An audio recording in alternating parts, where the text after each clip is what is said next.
clinician payment structure. Across these and other issues, I look forward to working with the administration to continue pursuing meaningful reforms that serve the American people more effectively and more efficiently. Too often, patients encounter a healthcare system that is disjointed and is a dysfunctional maze. Complex and bureaucratic chutes and ladders have become the norm.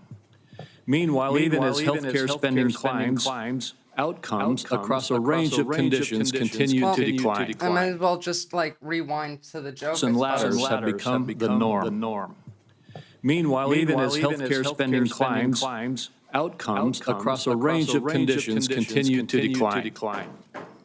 Mr. Kennedy, if confirmed, you will have the opportunity to chart a new and better course for the federal approach to tackling both the drivers and the consequences of our ailing healthcare system.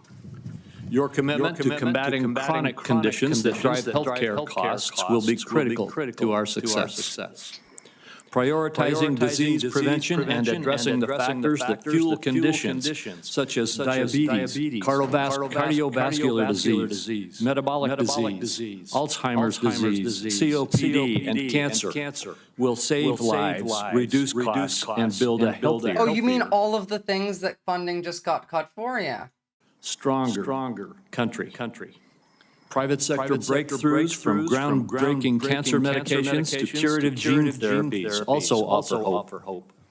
But misguided government initiatives and market volatility risk eroding American leadership in life-saving R&D. Your advocacy for healthcare transparency has the potential to empower consumers across the country, promoting competition to enhance quality while cutting excessive spending for patients and for taxpayers. Today's hearing will provide a forum to hear more about your vision, particularly for the federal programs under this committee's jurisdiction. Mr. Kennedy, you represent a voice for an inspiring coalition of Americans who are deeply committed to improving the health and well-being of our nation. Regardless of political party, everyone in this room shares a common recognition that our current system has fallen short, as well as a common desire to make our country healthier. I look forward to today's conversation as well as your testimony, Mr. Kennedy. And now, literally every word so far has been a lie.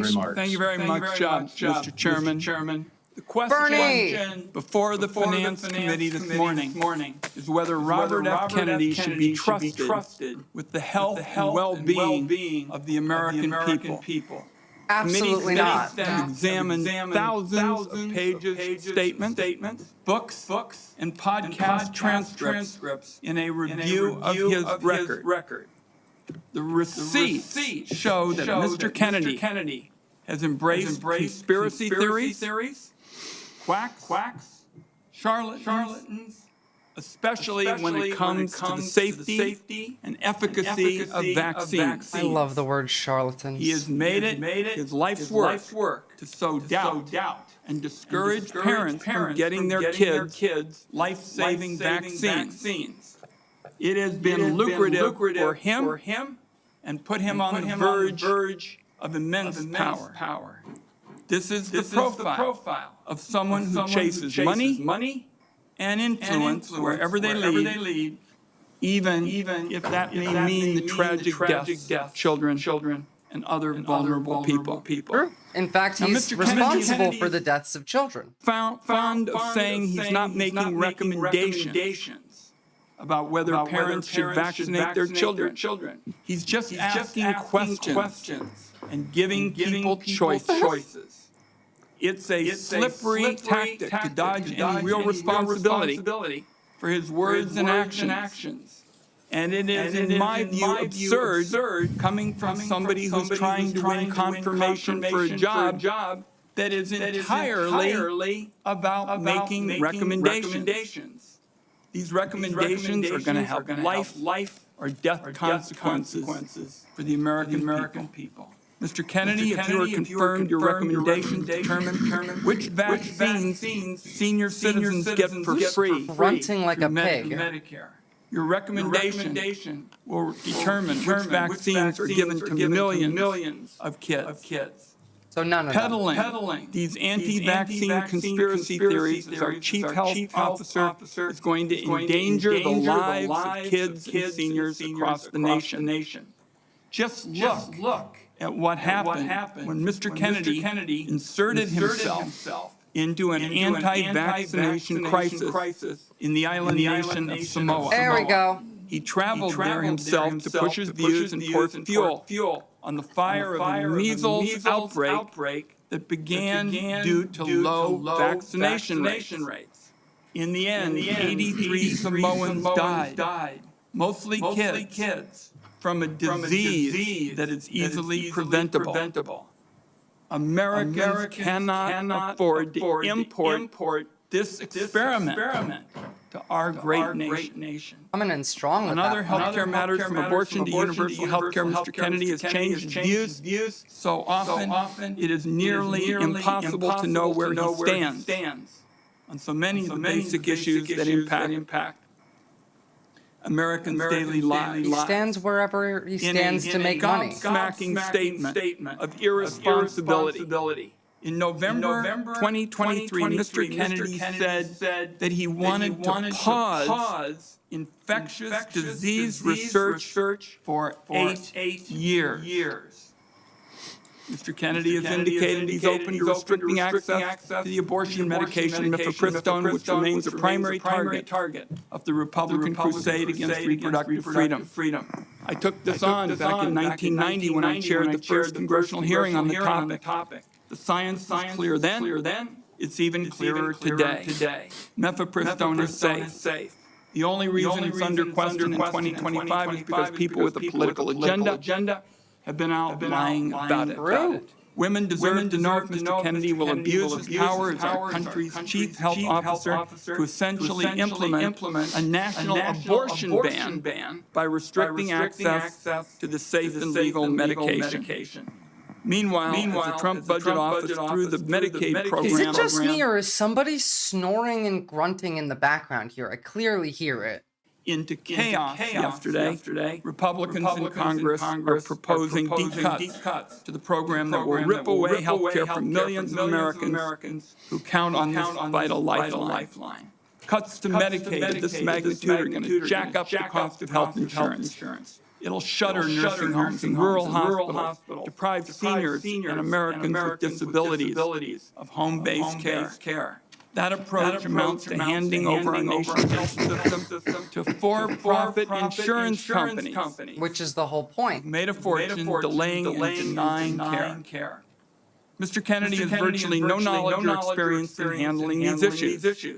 It At leaves all, him actually. unprepared to take on a crisis like the nation witnessed yesterday. Like literally When the zero. Trump budget office shut down the federal Medicaid payment portal.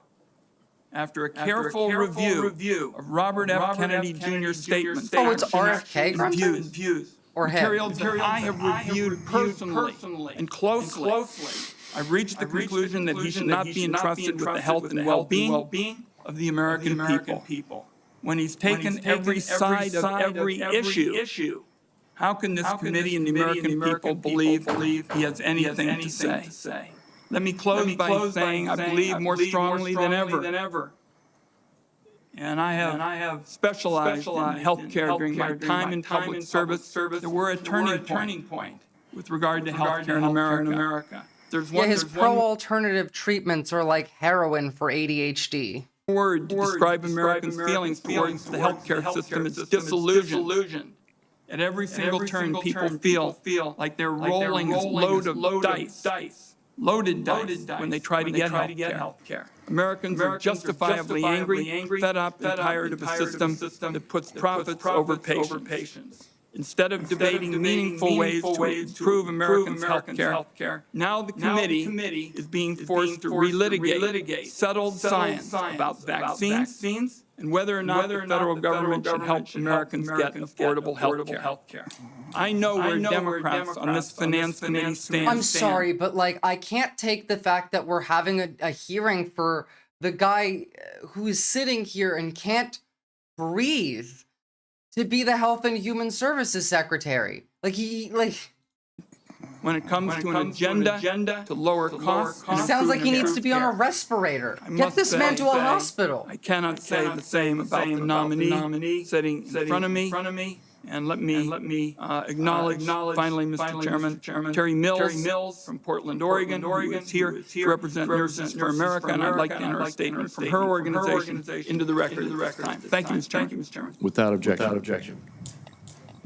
Thank you, Ranking Member Wyden.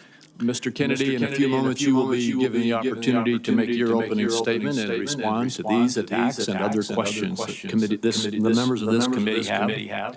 I would say that with regard to the attack on Medicaid that we just heard, that was a false attack. It's been proven false overnight. The Medicaid portal is operating efficiently today and was never intended to be shut down. With Gentleman Jones mentioned my name, there was a significant amount of time yesterday where there was bedlam across the country over the status of the Medicaid portals. I hope it's being corrected. There were problems all through the day.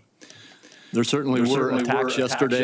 Does undead count infallible foul? The Medicaid portal is fully operational as we speak. Mr. Kennedy, before I turn the time over to you to share your opening statement, I would like to give you a brief introduction. The son of Senator Robert F. Kennedy and nephew of President John F. Kennedy, Robert Kennedy Jr. has been an advocate for consumers since 1985. After graduating from Harvard University, Mr. Kennedy studied at the London School of Economics and received his law degree from the University of Virginia Law School and a master's degree in environmental law from Pace University. Wait, he went to Pace? Ew, fuck me. I went to the same school as this guy? He has founded two advocacy groups and has spent the last 40 years working to restore and protect children's health. He was a former independent candidate in the 2024 presidential election, and President Trump nominated him this year to be the. I'm just going to skip to live because I don't want to not have this be live. HHS Secretary. And plus, this guy's just speaking bullshit anyway. Before you begin, if you would like to, you may introduce your wife and children. Yes. My wife, Nicole Hines, is here. My daughter, Kit Kennedy, my son, Bobby Kennedy, his wife, Amaryllis Fox Kennedy, and my nephew, Jackson Hines, is here too. We welcome you all. Thank you. You may proceed with your statement. Thank you, Mr. Chairman. Chairman Graham, Ranking Member Wyden, and members of this distinguished committee. I'm humbled to be sitting here today as President Trump's nominee, overseeing the U.S. Department of Health and Human Services. I want to thank President Trump for entrusting me to deliver on his promise to make America healthy again. I also want to thank Cheryl and Kit and Bobby and all my other children who are here today, and all the many members of my large extended family for the love that they have so generously shared. Ours has always been a family that has been involved in public service, and I look forward to continuing that tradition. My journey into the issue of health began with my career as an environmental attorney, working with hunters and fishermen and mothers in the small town in the Hudson Valley along the Hudson River. I learned very early on that human health and environmental injuries are intertwined. The same chemicals that kill fish make people sick also. Today, Americans' overall health is in grievous condition. Over 70% of adults and a third of children are overweight or obese. Diabetes is 10 times more prevalent than it was in the 1960s. Cancer among young people is rising by 1 or 2% a year. Autoimmune diseases, neurodevelopmental disorders, Alzheimer's, asthma, ADHD, depression, addiction, and a host of other physical and mental health conditions. You're being attacked, on the rise, some of them exponentially. The United States has worse health than any other developed nation. Yet we spend more on health care, at least double, and in some cases triple, as other countries. Last year, we spent $4.8 trillion, not counting the indirect costs of missed work. That's almost a fifth of GDP. It's tantamount to a 20% tax on the entire economy. No wonder America has trouble competing with countries that pay a third of what we do for health and have better outcomes and a healthier workforce. But I don't want to make this too much about money. It's the human tragedy that moves us to care. President Trump has promised to restore America's global strength and to restore the American dream. But he understands that he really can't do this when people are so sick. A healthy person has 1,000 dreams. A sick person has He probably is simply Steve. Today, over half of our countrymen and women are chronically ill. Jinx left his When I layoff. met President Trump last summer, I discovered that he has more than just concerns for this tragic situation, but genuine care. President Trump is committed to restoring the American dream, and 77 million Americans delivered a mandate to him to do just that. Due in part, Yes, a mandate of a 1% victory. of the Make America Health Again movement. This movement led largely by moms from every state. You can see many of them behind us today, and in the hallways and in the lobbies. Is one of the most transcendent and powerful movements I've ever seen. I promise President Trump that if confirmed, I will do everything in my power to put the health of Americans back on track. Maha Mom sounds so I've been funny. greatly heartened to discover a deep level of care among members of this committee, too, both Democrats and Republicans. I came away from our conversations confident that we can put aside our divisions for the sake of a healthier America. For a long time, the nation has been locked in a divisive healthcare debate about who pays. Oh, when healthcare costs You pay with your life. I'm sorry, I can't help it. I'm gonna want to pause and like make comments every now and again. This is why I hate covering shit live. 20%, there are no good options, only bad ones. Exactly, piss poor practice. Government and corporations and insurers and providers and families is like rearranging deck chairs on the Titanic. Our country will sink beneath the sea of desperation and debt if we don't change the course and ask why are healthcare costs so high in the first place. The obvious answer is chronic disease. The CDC says 90% of healthcare spending goes towards managing chronic disease, which hits lower-income Americans the hardest. The president's pledge is not to make some Americans happy again, healthy again, but to make all of our people healthy again. There is no single culprit in chronic disease, much as I have criticized certain industries and agencies. President Trump and I understand that most of their scientists and experts genuinely care about American health. Except, therefore we will fire them, yeah. In pursuit of this unifying goal. Before I conclude, I want to make sure the committee is clear about a few things. News reports have claimed that I am anti-vaccine or anti-industry. You literally are. I am pro-safety. Based. Like, just openly lying. Woo! He's right. There's so many videos of him outright saying this. Please proceed, Kennedy. I am pro-safety. I worked for years to raise awareness about the mercury and toxic chemicals in fish, and nobody called me anti-fish. And I believe that His family is clapping. Yeah. His own family doesn't like it. all of my kids are vaccinated. I've written many books on vaccines. My first book in 2014. The first line of it is I am not anti-vaccine, and the last line is I am not anti-vaccine. And every line in between is about how much you're anti-vaccine. Or am I the enemy of food producers? American farms are the bedrock of our culture, of our politics, of our national security. I was a 4-H kid, and I spent my summer working on ranches. I went to work with our farmers. I want to work with our farmers and food producers. Remove burdensome regulations and unleash American ingenuity. Yeah, do you guys understand removing regulations on food producers is the way to make you unhealthy? Adding regulations to food producers goes back to the very beginning of American journalism. That's where muckrakers come from, because the American food industry poisoned you until we put regulations on them. Simply cannot succeed without a full partnership of American farmers. In my advocacy, I've often disturbed the status quo by asking uncomfortable questions. Well, I'm not going to apologize for that. We have massive problems in this country that we must face honestly. And the first thing I've done every morning for the past 20 years is to get on my knees and pray to God that He would put me in a position to end the chronic disease epidemic and to help America's children.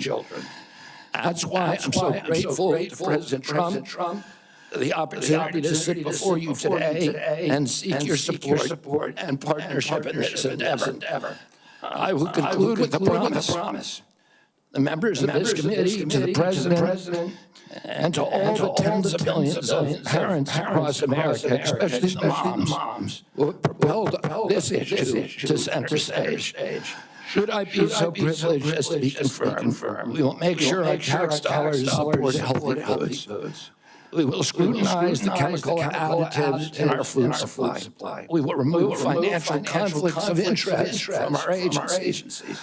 We will create an honest, unbiased, gold standard science at HHS, accountable to the President, the Congress, and to the American people. By science, he means pseudoscience. Disease epidemic and put the nation back on the road to good health. Thank you. You can just reverse every claim he made. Mr. Kennedy, I will begin. Each of us will have 5 minutes to ask you questions, and then at the conclusion of the hearing, if there are further questions, there will be an opportunity for those questions to be submitted to you, and I ask that you respond to them promptly.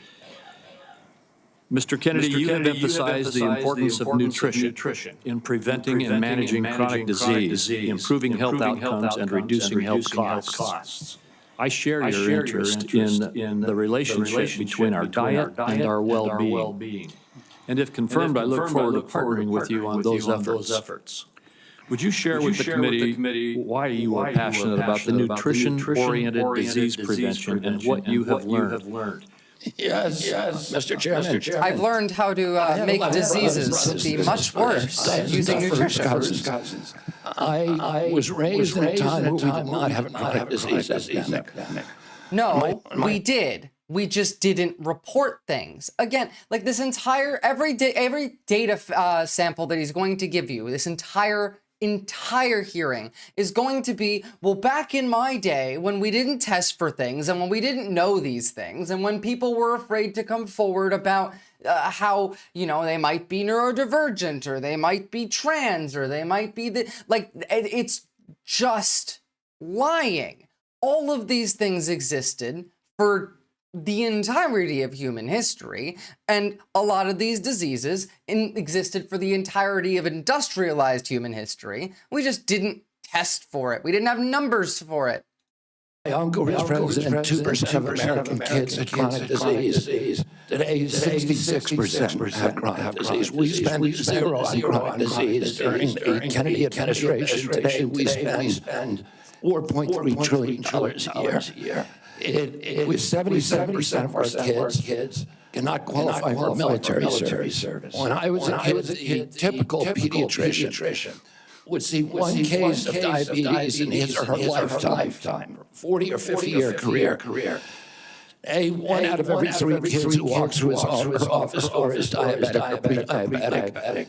And the most recent data from NIH shows 38% of teens are diabetic or pre-diabetic. Autism rates have gone from 1 in 10 And I wonder, are you going to do anything about high fructose corn syrup? Look at in my generation today, 70-year-old men, 1 in 34 in my kids' generation. We've seen this explosion of autoimmune disease, of allergic diseases. This is not just Again, people just used to die. It's not a national security issue. It is a spiritual issue, and it is a moral issue. We cannot live up to our role as an exemplary nation, as a moral authority around the world, and we're writing off an entire generation of kids. Thank you very much. And if confirmed, how could we work together to integrate nutrition-based interventions into our healthcare programs like Medicaid and Medicare? He says he will. Maybe. There are many ways that we can do that. He's bought by the industry. Federal funding of the SNAP program, for example, and of school lunch programs would be a driver for helping kids. We shouldn't be giving 60% of the kids in school processed food that is making them sick.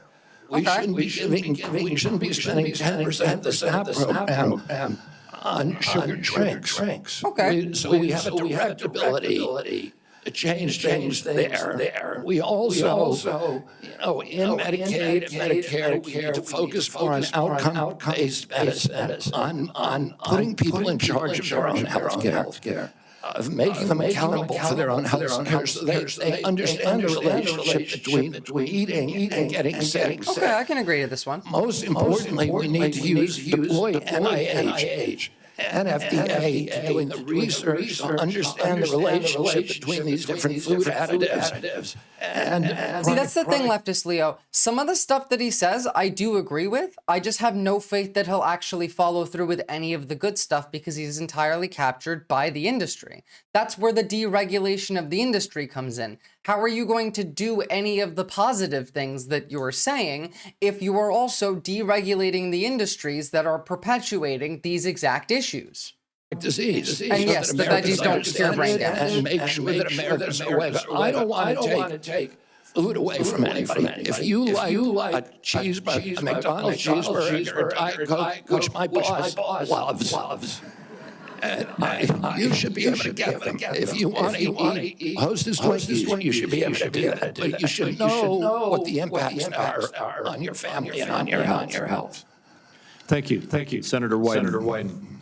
Thank you very much, Mr. Chairman. Before I begin my questions, I'd like to start by entering into the record a letter the committee received from Ambassador Carolyn Kennedy outlining what she believes Mr. Kennedy's lack of personal fitness for the office. Without objection. Mr. Kennedy, you have spent years pushing conflicting stories about vaccines. You say one thing, and then you say another. In your testimony today under oath, you denied that you were anti-vaccine. But during a podcast interview in July of 2023, you said, quote, no vaccine is safe and effective. True, he did In say your this. testimony today, in order to prove you're not anti-vax, you note that all your kids are vaccinated. He is captured by the industry because of the deregulation that he wants to do to the industry, Gamble Grove. One of the very first things that he said was cut red tape to the food industry. He's of course captured by the industry. He wouldn't be in the cabinet if he wasn't. Vaccinated. But in a podcast in 2020, you said, and I quote, you would do anything, pay anything to go back in time and not vaccinate your kids. Bullshit. Mr. Kennedy, all of these things cannot be true. So, are you lying to Congress today when you say you are pro-vaccine? Or did you lie on all those podcasts? We have all of this on tape, by the way. Yeah, Senator, as you know, because it's been repeatedly debunked, that statement that I made on the Lex Friedman podcast was a fragment of the statement. He asked me, and anybody who actually looks at that podcast, and we'll see this. He asked me, Maybe you should go back and watch what I said on the subject, Gamble Grove. Some of the live virus vaccines are. And I said, there are no vaccines that are safe and effective, and I was going to continue for every person. Every medicine has people who are sensitive to them, including vaccines. He interrupted me at that point. I've corrected it many times, including on national TV. You know about this, Senator Wyden, so bringing this up right now is dishonest. Let's be clear about what you've actually done then, since you want to deny your statements. For example, you have a history of trying to take vaccines away from people. Yep. In May of 2021, you petitioned the Food and Drug Administration to not only block Americans from having access to the COVID vaccine, but to prevent any future access to the life-saving vaccine. Are you denying that? Your name is on the petition. We brought that petition after CDC recommended a COVID vaccine without any scientific. Hey, Granville Grove, can you help me out here? What day did Biden pardon his son, please? Tell me the day, because then I'll go find the VOD for you. Basis. Or 6-year-old children. Most experts agree today, even the people who did it back then, that COVID vaccines are inappropriate for 6-year-old children who basically have a zero risk from COVID. That's why I brought that Bullshit. I don't. Yeah, like tell me the day that it happened. The fact.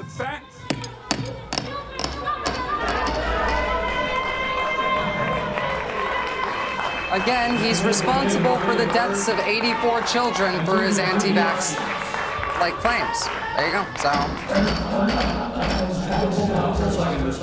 To the audience. Comments from the audience are inappropriate and out of order. And if there are any further disruptions, the committee will recess until the police can restore order. Please follow the rules of the committee. Mr. Kennedy, you may proceed. I also want to point out that your recitation of what happened in Samoa is absolutely wrong. And you know it's wrong. We'll get to that in a moment. Right now, we're talking about the petition that you filed to block Americans from having access to the vaccine and to prevent any future access to the vaccine. Those facts are on the record. My third question to you is, you made almost $5 million from book deals. Mostly promoting junk science. In 2021, in a book called The Measles Book, you wrote that parents had been, quote, misled into believing that measles is a deadly disease and that measles vaccines are necessary, safe, and effective. The reality is measles are in fact deadly and highly contagious, something that you should have learned after your lives contributed to the deaths of 83 people, most of them children, in a measles outbreak in Samoa. So my question here is, Mr. Kennedy, is measles deadly, yes or no? The death rate from measles historically in this country in 1963, the year before the introduction of the vaccine, was 1 in 10,000. Let me explain what happened in Samoa. In Samoa, the mortality rate among 1 in 4 individuals is hospitalized, and 1 in 2 per 1,000 will die.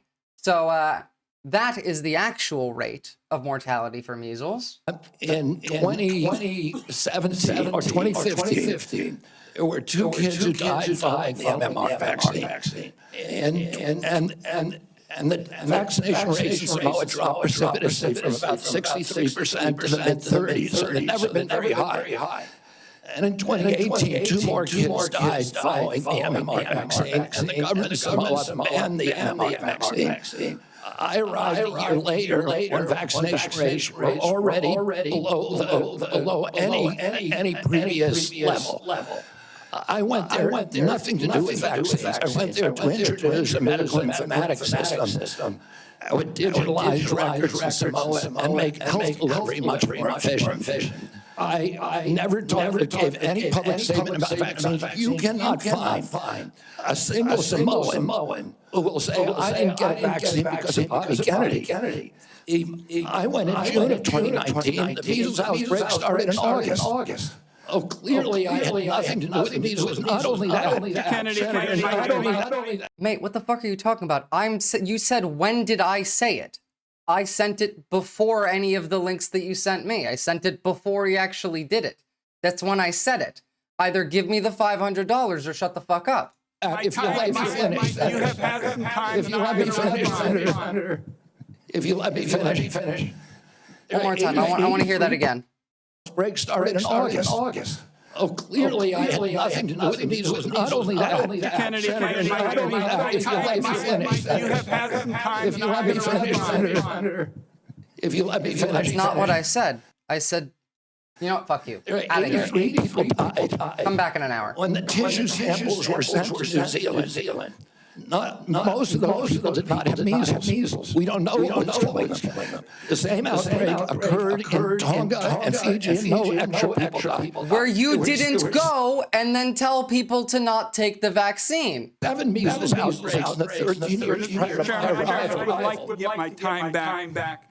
The nominee wrote a book saying that people had been misled into believing that measles is a deadly disease. He's trying now to play down his role in Samoa. That's not what the parents say. That's not what Governor Green says. It's time to make sure that we blow the whistle on actually what your views are, at least for starting. We need to move on. I support the measles vaccine. I support the polio vaccine. I will do nothing as HHS secretary that makes it difficult or discourages people from taking either of those. Anybody who believes that ought to look Literally, the entire point here is not, he's not lying when he says he's not going to ban the vaccine. That's not the plan. The plan is, in fact, what he has said is remove the vaccine mandates from for you to have to be able to go to school, for you to have to vaccinate your kids before you send them to school. And at the same time, the deregulation on pharmaceutical companies will allow them to, and as well as just the entire Trump administration not giving a shit about price gouging. In fact, insulin went up again from $35 because Biden had brought it down. When Trump undid the executive order, it's expected to go back up to about $1,500 instead of $35 for a vial. Now, if they remove every regulation from pharmaceutical companies and they remove the requirement for you to vaccinate your kid before you send them to school, well, then less people will get vaccinated. It's not about forcing you to not get vaccinated. It's about making it unaffordable. The measles book you wrote saying parents have been misled into believing that measles is a deadly disease. That's not true. We need to move on. Senator Grassley. Welcome.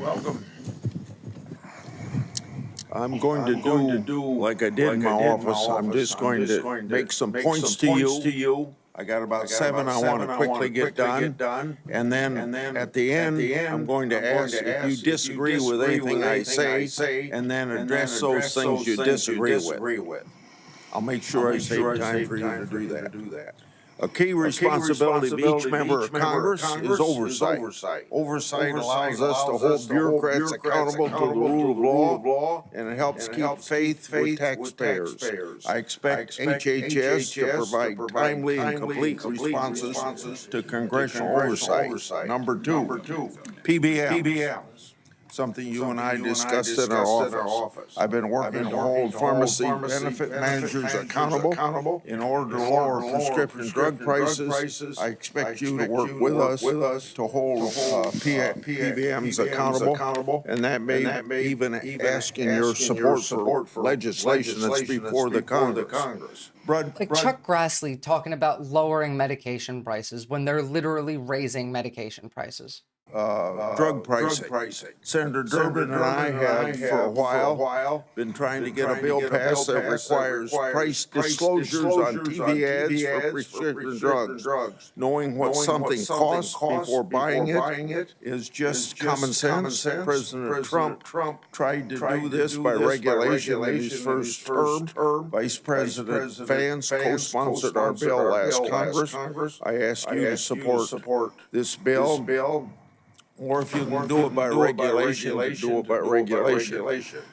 On rural health care, the previous administration dragged its feet in opening up slots for rural community hospital demonstration programs. It also ignored Citation needed. concerns from rural pharmacies when implementing changes to Medicare Part D and Excuse me, rural pharmacies were incredibly happy with the Biden administration, as well as Lena Khan working specifically with small pharmacies to help them be able to compete with larger pharmacies. These are all lies. rural needs when it comes to distributing physician residency slots.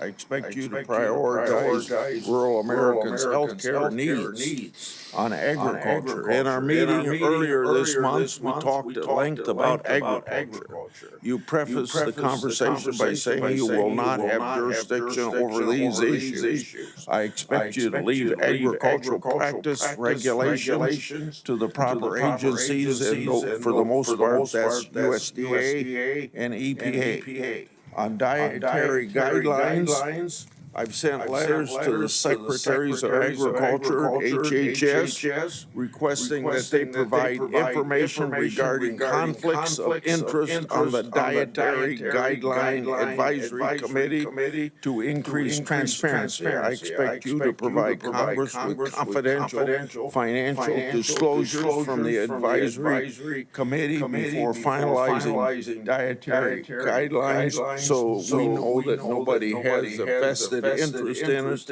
is having undue influence. Lastly, HHS, Office of Refugee Resettlement Oversight. Last year, I expanded my investigation into HHS's Office of Refugee Resettlement. I wrote 24 contractors and grantees whose job it is to place unaccompanied children with sponsors. In many cases, children have been placed with improper vetted sponsors, placing them at risk of trafficking. The Biden administration's HHS directed these taxpayer-funded contractors and grantees to not respond to my inquiry. This is obstruction by the executive respond to your I inquiry expect you either. to produce to me the records and data I've requested and instruct HHS contractors to fully cooperate with my investigation. I also expect HHS to not retaliate against any whistleblowers, including those who identify ORR's failures to... Excuse me, but not going after whistleblowers for the HHS is actually a great idea. Maybe you should talk to Donald Trump about that, considering now they're not allowed to talk about anything. That's not even an RFK thing. That's a Donald Trump thing. In vetting sponsors on the company. You got 45 seconds to respond. I agree with all of those provisions, Senator. My approach to administration HHS will be radical transparency. If members of this committee or other members of Congress want information, the doors are open. I've spent many years litigating against NIH and its sub-agencies. HHS and its sub-agencies, NIH, CDC, FDA, on FOIA issues, trying to get information that we, the taxpayers, paid for, and oftentimes getting back redacted copies after a year or 2 years of litigation. That should not be the case, and if Congress asks me for information, we will get it immediately. Thank you. Thank you. Senator Cantwell is next, but until she returns, I will move on to down the list, and that would be Senator Cornyn. Mr. Kennedy, welcome to you and your family, and congratulations. I appreciate Senator Grassley raising the issue of the Office of Refugee Resettlement within the auspices of Health and Human Services. I think this may surprise people. Why does refugee resettlement have to do with this at all? Office of Resettlement Relocation.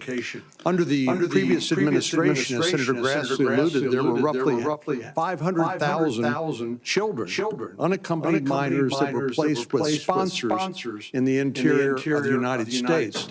The previous administration took the position that it was not the federal government's responsibility once these children were placed with these sponsors. But the New York Times, in a series of investigative stories, pointed out that tens of thousands of these children, when they tried to follow up and find out how they were doing, whether they were going to school, whether they were being trafficked or abused, there was no answer, and they took the position it was not their responsibility. So I look forward to working with you to find those children. What the fuck are they talking and about? to make sure that they're not being abused. From a Republican, the party of specifically wanting more child abuse. When they say children being abused, by the way, you know this just means children being allowed to be gay or trans. Millions of Americans are experiencing mild to moderate mental health and substance abuse issues, Yes. yet many struggle with timely and effective access. Primary care physicians are most likely to be seeing these individuals as opposed to a specialist, and it makes it important that these individuals, primary care physicians, be trained in patient-centered care, which would strengthen the integration of behavioral health care with primary care services. Is this something that You want to help mental health care, you have to stop concerned about, poverty. something you'd be willing to work with us on in order to implement? Yes, Senator, let me just reassure you that President Trump has personally spoken to me about locating those 300,000 children who disappeared over the last 4 years. I don't think anybody has a fully accurate number, but it's hundreds of thousands, I agree. And many of them we know have been sex trafficked and childhood slavery, and it is a blight on America's moral authority. From the fucking Epstein party. In terms of addiction services and substance abuse services, this is a priority for me. It was a priority for me when I was running for president during my campaign. I was a heroin addict for 14 years. I'm 42 years in recovery. I go to 12-step meetings every day, so I hear the stories every day. And I hear the many stories about denial or the barriers to access to care. And we need to improve that. The answer specifically to your question, I think we can do that through GME, which is a program that is funded by HHS. That is the largest funder for medical school students. And that's one of the things. So we're going to help people get mental health care with a graduate medical education like subsidy for people who go to medical school.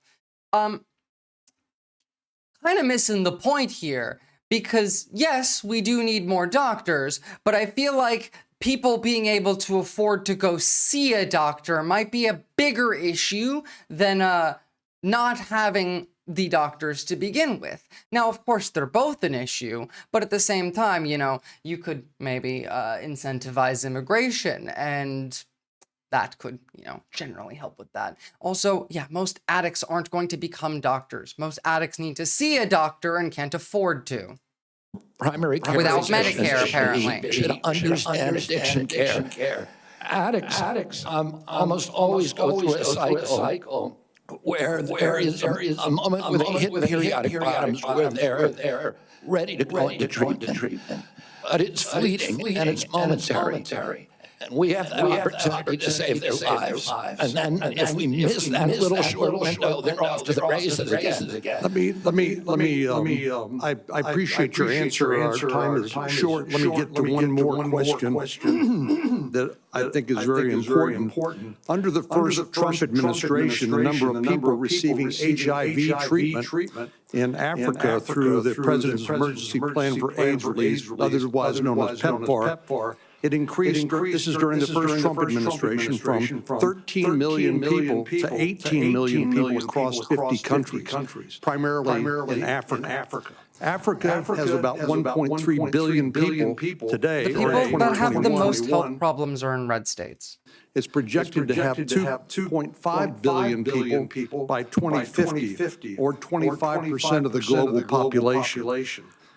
In 2020, PEPFAR reported that 2.8 million babies were born without HIV. That was something that would not have happened but for the PEPFAR program. So it has simply been one of the most successful public health programs in the world and saved approximately 26 million lives. Did we not just cut all funding for this? Program, in my view, would risk ceding that leadership to adversaries like China. And I'd like to know whether you support the objectives and goals of PEPFAR, and would you work with me and my colleagues to make sure that this program continues to provide life-saving antiviral drugs to people who are most in need. We literally just cut all funding to this. Like, yesterday, like 2 days ago. So, why are we going to pretend that this didn't happen? I absolutely support PEPFAR, and I will happily work with you to strengthen the program. Thank you. Senator Bennett. Thank you, Mr. Chairman. Thank you, Mr. Kennedy, for being here this morning. And I think that, Mr. Chairman, we are truly through the looking glass this morning here in the U.S. Senate, and this committee is being asked to fulfill a really important responsibility, which is to decide whether to confirm Mr. Kennedy to one of the most important healthcare jobs in America. And the reason I think it's so important is for many of the reasons you said in your opening statement, which is that we live in the richest country in the world, and we have some of the worst health outcomes of any industrialized country. People can't afford health care. We live in the richest country in the world, and we have some of the lowest life expectancy rates of anybody in the industrialized world. I was a school superintendent before I was in this job, Mr. Chairman, and I can tell you that Mr. Kennedy's right, that when I look at the kids in the Denver public schools, if we don't change. To be fair, simply, Steve, quite a lot of people, especially in the South and in the Midwest, are obese because they don't have access to not even just like they can't go to a supermarket. We have places in America that are called food deserts, where the only places where you can go and buy food is like a dollar store, a gas station, or a place like McDonald's. And that's why it's not about like it's not about access to even food stamps. They can't use them because there's no supermarket anywhere nearby. We eat in this country, 40% of them are going to suffer adult diabetes, suffering brain damage, bad gas of their diet. These are and as I said, spending more than any other country in the world, and our families, every single person's constituents in this Senate are facing chronic shortages when it comes to health care. My friend from Texas, Senator Cornyn, has been a champion on mental health care. We have an epidemic, as he knows, across this country in mental health care, partly because of what the massive social media platforms that were sitting behind the President of the United States have inflicted on our children for their profit in the last decade or so. So we have no shortage of challenges to confront, and I even agree with some of the diagnosis of he spent 50 years of his life not honoring the tradition that he talked about at the beginning of this conversation, but peddling in half-truths, peddling in false statements, peddling in theories that create doubt about whether or not things that we know are safe are unsafe. Not that every vaccine in America is unsafe, not that you can't possibly have an adverse reaction, but that parents and children in my own school district and school districts all this country would be better off not getting vaccinated than getting vaccinated. Unlike his own children who were vaccinated, unlike the people he invited to his house in Los Angeles for their again, vaccines aren't going to get banned. They're just only going to be available to the wealthy, like RFK's own children. Not unlike the Samoan people, the 84 of them that died because, RFK Jr. said maybe the vaccine wasn't such a good idea. His own children will get vaccinated. Vaccinated for everybody else. It's about peddling these half-truths. And he says it with such conviction that you want to believe him. And Mr. Kennedy, I just have some, there are many things in the record, but I hope that you could answer these questions, yes or no. I've tried to ask these in a manner that's faithful to what you actually said, because I didn't want to have a debate about whether you actually said them. So I'm asking you yes or no, Mr. Kennedy. Did you say that COVID-19 was a genetically engineered bioweapon that targets black and white people, but spared Ashkenazi Jews and Chinese people? I didn't say it was deliberately targeted. I just quoted an NIH-funded and NIH published study. Did you say that it targets black and white people but spared Ashkenazi Jews? I quoted a study, Your Honor. I quoted an NIH study that showed. I'll take that as yes. I have to move on. Did you say that Lyme disease is highly likely a materially engineered bioweapon? I made sure I put in the highly likely. Did you say Lyme disease is a highly likely militarily engineered bioweapon? Michael Bennett is so fucking based. I love Colorado. Did you say that? That's what that's I want all of our colleagues to hear it, Mr. Kennedy. I want them to hear it. You said yes. Did you say that exposure to pesticides causes children to become transgender? No, I never said that. Okay, I have the record that I'll give. He did say that. He also did say that antidepressants cause school shootings. And he can make his judgment about what you said. Did you write in your book, and it's undeniable that African AIDS is an entirely different disease from Western AIDS? Yes or no, Mr. Kennedy? I'm not sure if I made that. Yeah, I don't remember that one. Mr. Kennedy, and then my final question. Did you say on a podcast, and I quote, I wouldn't leave abortion to the states. My belief is we should leave it to the woman. We shouldn't have the government involved, even if it's full term. Did you say that, Mr. Kennedy? Senator, I believe every abortion is a tragedy. Did you say it, Mr. Kennedy?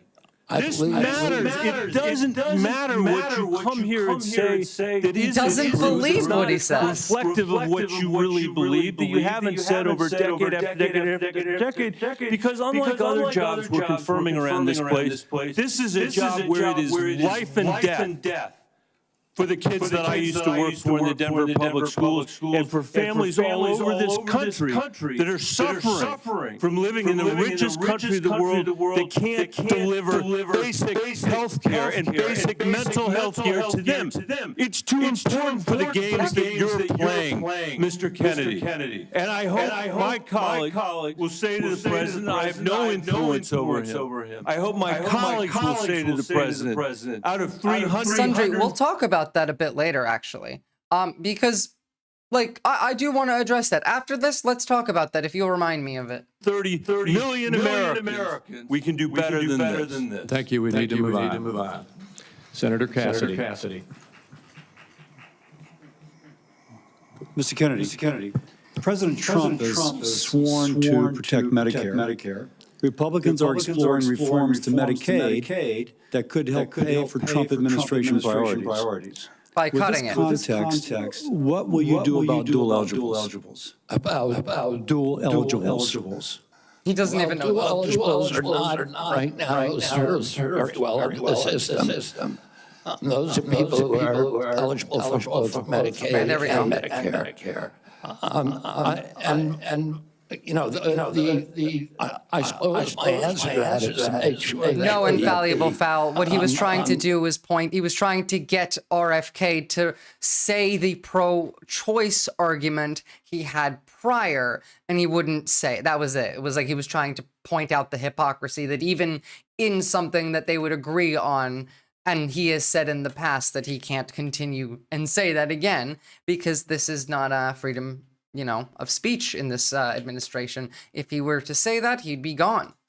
That the programs are consolidated, that they're integrated, and the care is integrated. I look forward to working with you, Dr. Cassidy, on making sure that we take care of people who are eligible. And how do you propose that we integrate those programs? Does Medicare pay more, Medicare pay less, Medicaid pay more, Medicaid pay less? How do we do that?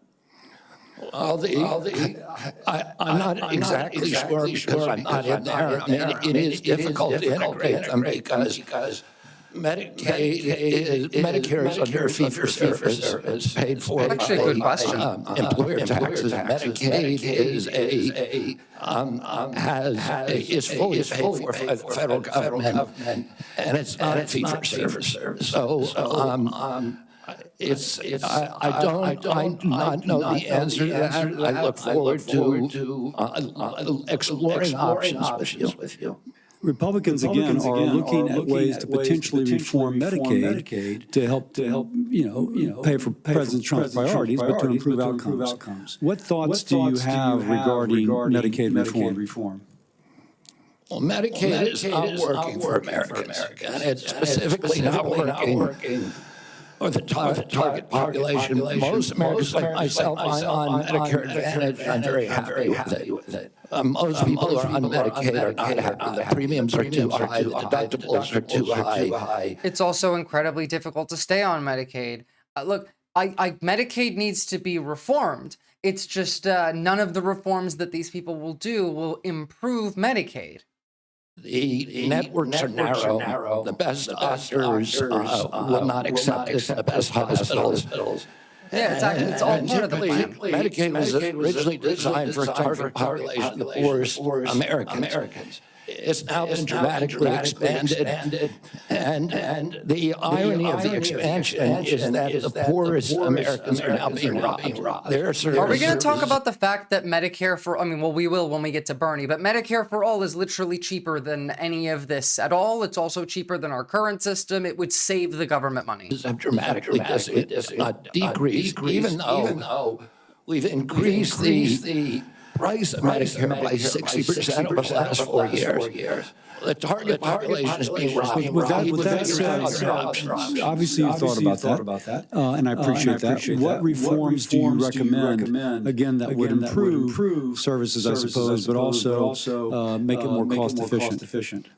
Well, President Trump has given me the charge of improving quality of care and lowering the price of care for all Americans. There are many things that we can do.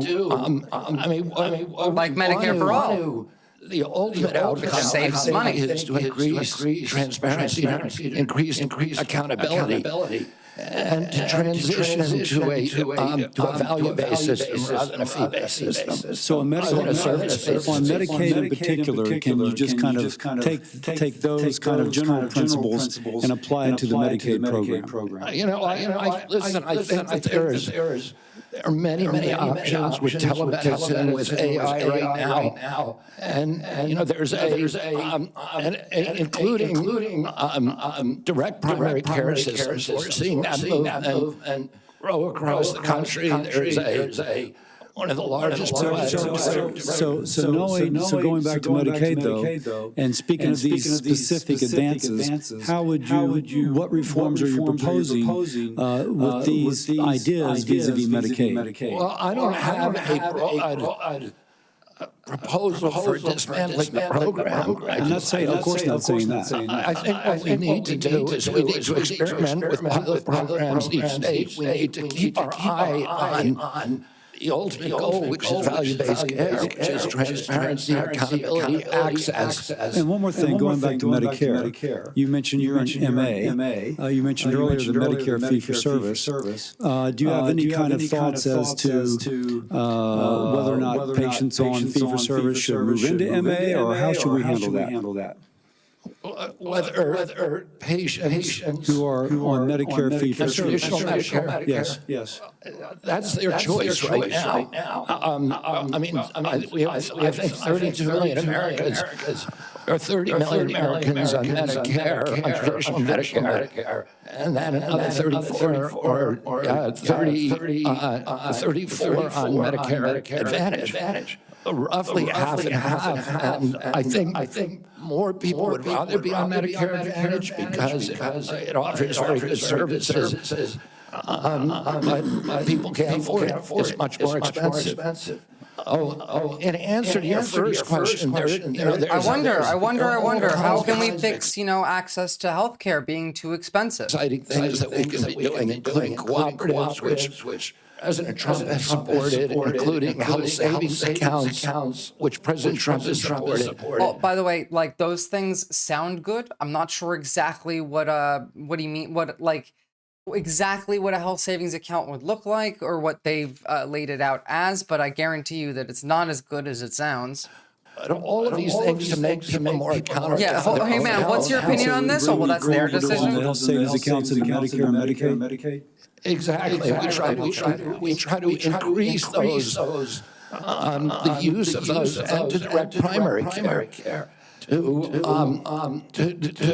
continue to transition into a value-based program that is private. Americans don't.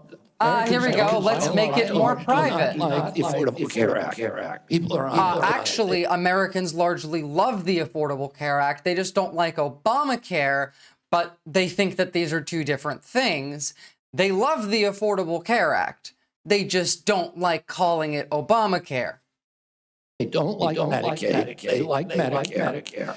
And they like private Medicare is better. insurance. No, they do not like private insurance. Americans do not like private insurance. But they would prefer to be on private insurance. Most Americans, if they can afford to be, will be on private insurance. We need to figure out ways to improve care, particularly for elderly, for veterans, for us poor in this country. And Medicaid, the current model is not doing that. I would ask, any of the Democrats who are chuckling just now, do you think all that money, the $900 billion that we're sending to Medicaid every year, have made Americans healthy? Do we think it's working for anybody? Again, if you want to make Americans healthy and you want to save money, you do Medicare for all. It's low enough. We do need to move on. Senator Warner. Well, I got to tell you, for literally hundreds of thousands of Virginians, Medicaid is what prevents them from health crises on a daily and weekly basis. And some imaginary new plan. And if there was a new plan, that was to be the basis of what Trump was going to do, was repealing Obamacare, I would have thought by now we'd have seen it. I got to tell you, Mr. Kennedy, I got questions. I appreciate our visit. I know you Love ya. take your views seriously. And I don't reflexively vote. I voted for President Trump's nominees. Got a lot of grief from folks on this panel.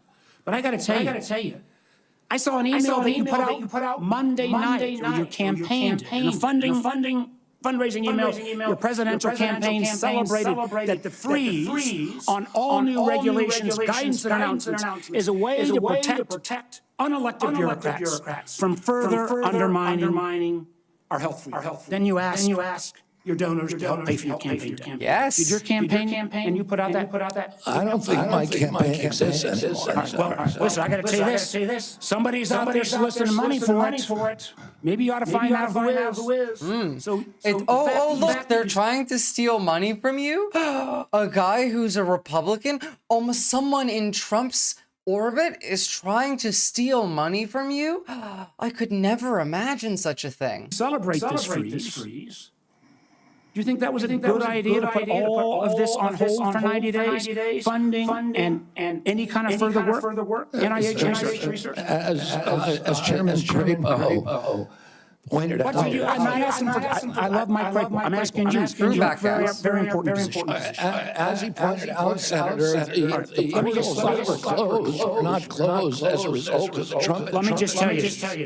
I'd like you to explain, excuse me, sir, I'd like you to explain to a domestic violence center in Richmond that's saying because this freeze they may have to close down. Where those battered women go. Or a rural nonprofit I've got in Chinook Valley who's saying that freeze is going to potentially shut down their ability to operate. So I guess if you deny or don't know what your campaign's sending out, you don't know if you raise a lot of money Monday night. I'm saying that the Trump administration. You don't know if you raise a lot of money. The Trump administration has made clear, that it does not want to freeze benefits for any Americans under Medicaid, Medicare, and I do not want There are Medicare. freeze is affecting beyond Medicare and Social Security. Freeze is affecting I would hope everything, I in would have fact. known that to be able to answer some of this. Now, you've said publicly.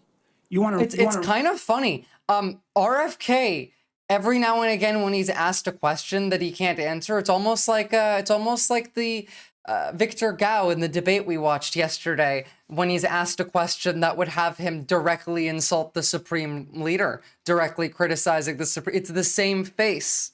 Immediately get rid of 600 NIH workers on day one.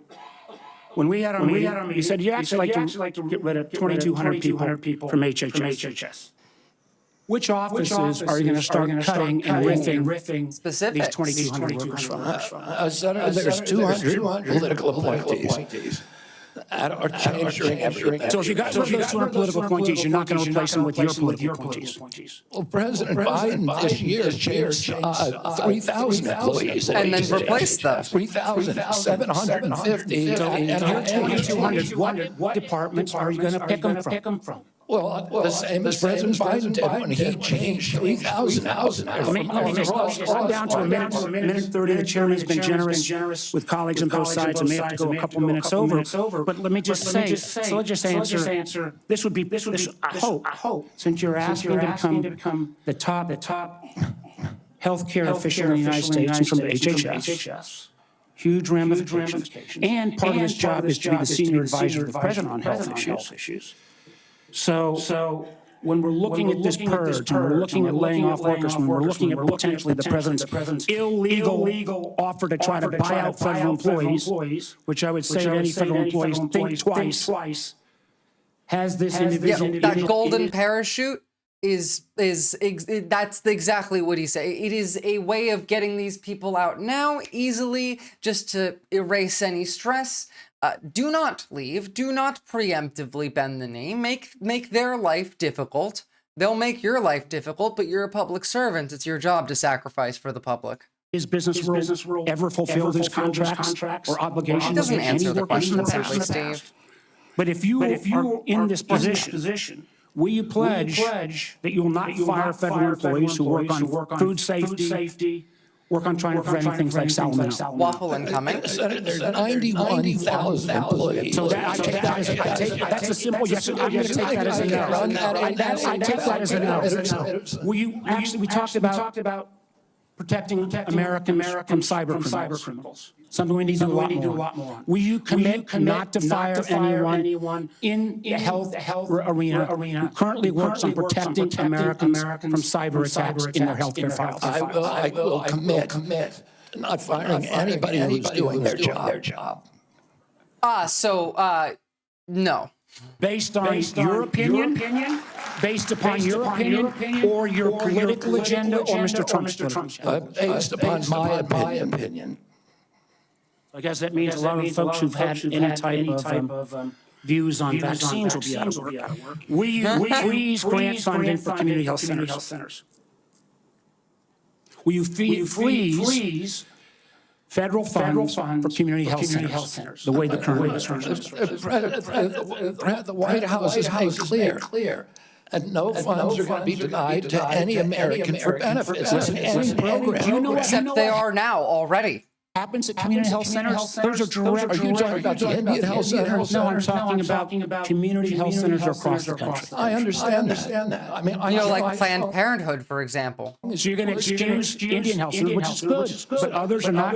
They're going to get their funds frozen. I strongly support community health centers, as does the president. So does that mean you're not going to freeze the funding that is currently frozen? Look back, guys. Biden brought down medication prices for seniors in the U.S. Biden did minimal good for health in the United States. We had increased funding for health. We had increased access to Medicare and Medicaid. We had a FTC that would go after price gouging corporations, going after pharmaceutical companies. Whereas the entire point of this administration, RFK included, is to siphon as much money as they possibly can from the general public. That's it. That's it. And Colorado is fucking based, Simply Steve. I really, like, that was one of my favorite places that I've lived. Done for years that none of that funding is supposed to be frozen. Sir, the direct payments are different than how the government operates. Yes, it is. We fund the federal government down to community health centers. As a former governor, there's lots and lots of state programs that are related to health care. It's pretty sad that this has to be explained to him. Then it goes to local programs. All of those don't directly pay out $1 at a time, but they come from federal funding. They are all, you know, even though they keep changing the guidance on a minute-by-minute basis, based upon 9:45 or 10:30 or 10:45, whatever time it is today, those funds are still frozen. Sir, I just honestly, I want to give you a fair shot, but I don't feel like. I think this is giving him a fair shot. With the knowledge and candidly, your willingness not to commit. Try to recommend to the president to make sure these funds are unfrozen, that people's lives are at stake is a very disappointing answer. Thank you, Mr. Chairman. Mark Warner over here trying to explain to RFK how funding works, like he's a child. This is the guy. This is his nomination hearing. He could be confirmed at the end of this. The man didn't even do his fucking homework. Chairman. Senator Langford. Chairman, thank you. Mr. Kennedy, it's good to see you again. We had some great visits in my office. We've done some follow-up calls to be able to go through. You and I have talked about 100 different issues and backgrounds and things. You've been able to address a lot of them today and just different questions to be able to clear up social media rumors and the things that are out there. And so I do appreciate that. We've talked about pharmacy benefit managers. We've talked about the nursing home rule of Biden administration, but then we talked about views on agriculture and commercial and row crop agriculture. We've talked about food issues, and you made it very, very clear you're not going to tell Americans what to eat, but you do want Americans to know what they're eating. And I think that's a pretty fair perspective on that. I do want to talk to you about some areas that you and I have talked about as well. We have some disagreements, you and I, on the issue of life and when life begins on that. You've been very outspoken on that, and we've had some good opportunities to be able to talk about that. Title 10 is specifically in the HHS area. This has been an area that has been interpreted for a long time, and President Trump in the first administration interpreted that rule to say that his administration will prohibit the performance, referral for, promotion of abortion as a part of the Title 10 program. That he made that very clear in the first administration. Obviously, that's his decision to make again on that, on how he wants to handle that. He's made a lot of public statements on that. The Biden administration not only reversed that, not only rescinded that rule, but they went one step the other direction. In my state in Oklahoma, as you and I have talked about, the Biden administration cut off funding to the state of Oklahoma for AIDS testing, for breast cancer screening, and for other areas of poverty, health care. Excuse me, citation needed for that. Because my state didn't promote abortion. It wouldn't provide. If my state no state promotes abortion. That doesn't exist. Nobody's promoting abortion. Vote abortion in the state, we got cut off for federal funds for AIDS testing and for other things. My simple question to you is, how are you going to handle Title 10 on that? I saw how President Biden handled that in the punitive measures that came on my state for those that are in rural health care. How are you going to handle Title 10? I'm going to support President Trump's policies on Title 10. I agree with President Trump that every abortion is a tragedy. I agree with him that we cannot be a moral nation if we have 1.2 million abortions a year. There is literally no links on this. Can someone find me anything to do with this? I agree with him that the states should control abortion. President Trump has told me that he wants to end late-term abortions. And he wants to protect conscious exemptions, and that he wants to end federal funding for abortions here or abroad. That's Title 10. I serve at the pleasure of the president. I'm going to implement his policy. Thank you for that. President Biden, when he came in, immediately closed down the Office of Civil Rights and Conscience Protections within HHS. There's a statement that's come out recently that he's going to reopen that office again to be able to protect the civil rights of Americans. One of the things that Javier Becerra did immediately when he came into HHS was conscience protections for medical professionals that were being compelled. Okay, no, I found it. So yes, that there was that Biden administration rescinded some federal funding to the state over their refusal to provide information about abortion to patients who requested it. And even the Supreme Court said no to Oklahoma. Like, Oklahoma sued and the Supreme Court sided with Biden over this. So everything he just said there is an incredible mischaracterization. Their conscience to perform medical procedures that violated their conscience. Javier Becerra stepped in. It was literally information. Withdrew that and said, no, the federal government will tell you what you believe about these issues. You don't have conscience protections anymore. And Bullshit. They're all liars. Will you step in and say that healthcare individuals have the right of conscience again, as the federal law allows? Yeah, I mean, the first thing that occurs to me when you ask that question is what patient would want somebody doing a surgery on them that, believes that the surgery is against their conscience being forced to. Nobody's being forced to do a surgery. Want to have that doctor perform. And also true the sympathy. doctor is morally opposed to. Listen, Langford is full of shit. I was split on life and choice. I have cousins today who believe that abortion at any stage is equivalent to homicide.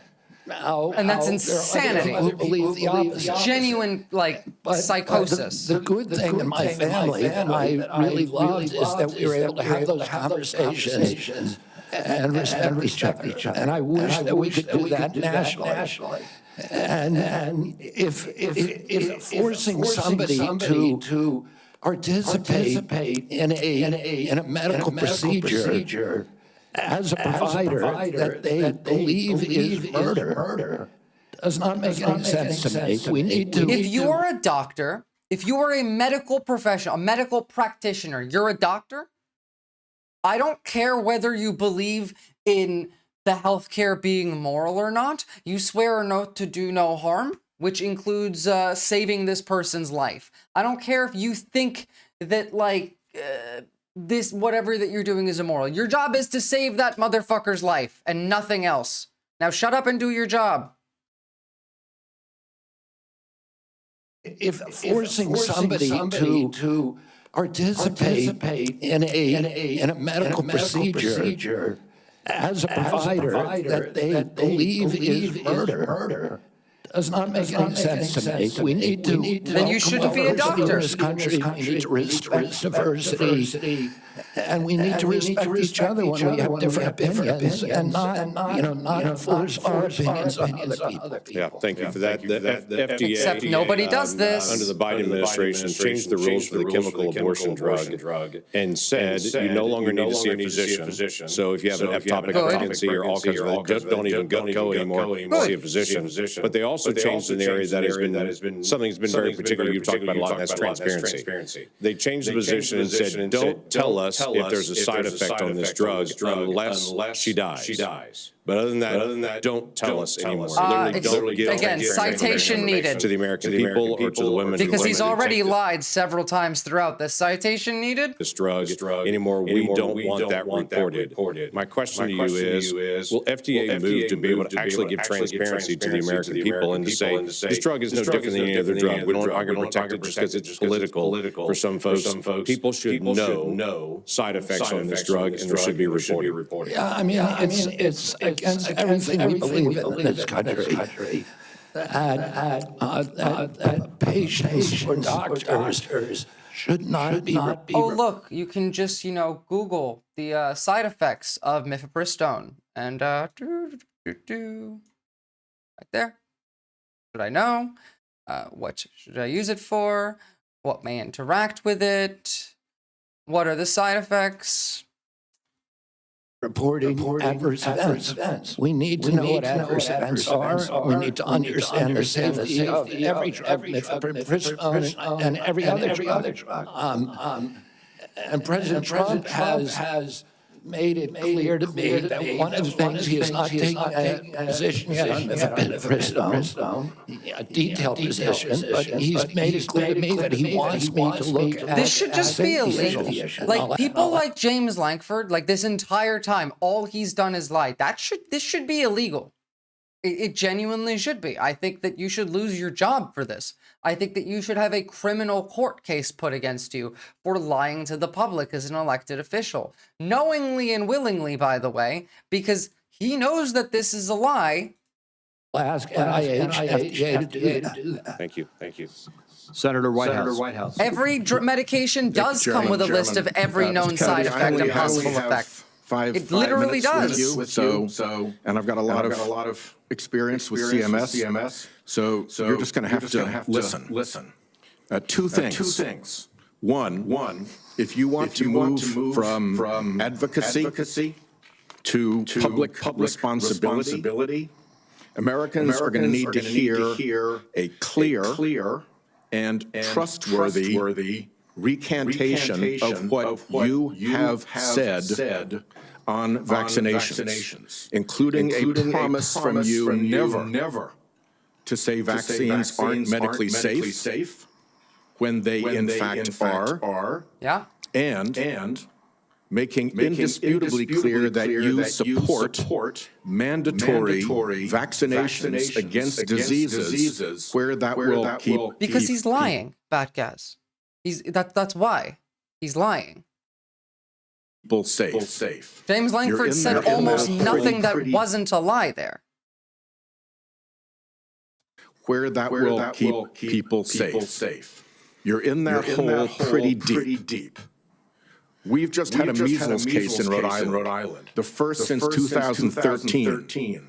And frankly, you frighten people. As you Two, I want to air harms that Rhode Island has experienced from a remorseless, senseless CMS bureaucracy. CMS has for years maintained a reimbursement system that the bureaucracy could never explain, never justify, that persistently pays Rhode Island providers less than neighboring Massachusetts and Connecticut providers. A differential of 23 and 26% in our regional healthcare market. The pending AHEAD program can begin to remedy this, at least for value-based care. And it must. There has to be payment parity in the region. Rhode Island's healthcare system is bleeding out because we aren't paid what neighboring hospitals and doctors are paid. And the one act CMS took on this years ago was to make it worse.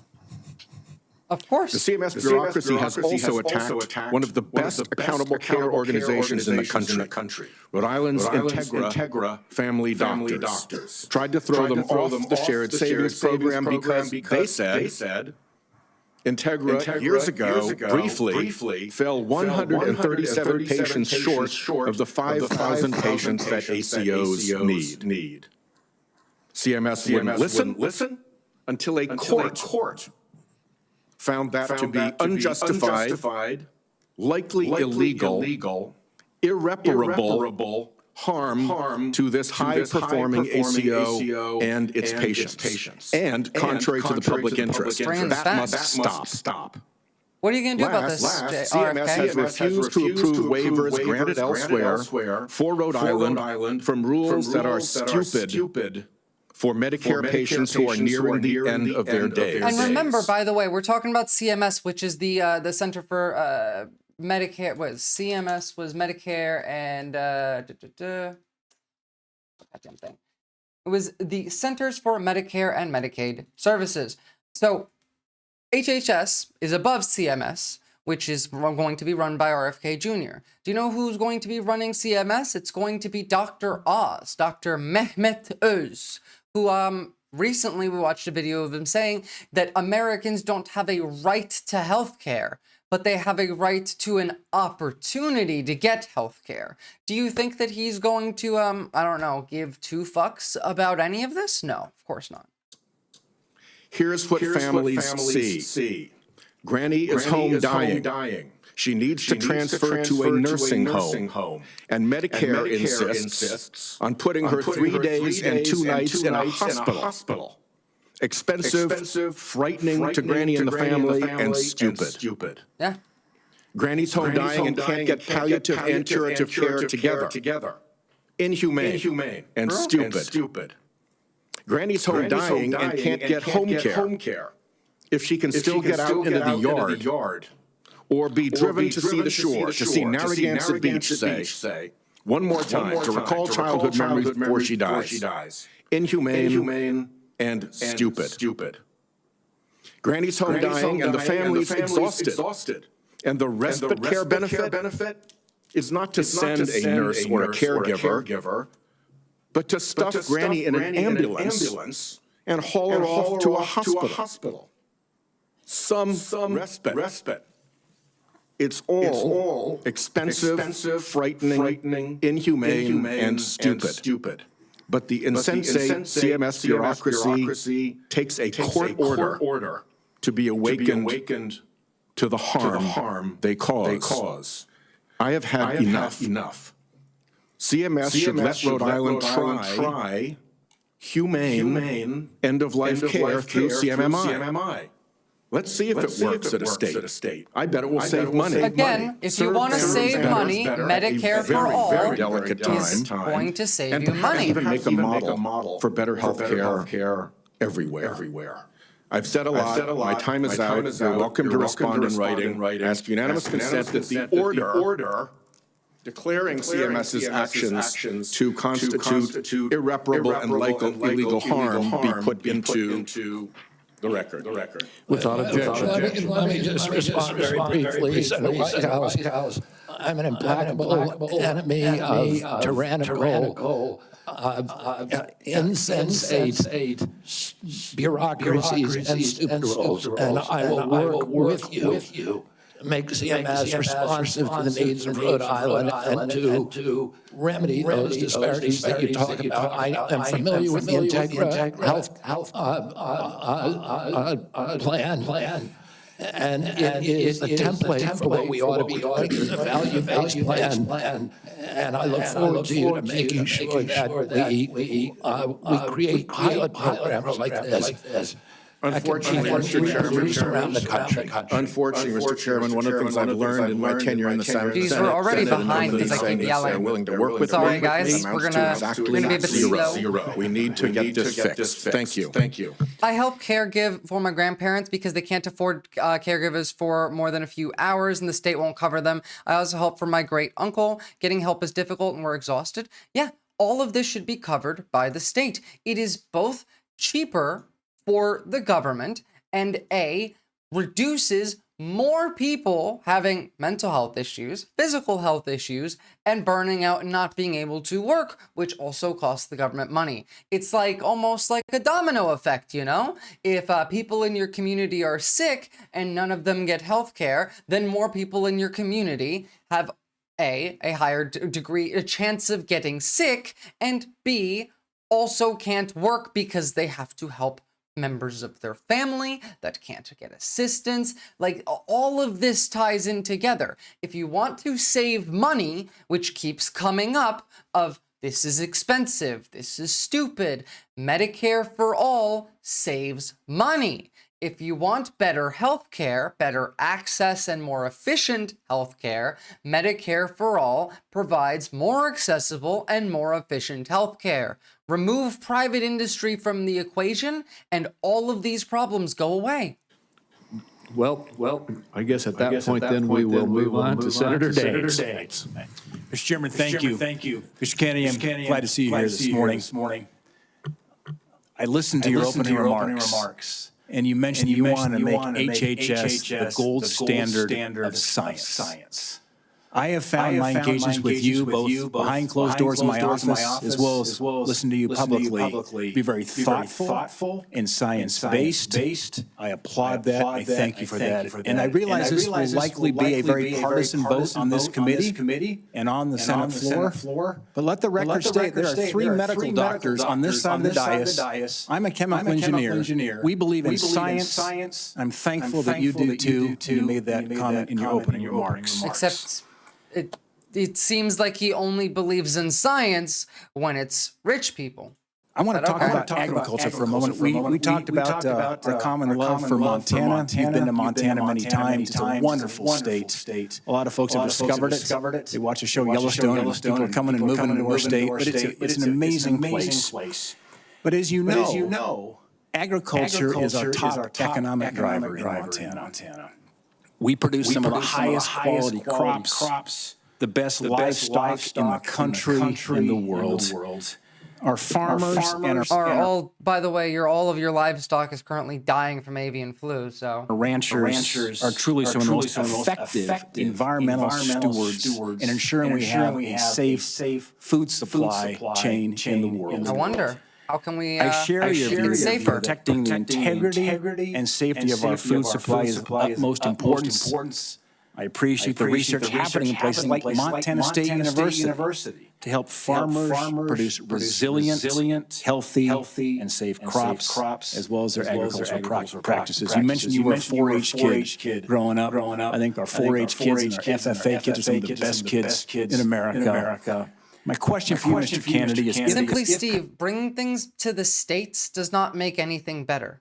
Like, making these issues a states' rights issue and taking the power from the federal government does not increase anything.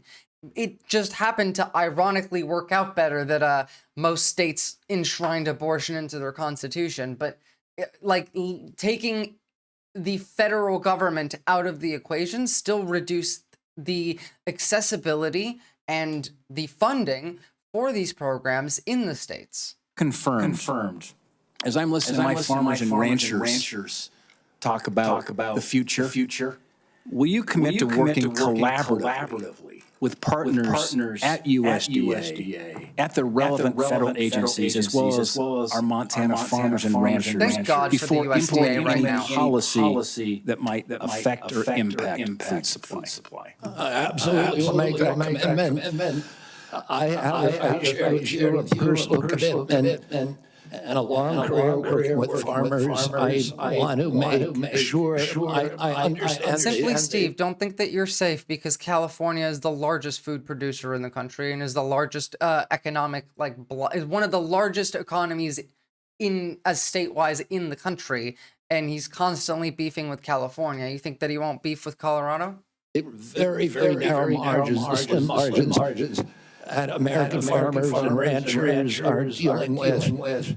And I don't want under my watch. We're not even going to talk about bird flu? To have to leave this farm for economic reasons. Like, we're talking about farmers, specifically in Montana, and the health of the food supply. Are we not going to talk about the fact that millions of, birds and cows are dying right now from bird flu, making food prices skyrocket? Are we not even going to mention this? Or for regulatory or bureaucratic reasons while I serve, if I'm privileged to serve. And be confirmed as HHS Secretary. Even more important, President Trump has a very strong commitment to farmers. President Trump, no, he has a very strong commitment to farming industry. Historically, not farmers. In modern history, the best farm president in our history. Farm income spiked for the first time in decades under his last administration. He got solid support from farmers across the country. Farm country is Trump country. Farmers across the country supported him during his election. He has specifically instructed me, and he wants farmers involved in every policy.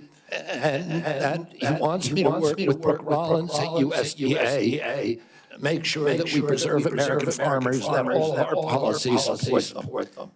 Mr. Kennedy, thank you. And if confirmed, I look forward to having you and Brooke Rollins out to Montana. Spend some time with You have my commitment to come there anytime, particularly during skiing season or hunting season. Deal. I want to shift gears for a moment. As we discussed in the meeting we had in my office, mifepristone was approved in 2000. The FDA has been under scrutiny and brought to court for failure to properly assess this drug, as well as subsequent deregulations Senator Langford described have occurred over the past 25 years. Some of these deregulations included ending the requirement that these drugs be prescribed by a doctor, ending reporting requirements for adverse events, and Again, allowing these no. pills to be obtained through the mail. In fact, FDA's own All of those things are good. And by the way, the reporting of adverse effects thing is like dog shit. Like, that's not real. That is a mischaracterization that I'm not even sure exactly what they're basing off of. There is nothing that supports that claim. prescribing label Please link me something. mentioned that 3 to 5% of women taking this drug end up in the emergency room. My question is, if confirmed as Secretary of HHS, will you commit to working with the FDA Commission to review the regulatory actions that are threatening the safety of women? None of these are threatening the safety of women. You are threatening the safety of women, you piece of shit. Sorry, Senator. As I said to Senator Langford, I think it's immoral to have a policy where patients are not allowed to report adverse events or doctors are discouraged from doing that. President Trump has asked me to study the safety of mifepristone. He has not yet taken a stand on how to regulate it. Whatever he does, I will implement those policies. I will work with this committee, make those policies make sense. Thank you, Mr. Kennedy. Senator Hassler. The most dangerous and harmful thing to women in the United States are Republicans. Mr. Chair and Ranking Member Wyden, and welcome, Mr. Kennedy, and to your family as well. I want to start with a couple of concerns I have, and just briefly, on Medicaid. States share in the funding of Medicaid.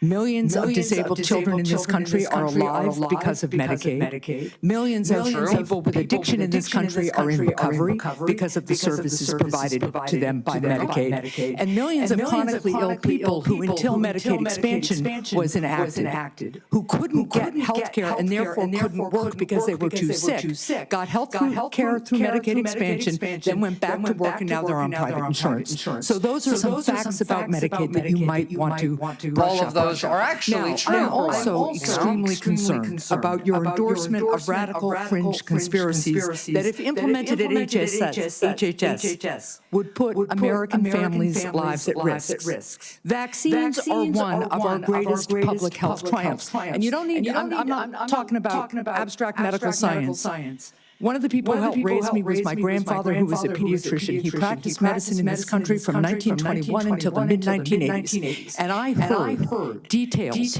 about the difference those vaccines made in saving lives in the children who were under his care. Vaccination has helped to eradicate many deadly diseases in the United States, including polio and smallpox, something we should be proud of as Americans.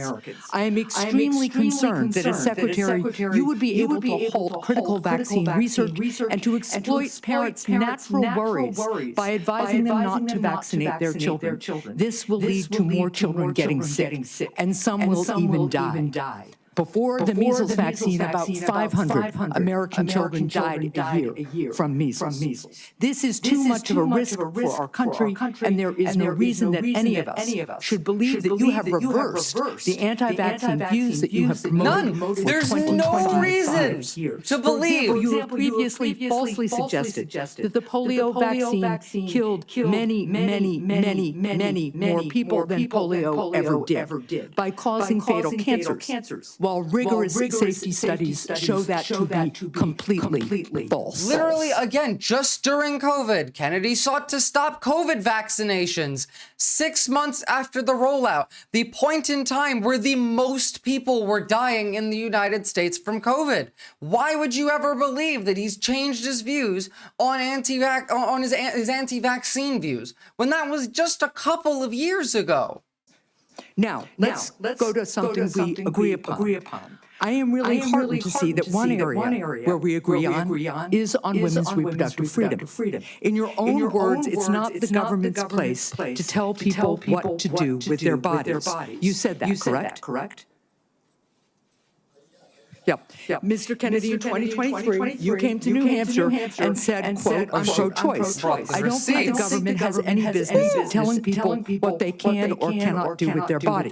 So you said that, right? Yes. But you also said we need to trust the women to make that choice because I don't trust government to make any choices. You said that too, right? Yes. It is remarkable that you have such a long record of fighting for women's reproductive freedom, and really great that my Republican colleagues are so open to voting for a pro-choice HHS secretary. So, Mr. Kennedy, I'm confused. You have clearly stated in the past that bodily autonomy is one of your core values. The question is, do you stand for that value or not? When was it that you decided to sell out the values you've had your whole life in order to be given power by President Trump? Senator, I agree with President Trump that every abortion is a tragedy. He is so We can't be a moral authority in this country. Right, but that isn't what you said back in New Hampshire in 2023. My question is exactly when did you decide to sell out your life's work and values to get this position?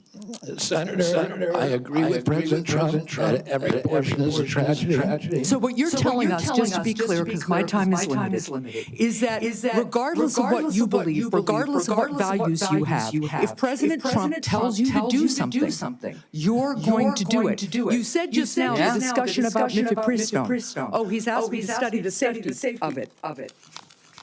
Here are the safety studies that tell us mifepristone is safe and effective. And I asked Mr. Chair that these about 40 studies be admitted to the record by unanimous consent. Without objection. So the studies are there. The safety is proved. The science is there. But what you're telling us is if President Trump orders you to take action to make it harder for women to get direly needed, Which he will. Healthcare, you'll follow his order. If Mr.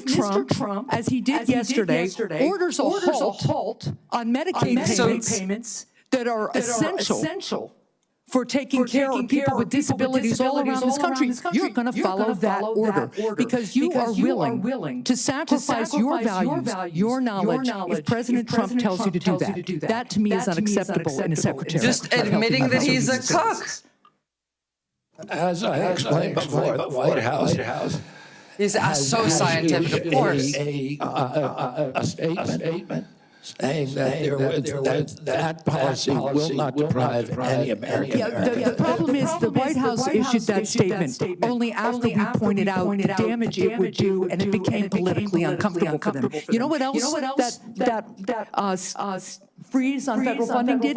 It halted funds for critical research that could cure pediatric cancer. Yeah, it did. So if the president tells you to do that, you're going to stop that too. That's enough. That's like literally just Cortez Masto next.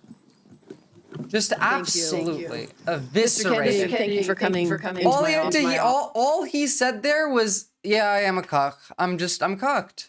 Office and having the conversation that we did. I appreciate your passion and your belief, and you've spent years really talking about the issues that matter to you. I appreciate that. Let me ask you a couple of questions, though I just need some clarification. Right now, there's a 40-year-old law that requires hospital ERs accepting payment from Medicare to actually provide emergency care to patients. So let's say a woman experiencing a life-threatening condition like a heart attack goes to the ER. As a lawyer, you would agree that federal law protects her right to emergency care, correct? Yes. So now a pregnant woman with life-threatening bleeding from an incomplete miscarriage goes to the ER. Let me rephrase that so you can hear. A pregnant woman with a life-threatening bleeding from an incomplete miscarriage goes to the ER, and her doctor also determines that she needs an emergency abortion. But she's in a state where abortion is banned. You would agree also as an attorney that federal law protects her right to that emergency care, correct? I don't know. The answer to that is I don't know. Let me ask you this as an attorney. Doesn't federal law preempt state law? Yes. The federal Constitution does. No, federal law preempts state law. That is the true answer there. If you have like for example, if marijuana is legal in Colorado and federal law says marijuana is illegal, then the DEA can come into the little dispensaries that you have there that are legally operating and arrest everybody there. They can still do that. Federal law goes above civil law, goes above state law and local law. I think this is basic fucking like third grade civics. Sometimes not every federal law preempts state laws. It could be unconstitutional.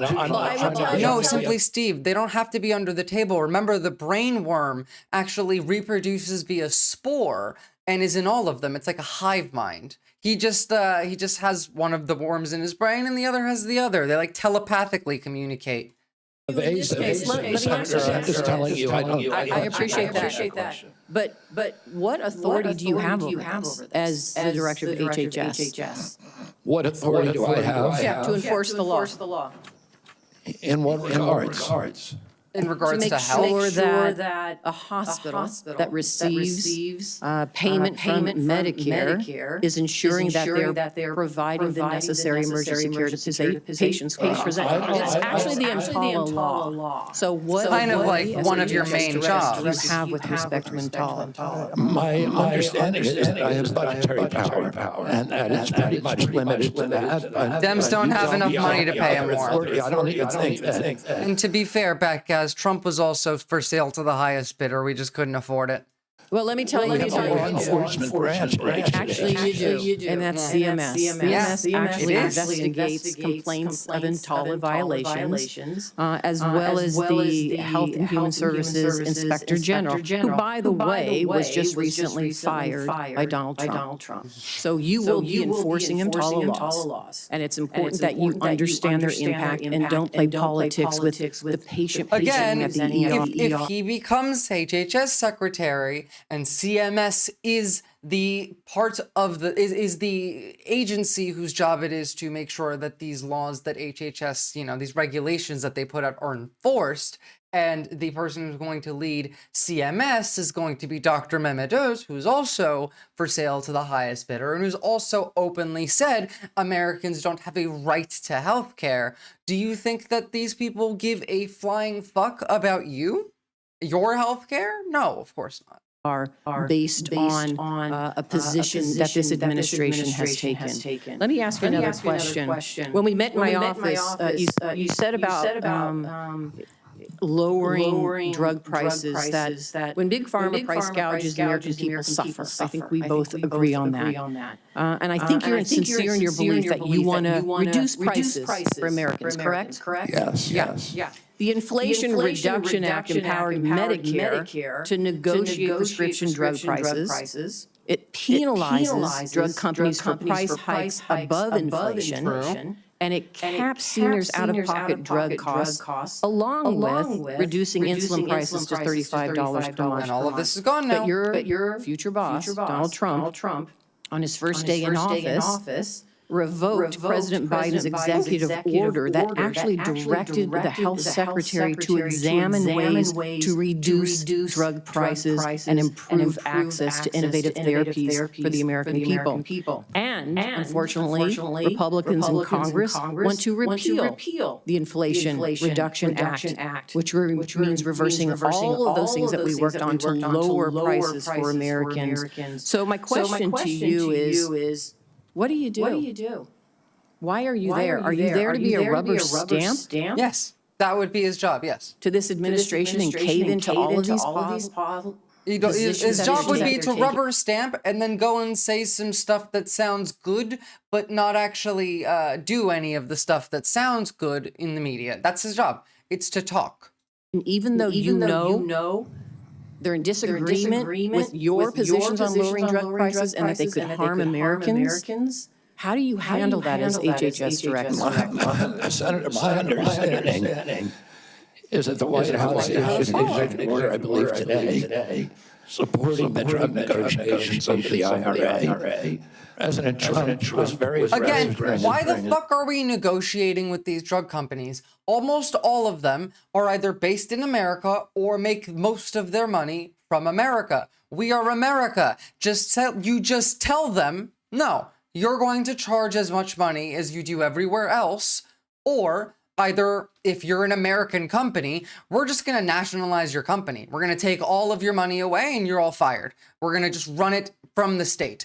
Or you can actually, I don't know, do the same thing you do with everyone else and not charge $1,500 for insulin or not charge $700 for an inhaler. You know, we do have this power if we just, I don't know, could sack up instead of suck off the the pharmaceutical companies, rather. His first term. Negotiation, more like negotiation, yeah. Drug prices. He has instructed me, and I met with him repeatedly. There's literally no reason. We need lower prices than seniors in this country. Which he just did the opposite of. Let me ask you this, because I only have so much time. So we've already negotiated lowering prices for 10 drugs with Big Pharma. And Big Pharma, by the way, opposes this. They have not only are asking for a pause, they have filed lawsuits, but we've already negotiated the first 10 drugs.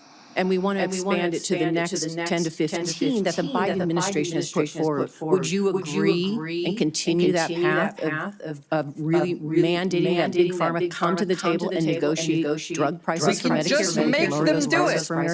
I understand. Make price gouging illegal and say either bring the price down or you go to prison if you live in America. If you don't, then we will no longer do business with you. If you're an American company, you'll go to prison and I will nationalize your company. That's what, I don't know, an actual president would have done. You know, someone like FDR maybe. Is the executive order that was issued today, which I haven't seen, but I read a summary. But let me ask you this then, because you keep citing the Trump administration and you're just going to follow what they say. Is that what you're doing? You're just a rubber stamp for them in this position? So anybody, so it doesn't matter that you're before us, it could be anybody coming before us as long as they're a rubber stamp for this administration and disregarding your beliefs and what you think. I guess my question to you is, if it really is fundamental to what you believe, how do you live with that? How do you address those issues as you're moving forward? You want me to answer the question? Yeah. You want me to answer the question? You know, honestly, we could threaten, not even just like for price gouging. You could say, you know what, we'll put you in prison for, murder. You are responsible for the deaths of X amount of people. If it's insulin, for example, you making insulin go from $35 to $1,500, you are killing thousands. If you don't not do this, if you don't charge a reasonable price for insulin, me as the president will order the government to have you arrested and will try you for crimes against humanity. And if you're a US company, we will nationalize you, or we will just not do business with you if you're a foreign company. Fuck you, we're America, we can do this. Why are we being such little pussies and having to negotiate with these goddamn, parasitic drug companies? Fuck you. I'm asking you. Lock them up. Hell yeah. Me and the chronic disease epidemic and make America healthy. Is that the only reason why you're at HHS? Is that the only reason why you're at HHS to address that one issue? President Trump has asked me because I'm in a unique position to end that. And that is what I'm doing. And if we don't solve that problem, Senator, all of the other disputes we have about who's paying, and whether it's insurance companies, whether it's providers, whether it's HMOs, whether it's patients or families, all of those are moving deck chairs around in the Titanic. Yeah, they own the government. We should own them. Nationalize the megacorps. Is sinking. Our 60% increase in Medicaid over the past 4 years is the biggest budget line. If you want cheaper, more accessible, and more efficient health care, then nationalize health care. I can't wait for Bernie's turn. I really can't. It's growing faster than any other, and no other nation in the world has what we have here. No other nation has a chronic disease. We have the highest chronic disease burden. Because we're cucked by those companies. We had during COVID. We had 16% of the COVID deaths in the country. We only have during COVID, you were advocating for them to stop rolling out vaccinations at the point of COVID, where the deaths in the US were at their highest rate. Literally, like, who the fuck are you talking about COVID right now? You trying to kill more people during COVID. You're responsible for killing 84 Samoan people with measles. You should be in prison, not running for, not being at this hearing for HHS secretary.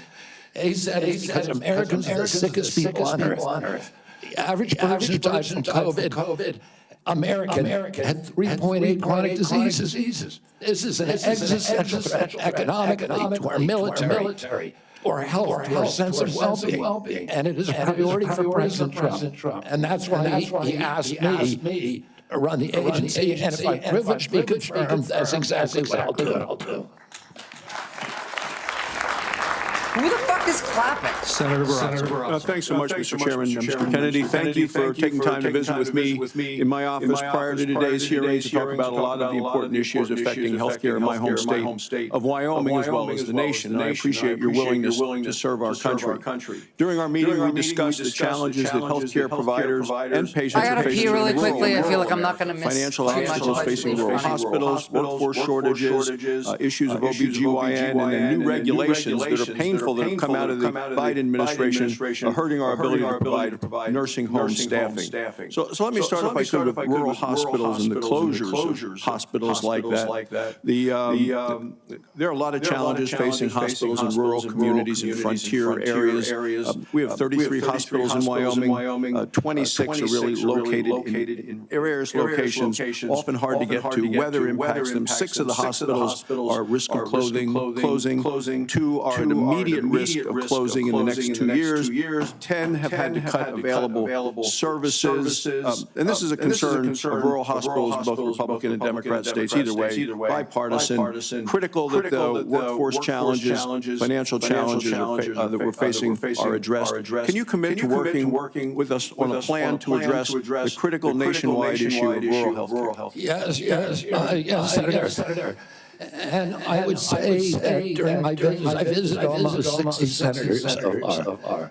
And the most common unifying, I would say, issue among both Democrats and Republicans there were 2. One was PBM reform, and the others were rural hospitals. And our nation made a commitment over 100 years ago to put a hospital within 30 miles of every American. We generally succeeded in doing that. It's absolutely critical. It's life-saving. And rural hospitals are closing at an extraordinary rate right now. Oh, yeah. Rural hospitals are closing? Oh, what? Public hospitals are struggling to, exist around private healthcare? Private hospitals existing? Maybe we should get rid of private healthcare. Not only provide important health care for the localities, but also they're economic drivers for localities all over this country. President Trump is determined to end the hemorrhage of rural hospitals, and he's asked me to do that through the use of AI, through telemedicine, which these are innovations that I saw the other day. A Cleveland clinic. Like AI in medical research? Fine. AI in telemedicine? What? An AI nurse. It's like asking ChatGPT, oh, what should I do for my health problems? That you cannot distinguish from a human being that has diagnostics as good as any doctor. And we can provide concierge care to every American in this country, even those the remote parts of Wyoming, Montana, if we made it all public. We also have opportunities at HRSA and at the GME.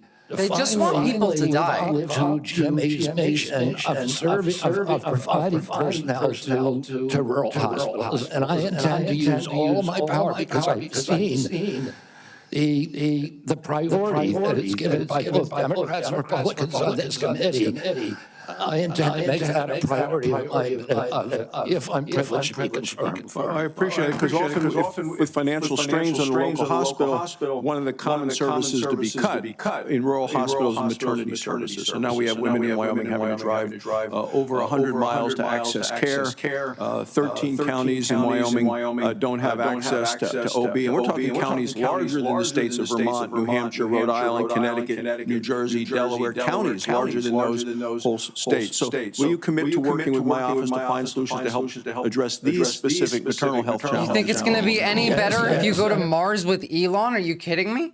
I look forward to it.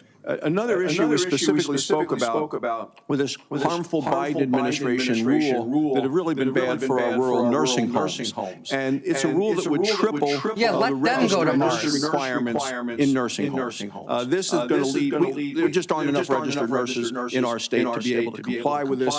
This would lead to nursing homes. I wonder if maybe all of the harassment and literally assaults of healthcare workers might disencourage people from wanting to go into the healthcare field. Closures across our state. Will you commit to working with me to fix this serious problem that was a result of a rule that came out by the Biden administration, who clearly doesn't understand rural America? Yes, Senator, I think the rule was well-intentioned. I missed the part where they're talking about, but I can guarantee you whatever the fuck this guy is saying is a mischaracterization of something that's actually happened and was actually good. But as you've said, as every other Republican has said, it will be a disaster for their states. Some of the nursing homes, these are staffing rules that require 24-hour staffing by medical professionals. Some of the nursing homes in rural areas simply do not have the available personnel or the economics to be able to do that. It will mean the closure of nursing homes in rural areas across our country. You know why? What that's happening, by the way? It's because in reductions of federal funding. Elderly parent will be moved a great distance from the local community and their family. And we know that the single literally everything these people say is terrifying. Home care is the involvement, the proximity of family members. When you move that nursing facility away from the community where the kids This is true. You're going to get much worse care. This is true. Although it was noble, was in reality, for rural areas at least, it is going to be a disaster. Thank you, Mr. Chairman. Barney's up next. God. Thank you. Senator Johnson. Oh, no, he's not. We're behind, remember? Thank you for being here. We're behind because I can't stop pausing to yell at these people. Thank you for your decades-long advocacy for a clean environment, for children's health. Decades-long advocacy for children's health and a clean environment. Again, like mostly children out of the 84 Samoans that are dead specifically because of RFK Jr. are children. Most of them are children. He is responsible for the deaths of children more than he's responsible for helping children. Surprised by the hostility on the other side. I'm highly disappointed in it. And the other half is filled with poisonous gas. Remember when you called me up and you were contemplating setting your political differences aside, joining forces with President Trump on an area of agreement, addressing chronic illness, trying to find the root cause of all these problems facing this nation. My first response was, Bobby, this is an answer to my prayers. We need to get to the answers of this, but even more, we need to heal and unify this divided nation. I'm not necessarily the most optimistic guy because we've got enormous challenges facing this nation, but I thought, wow. Here's somebody from the left, somebody I don't agree with on many issues politically, coming together with President Trump and focusing on an area of agreement, something that the American people desperately want. And again, none of them work for you. They don't want to help you. They literally want you to die. Why else would you freeze all federal funding? Why else would you freeze specifically all federal funding for things like cancer research, Alzheimer research, diabetes research? Finding out the answers. What has caused autism? Autism has existed for the entirety of human history. The reason why the rates of autism have gone up is because we learned about it and then we started finding out that there are more autistic people as we tested for it. You want a graph of what left-handed this looks like?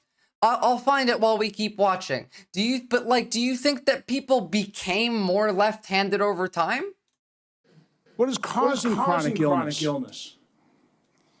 Ms. Kennedy, I know, I think I've come to know what's in your heart. I think I know the personal and political price you've paid for this decision. I want to say publicly, this is what you should link every single time you see some dipshit talk about the increase in, I don't know, trans people or autism or ADHD. This is what you link to them. Because it's not like people became left-handed over time when they weren't before. Thank you for that. I truly appreciate what you're doing here. Which is trying to kill you. Can't we come together as a nation? Mr. Johnson, Mr. Ron Johnson, I truly appreciate the work that you're doing to make sure that the average American dies at a much earlier time in their life than they normally should. And do this? Can we do it? Aren't you getting tired of this? I'm getting tired of this. I am fucking tired of this. So again, Ms. Kennedy, I need to enter the record. These are just 11 letters of support signed by 63,000 people, thousands of doctors. From the American Association of American Physicians and Surgeons, Independent Medical Alliance, the North Carolina Physicians and Freedom Group, Governor Jeff Landry from Louisiana. These are Americans, nonpartisan. A lot of these people I know because I've advocated with you. A lot of them are Democrats. They put their political differences aside. So, Mr. Chairman, I'd like to enter this in the record. Yeah, they put their differences aside. They bent the knee. I do want to, Ms. Kennedy, as long as I have you here. I've written over 70 oversight letters to the federal health agencies under the Biden administration. I've virtually gotten squat out of them. Okay, what I get is we get, for example, 50 pages of Anthony Fauci's emails redacted.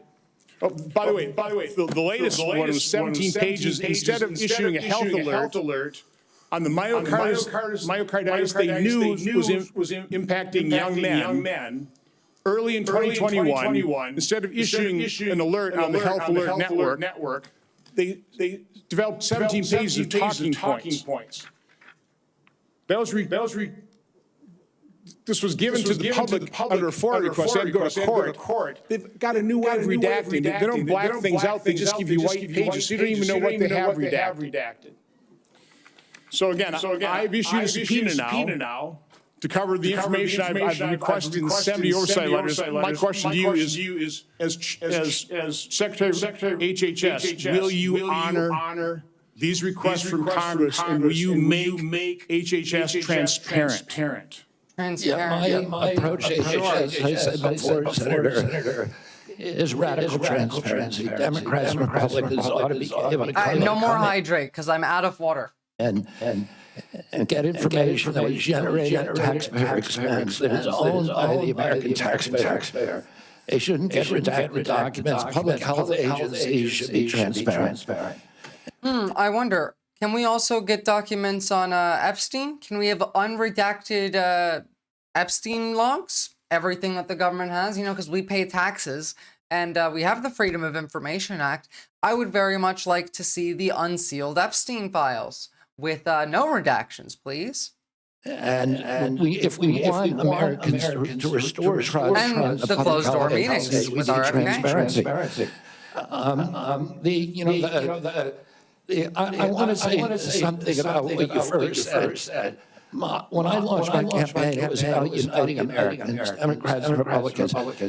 There's no issue that should unite us more than this chronic health epidemic. There's no such thing as Republican children or Democratic children. These are our kids. 66% of them are damaged. I know what a healthy kid looks like because I had so many of them in my family.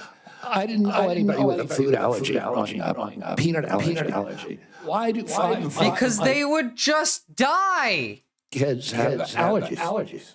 Why are we? And also, there is a genuine reason why there's an increase in people having allergies. Except you're not going to talk about it, and you're not going to do anything about it because you are owned by the companies that produce, I don't know, mass production of food that is now being deregulated that you're in favor of. Maybe people like Monsanto and the pesticides that they put on foods that we don't really know the long-term health effects of because they won't tell us. How about the amount of plastic that you're breathing in every single day and is in your body? How about lead in your fucking blood? Like, all of these things impact your long-term public health.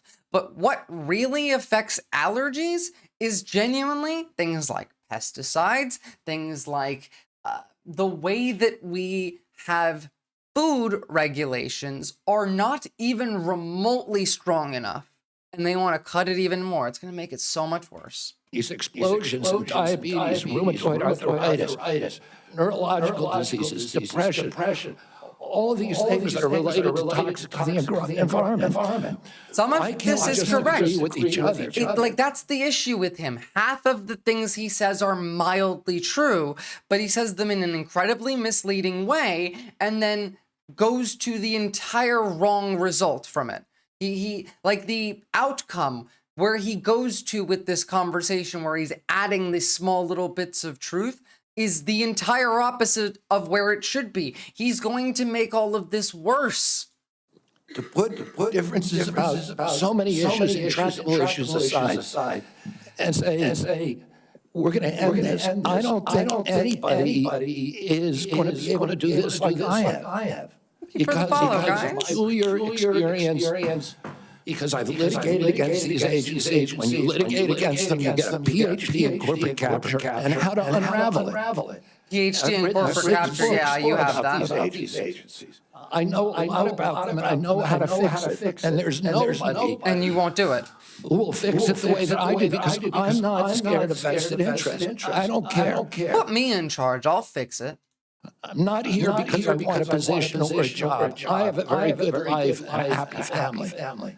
This is something I don't need. I want to do this because we're going to fix it. And the other thing is we are attracting now a caliber of people to HHS like never before in history. And they're entrepreneurs there.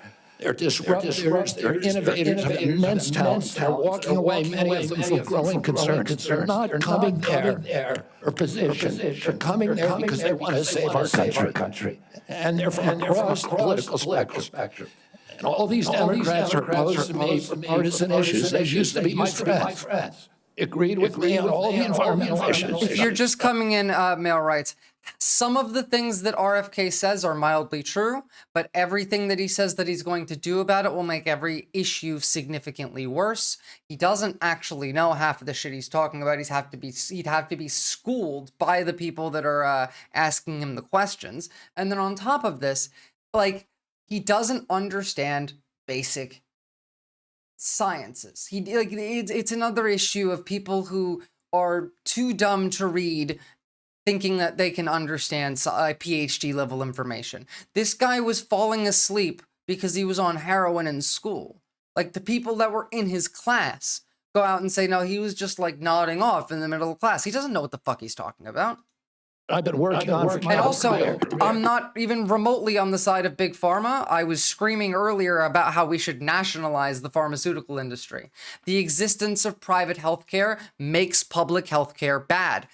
The existence of private healthcare reduces the accessibility, the functionality, the efficiency, and increases the cost of public healthcare. Now they're against me because anything that President Trump does, any decision he makes, has to be lampooned, derided. Short sport, they would literally kill me. Marginalized, vilified. We need to move on.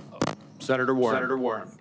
Thank you, Mr. Chairman. So, Mr. Kennedy, I want to start with something that I think you and I agree on. And that is that Big Pharma has too much power in Washington. You've said that President Trump asked you to, quote, clean up corruption and conflict. Sounds great. Does sound great. You will, quote, slam shut the revolving door between government agencies and the companies Sounds they excellent. regulate. That also sounds great. So here's an easy question. Will you commit that Simply, Steve, do not start that argument right now, please. compensation from a drug company, a medical device company, a hospital system, or a health insurer for at least 4 years, including as a lobbyist or a board member? Can you just repeat the last part of the question? You're not going to take money from drug companies in any way, shape, or form. Who? Me? Yes, you. I'm happy to commit to that. Okay, good. That's what Great. I said. Excellent. It's an easy question to start with. And I think you're right on this. I don't think any want to give me money, by the way. Let's keep going. You're right because to say yes. Because every American has the right to know that every decision you make as our number one health officer is to help them and not to make money for yourself in the future. So I want to talk more about money. I'm looking at your paperwork right now. In the past 2 years, you've raked in $2.5 million from a law firm called Wisner Baum. You go online, you do commercials to encourage people to sign up with Wisner Baum, to join lawsuits. Well, to be fair, against Short Spark, I also wasn't sure there at the end, like, was this just directed at RFK or was this directed at everybody that would work, like, within the health, like, HHS, including people like Memedoz? Because, like, there's no fucking way that he was going to say yes to that. Vaccine makers.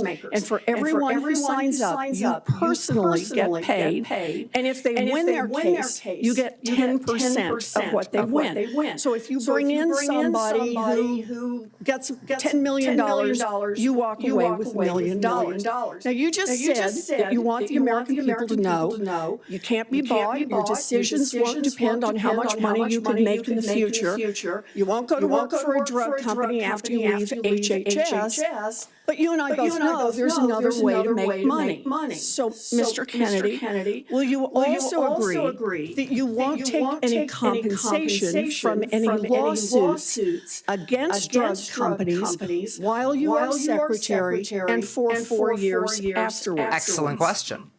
Well, I'll certainly commit to that while I'm secretary. But afterward, no, of course not. Like a shill. I put together that case. I did the Science Day presentation to the judge on that case to get it into court. Mr. Kennedy, it's just a really simple question. You've taken in $2.5 million. I want to know if you will commit right now that not only will you not go to work for drug companies, you won't go to work suing the drug companies and taking your rake out of that while you're secretary and for 4 years after. It's just. I'll commit to not taking any fees from drug companies while I'm secretary. But I will take them after. That's the point.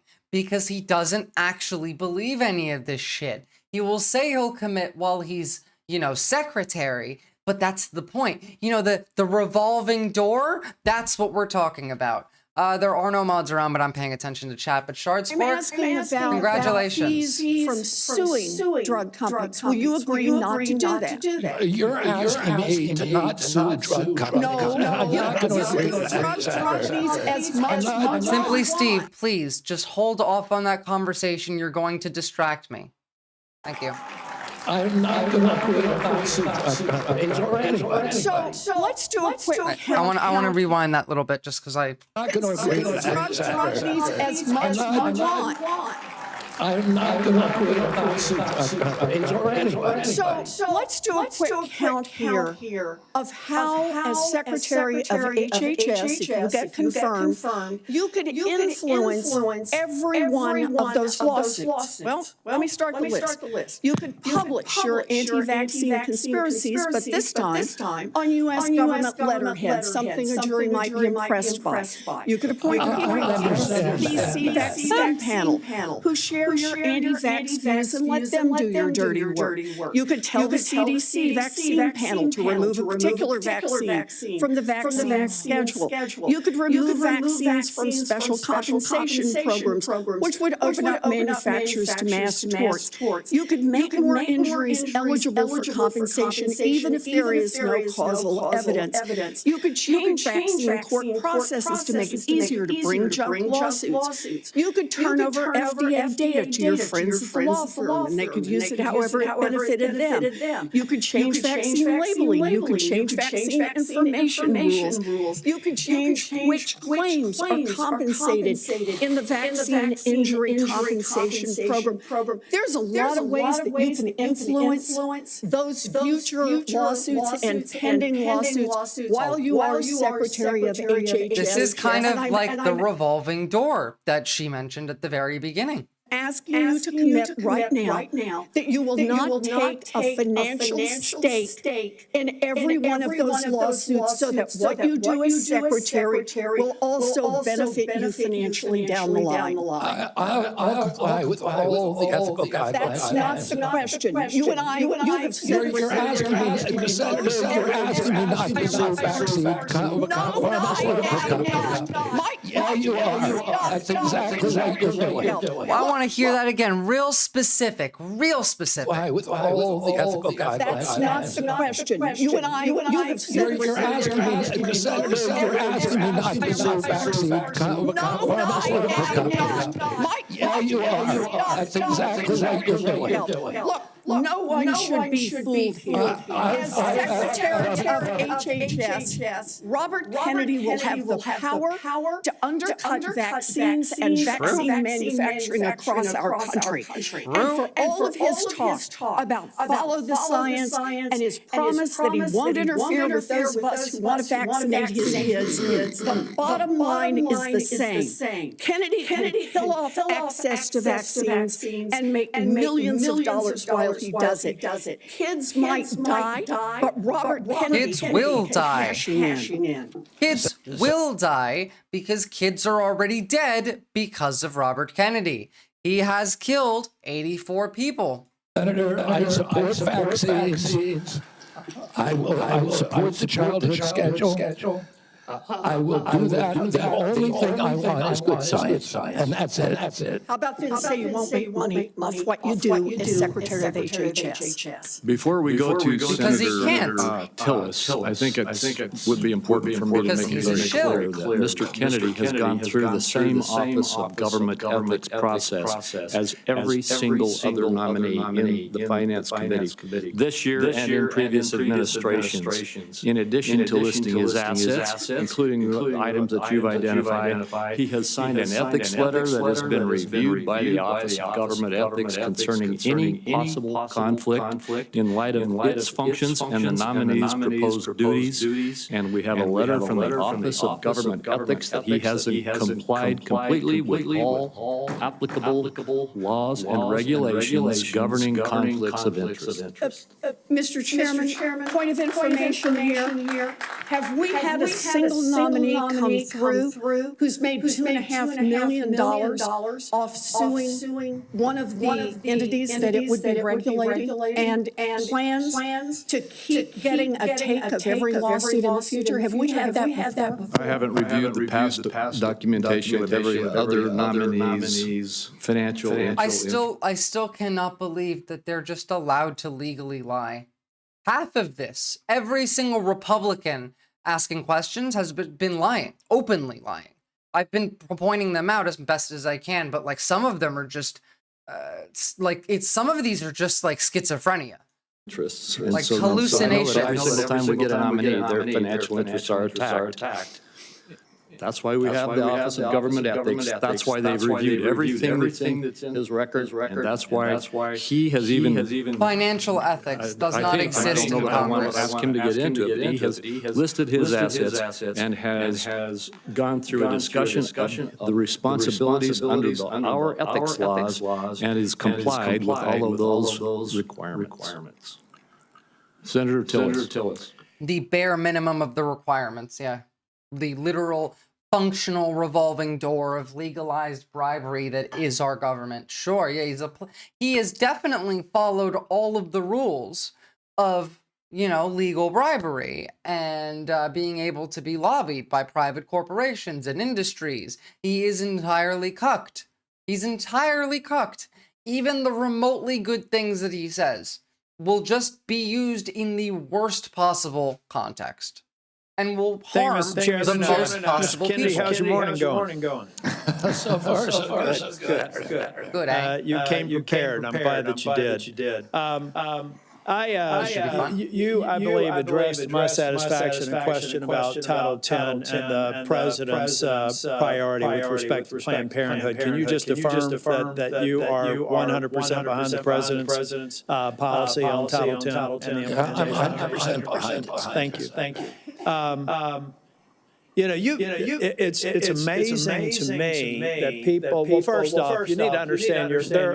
I was in a judiciary hearing this morning. It's very clear to me that some of these nominations are going to be shirts and skins. So no matter what you answer in the affirmative, they're going to ask you one more question so that you won't be able to answer in the affirmative. That's just the way the game gets played. When we have nominees like yourself. So I think you're handling yourself well. I got a real quick. He had to be taught how his job works at least 3 times so far. Question for you. Are you a conspiracy theorist? Yes.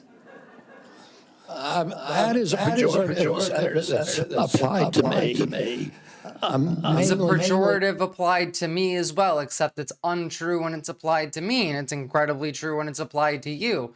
The difference here being there is evidence to back up one claim and no evidence to back up another. You're like, they're being so unfair to me. They're asking me what my job is. You're so right, Schuffelpuffer. Of course he's not going to say no. Difficult questions, a powerful interest. I was told that I was a conspiracy theorist. That label was applied to me because I said that the vaccines, the COVID vaccine, didn't prevent transmission and it wouldn't prevent infection. When the government was telling Americans that it would. I was saying that. At the height of the death rate of COVID, he tried to stop COVID vaccinations when the most people were dying.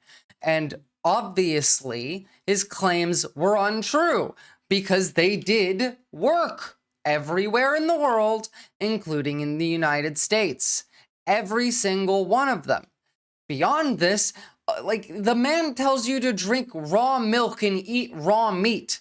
He wants you to, I believe it was him that started it, but I might be wrong on this, but that you should be giving honey to infants under a year old, which is how you get botulism.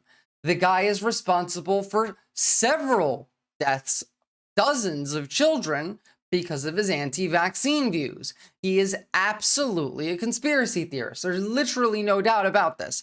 But, reality doesn't matter, of course. So. Because I was looking at the monkey studies in May of 2020. Oh, the monkey studies. I was called a conspiracy. Now everybody admits it. Admits what? Conspiracy theory because I said red dye caused cancer. That's true. Now FDA has acknowledged that and banned it. Nobody called you a conspiracy theorist for saying red dye causes cancer. Red dye was bad. It was the specific one of it. What was it? Red 3 or Red 4, Red 5? Which one was it? I can't remember that one.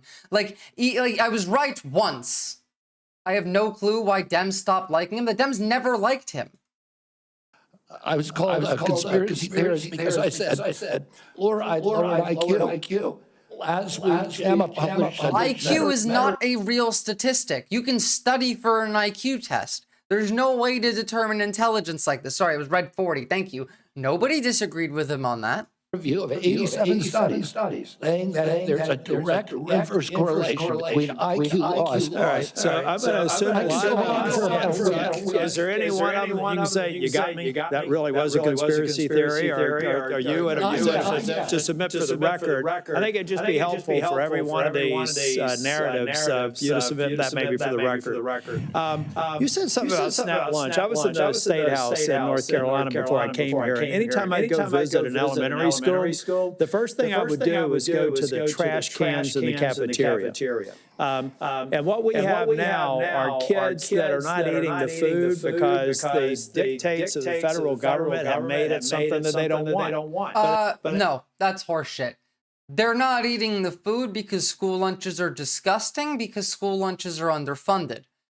They should be publicly funded and have you seen what school lunches look like in places like, I don't know, Japan or Australia or the UK or Germany or Turkey or Canada or literally anywhere else?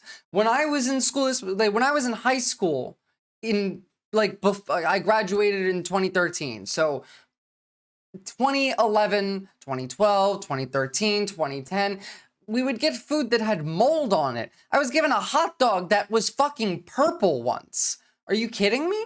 No, that's not why kids don't eat the school lunches. It's not because the government made it so that it's healthy food and it's gross. They don't eat school lunches because the school lunches are disgusting because they're not funded. They are bought from private companies for the cheapest possible price because schools are underfunded. They say, well, it's a healthy alternative. It has processed materials in it, and it's not even the healthy stuff is bad to them. So they throw it away. Trash cans full of food that these kids didn't eat. So then what do they do? Motherfucker, Americans can't get food. We have food deserts where people all over the country, even on SNAP benefits, even on food stamps, cannot go to a supermarket because there's not one anywhere near them. The vast majority of these places, people depend on dollar stores, on gas stations, and on fast food restaurants like McDonald's. And again, are you going to do anything about high fructose corn syrup, which is one of the leading causes of obesity in this country? Go eat snacks. Or they go eat a sugar, or they drink a sugar drink. The SNAP program, everything you said about the SNAP program, I agree with. I think that we should be very, very strict about that. And it's going to make some people uncomfortable in the food manufacturing segment to produce healthy foods that we can put in the SNAP program. That's the way to address it. But we also need to look at the school health program. I was PTA president 21, 22 years ago at my daughter's high school. And I feel like we've got these kids that need help. We've got to guide them through a process. Many of them are probably on Medicaid, and Medicaid's failing them. Everybody here says Medicaid is sacrosanct. Medicaid is absolutely a failure. Why? Because it's underfunded. Medicare is also underfunded. If you want people to have cheaper, more accessible, and more efficient health care, then give them free public health care, Medicare for all. This reduces the cost, this increases the availability and the access, and it increases the efficiency. The existence of private health care, as well as, let's say, private food industries, reduces all of the benefits of public health care, of any kind of public system that relies on private food industry. Everybody's admitted that Medicaid is not producing positive health outcomes. Is that your problem with Medicaid right now? The program or the outcomes? Is the outcomes. We're spending $900 billion. Our people are getting sicker every single year. Yeah. So President Trump wants people to have Americans to have high-quality insurance. Anybody who's building a case for the status quo of Medicaid is by extension saying that they're happy with the outcomes. I think it's unacceptable. I do have a question for you on Project Warp Speed. We supported the CARES Act. We had 97 people people in the U.S. Senate vote for it. Everybody here. There's only one member of Congress that voted against it, I believe. And Project Warp Speed had CDC, FDA, NIH, and BARDA very much in the mix. Now, some people think that you're going to come in here and insert yourself into those agencies in a way that's never been done before. Let's say that they're a part of a future Project Warp Speed. Is it your intent to go in and do something that's never been done before based on my staff's research and insert yourself in a discussion that the scientists are dealing with in those different agencies? No, Senator. What I want to do is, I'm not a scientist. I want to empower scientists. I want to make sure that science is unobstructed by vested economic interests. That's good. That's good. Culture, and I'll just say about Operation Warp Speed. It was an extraordinary accomplishment, a demonstration of leadership by President Trump.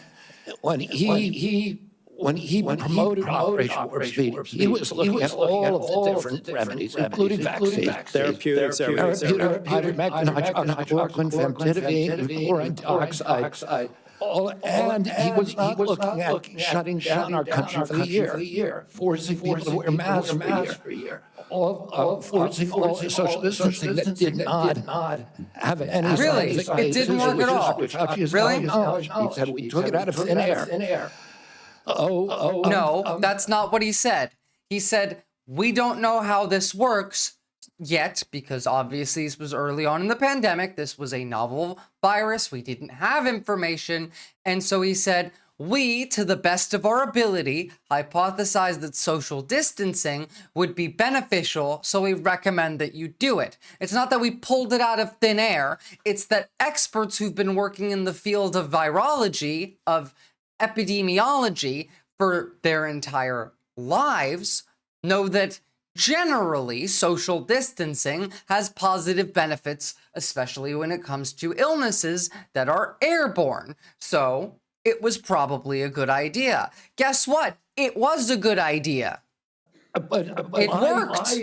But all of those changed during the Biden administration. And it became very narrowly focused. We ended up with the worst, highest death count of any country in the world. Mr. Chair, if I could just ask one final question, I think it's a one-word answer. I've heard a lot of people complaining about health care delivery. The ACA is shit, but it's better than anything. It's better than not having the ACA. But you know how we could make the ACA better? We could increase it so that everyone has access to it and that there is no private health care. Medicaid. On the other side of the dais here. I studied pre-med. I've been responsible for health. I have more experience studying medicine than you do, good guy, Dari. Policies over the last 4 years. The president. Biden. Okay. So I'd like to have heard more of those in oversight hearings over the last 4 years. I haven't, but I'm glad that there's an acknowledgement that you're inheriting a problem that needs to be fixed. Thank you. Thank you, Senator. Because I'm smarter than you. Sanders. Thank you, Mr. Chairman. Oh, it's Bernie time. Hell yeah. With us. I very much like the slogan that you coined, Make America Healthy Again. And I strongly agree with that effort. Despite spending, as you indicated, 2 or 3 times as much per capita on healthcare as other nations, we have 85 million people who are uninsured, underinsured. We have all kinds of chronic illnesses. Our life expectancy is lower than other countries. And for working class people in this country, they are living 6-7 years shorter lives than the top 1%. We got a problem. Okay? And I'm going to suggest some ideas that I think can remedy that. Last year, the insurance industry in this country made over $70 billion. While at the same time, 85 million Americans are uninsured or underinsured.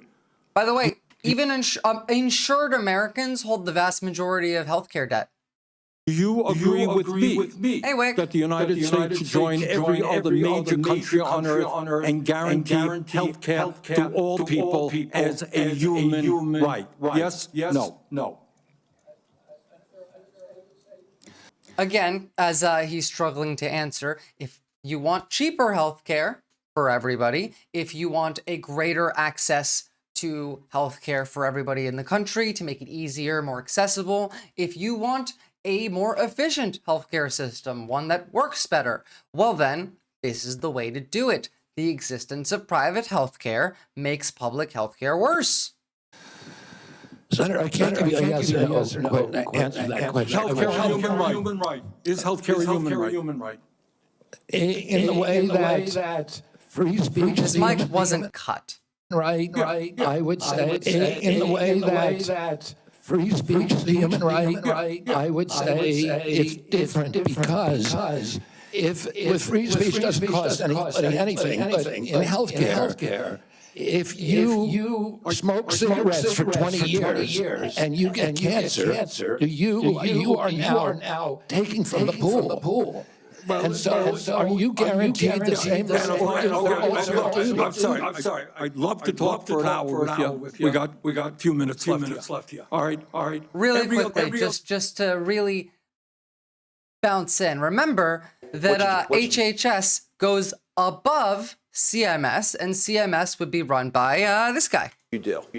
I think you ought to think about 15-minute physical needs. They're incredibly inexpensive to run. You can screen thousands of people for almost nothing, and you allow a conversation to take place in more of a festival-like setting. It's not scary. And I mentioned earlier that almost everybody who comes to our 15-minute physicals has a job, but a lot don't have insurance. Give them a way of crawling back out of the abyss of darkness, of fear over not having the help they need, and give them an opportunity, because they don't have the right to health, but they have the right to access, a chance to get that health. You don't have a right to health, but you have a chance to get that health. That would be the guy who works under this guy.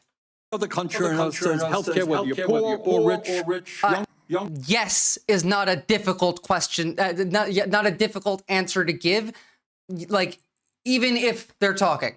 And by the way, absolutely Bernie would have given him the chance and then gone back and said, oh, we're sorry, okay, yes, okay, great. Then we can move on. Are you kidding me? Like, don't even try that shit with me. You're getting one more warning right now, male rights. Like, I know that you actually do pay attention and that you do try, but you have to act in good faith. I'm not dealing with this shit anymore. Like, the ban hammer is coming down harder now. I've been too nice to you people. Longer roll to human right. I'm not hearing you say that. All right, you've talked about the drug companies, and maybe we agree on this one.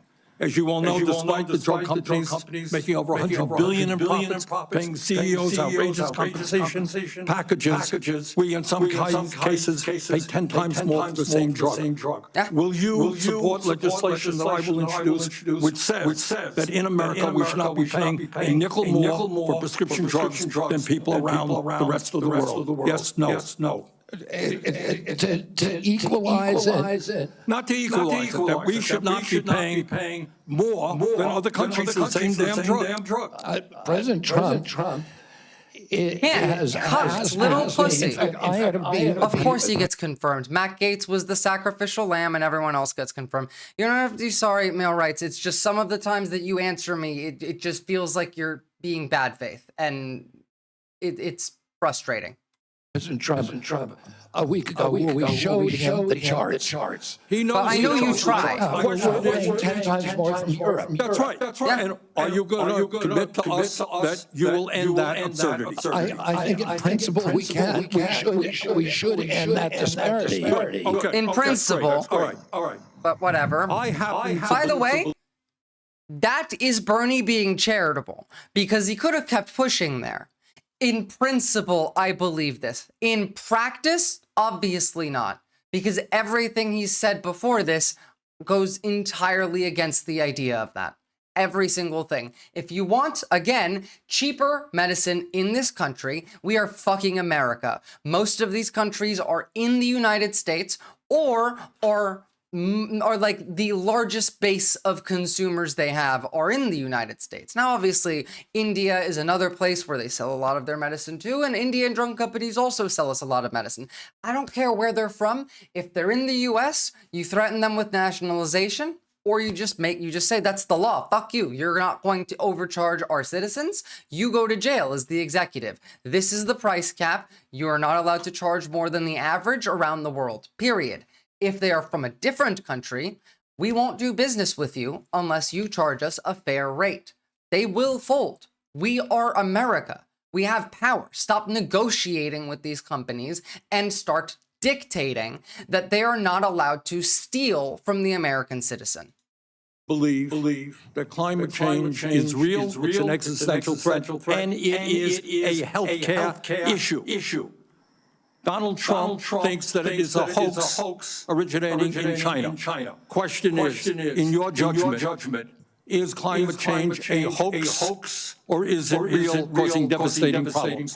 President Trump and I, from the beginning, from our first meeting, agreed to disagree on that issue. I believe climate change is existential. My job is to make Americans healthy again. That also ties into your job. You disagree with Trump. You don't think climate change is a hoax, is what I'm hearing. My job here is to... I'm just asking you that, Kenny, not a trick question. I answered your question. Okay, you disagree with the president on that. I answered your question. Okay. I'm going to pick up on a point. He literally, like, if you guys watched my stream yesterday, he sounds like the CCP official when he's asked to say anything negative about Xi Jinping. Senator Hassan, look, there is no question that abortion is a divisive issue in this country. I would say a majority of the people are pro-choice. There's a strong minority who are pro-life. A year and a half ago, you went to New Hampshire, running for president, gave a speech, and you talked about government should not tell a woman what she can do with her own body. That's her choice. Now, I think everybody on that side is pro-life. I think everybody here is pro-choice. I have never seen any major politician flip on that issue quite as quickly as you did when Trump asked you to become HHS secretary. Tell me why you think people should have confidence in your consistency and in your word, when you really made a major U-turn on an issue of that importance in such a short time. Senator, I believe, and I've always believed, that every abortion is a tragedy. But you told the people of New Hampshire that it was their right. All right, let me do a last question, because I'm running out of time. I think the gist of what you're trying to say today is you're really pro-vaccine, you want to ask questions. You have started a group called the Children's Health Defense. You're the originator. Right now, as I understand it, on their website, they are selling what's called onesies. These are little things, clothing for babies. One of them is titled Unfact, Unafraid. This is literally child abuse. Next one, and they're sold for $26 a piece, by the way. Next one is... Not the clothing, obviously, but not vaccinating your kids is child abuse. If you are not, like, if you by choice, not because of unavailability, not in like a year when they make vaccines incredibly expensive right now, or rather even 6 months ago, if you are not vaccinating your children, that is child abuse. And then your children should be taken away from you by, like, Child Protective Services. Genuinely.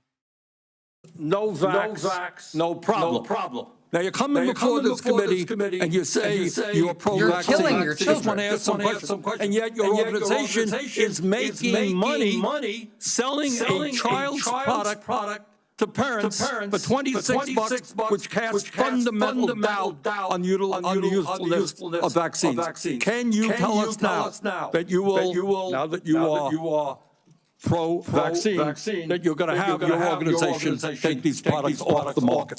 Senator, I have no power over that organization. I'm not part of it. I resigned from the board. That was just a few months ago. You founded that. You certainly have power. You can make that. Are you supportive of this? Are you supportive of it? Are you supportive of it is just the question.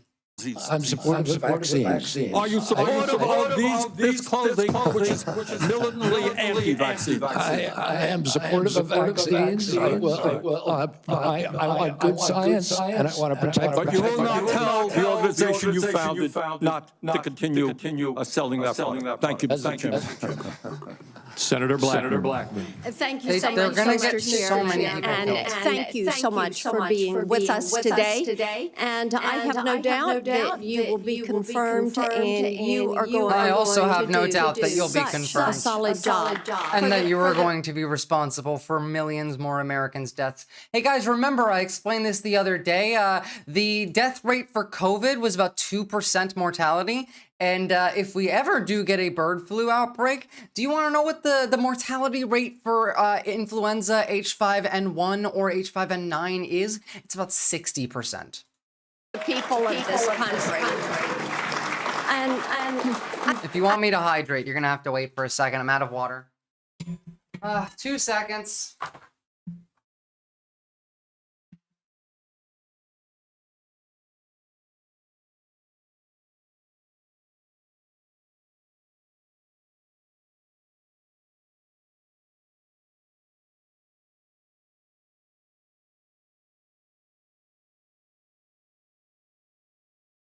Sorry. At least it was in the beginning of a segment. I don't want to miss this horrible person talking. And yeah, that is quite a lot. 3 million people died from COVID when it was a 2% death rate. Imagine an outbreak, imagine a pandemic level issue. Remember, this has already spread to several countries. We have human cases in the UK. So you shouldn't really discount that as a maybe anymore. I've been trying not to be all that worried about it, but I mean, I do have several issues I wanted to talk with you about, and didn't have time to cover them all when we met prior to the meeting, but rural health care is very important to me and the people of Tennessee. 78 of our 95 counties are rural counties. Now, over the last few years, we've seen hospital closures, so we have focused on access in rural areas, and my rural health agenda, which is bipartisan, focuses on innovation, telehealth, access. I really do need, like, this is the biggest one that I have, and I got this for Christmas.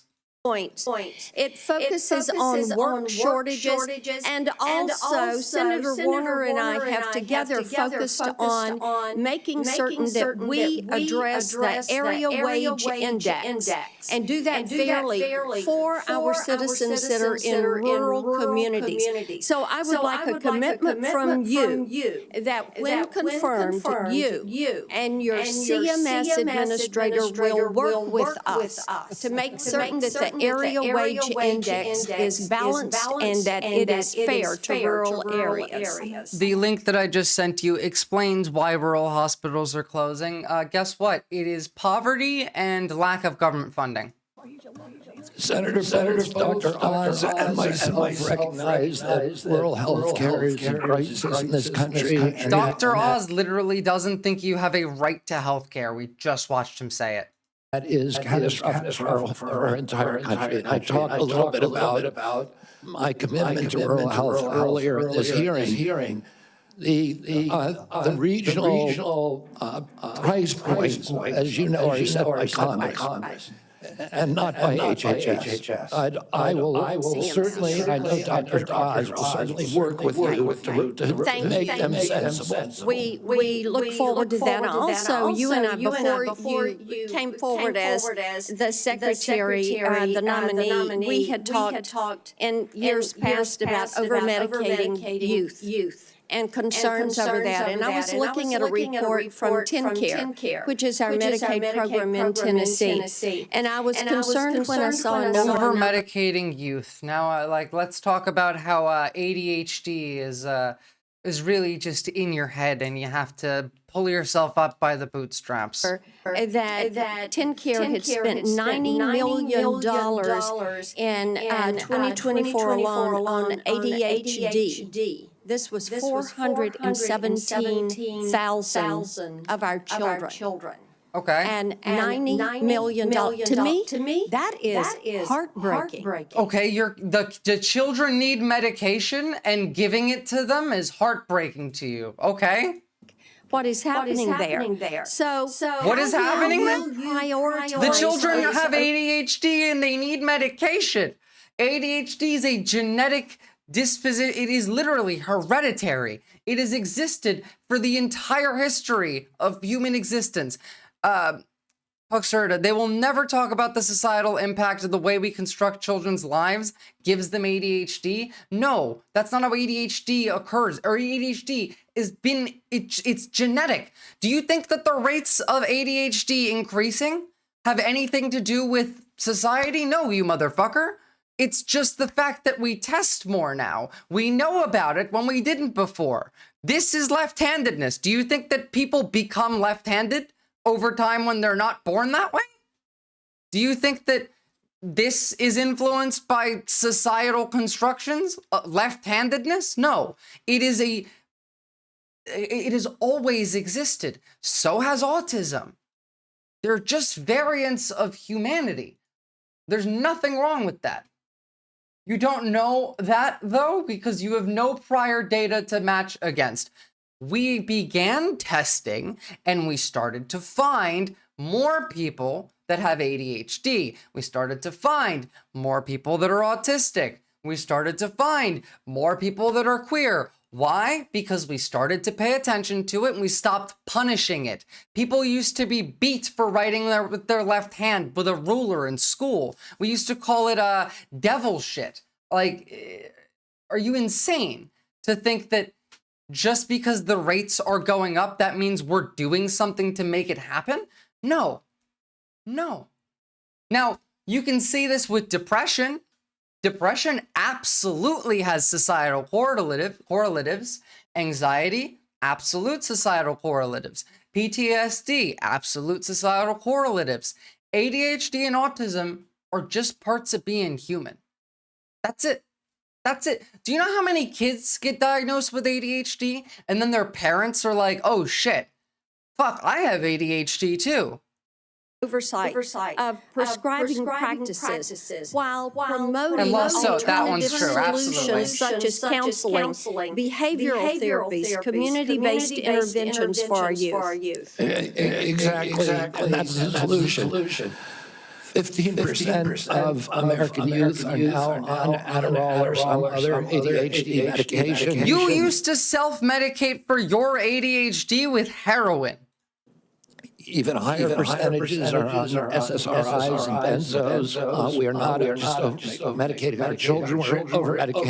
Now, I do agree with a bit with the benzos and the SSRIs, but to an extent, mostly just because SSRIs don't work well if we don't already know which one is the right one to give you, which, by the way, we've known how to do for decades. When I was in college, I had health insurance. You could just get a little mouth swab test, and they give you a nice little booklet, color-coded even, green, yellow, red, and they list all of the different classifications of medications based on what your genetic structure says that which medication is more likely to be best for you. That's it.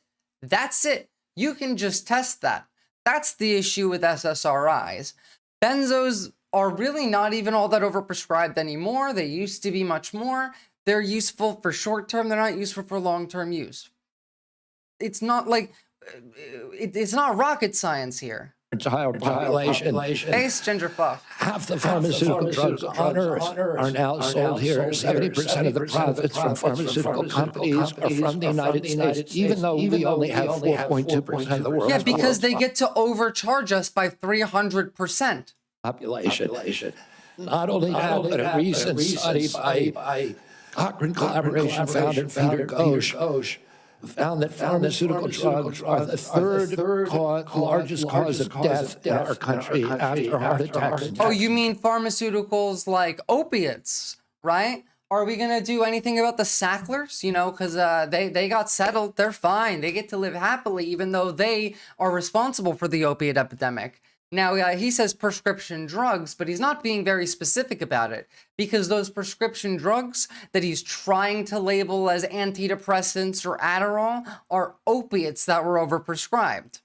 Cancer. Years ago. Oh, they're not healthier. We need community health initiatives. We need access to treatment. We need exercise. We need better food. Yes. Okay, let me And again, what are you going to do to influence any of those? You're going to deregulate the food industries. You're going to allow the drug companies to still sell those medications. They're just gonna, make some of them more difficult to get, which is going to make people's health worse so that they can get other medications that will cost them even more. Like very basic things that he won't promote. I'm very much in favor of social health initiatives. I'm very much in favor of incentivizing exercise. I'm very much in favor of those things. Well, there's one more that he said there. What was it? We need exercise. Oh, yeah, access to treatment. I'm very much in favor of people having access to maybe drug addiction treatment, rehab, detox. These things cost $1,000 a day in America.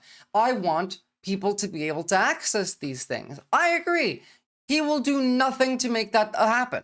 Everything that he will do will be just to harm you and make himself money after he leaves. As Elizabeth Warren asked, he won't take any money from these companies while he's secretary, but afterward, well, no, I can't make any promises there. I gotta keep the revolving door going.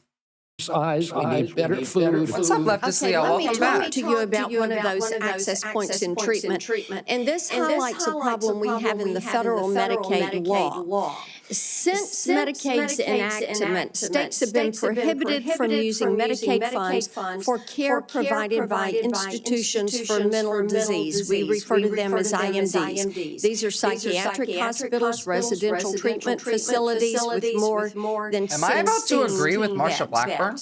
This is a discriminatory exclusion, and it denies payment for medically necessary care based on the illness that is being treated, and it has perpetuated unequal coverage in mental health care. So if you're confirmed, when you're confirmed, will you commit to working with me on repealing this discriminatory exclusion and ensuring equal access to mental health care for Medicaid beneficiaries? Yeah. I am fully in favor of this. Yes, Senator. Thank you so much. I've got a question on PBM reform, one on artificial intelligence in healthcare. In the interest of time, I will yield back.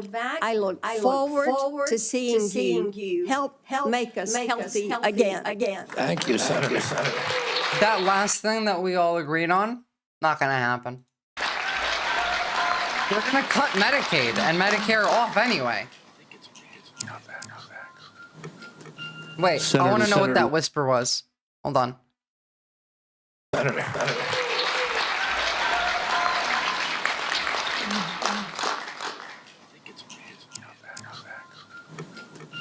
Senator Lujan. Couldn't hear.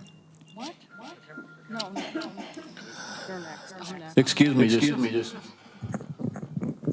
I made a mistake. It's Senator Cantwell. Thank you so much. Thank you, Mr. Chairman, and just congratulations on your nomination, Mr. Kennedy. And I've been absent only because I've been in another hearing with the nominee to be the Commerce Secretary. So I will review everything that you've said today and look at that diligently. But one of the things that I wanted to discuss with you is I represent a very big innovation state, and innovation in healthcare specifically. Innovation like NIH funding to the Fred Hutch Cancer Center that helped develop the HPV vaccine, which has the potential to eliminate over 95% of cervical cancer. NIH also funds a lot of jobs and grants, nearly 11,000 people in the state of Washington, and over $1.2 billion worth of grants. So while I agree with you on healthy foods, I definitely am troubled by the medical research side of innovation and some of the things that you have said.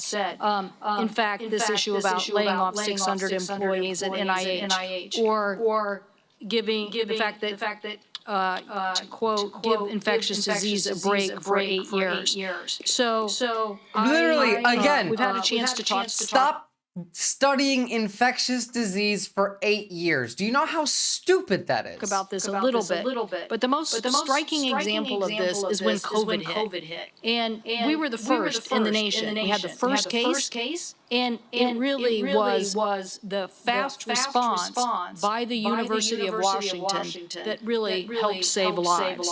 So I just want to know that, are you aware of how harmful these issues could be for public health. That public health in and of itself could be affected by these kind of Not could be, will be. science views.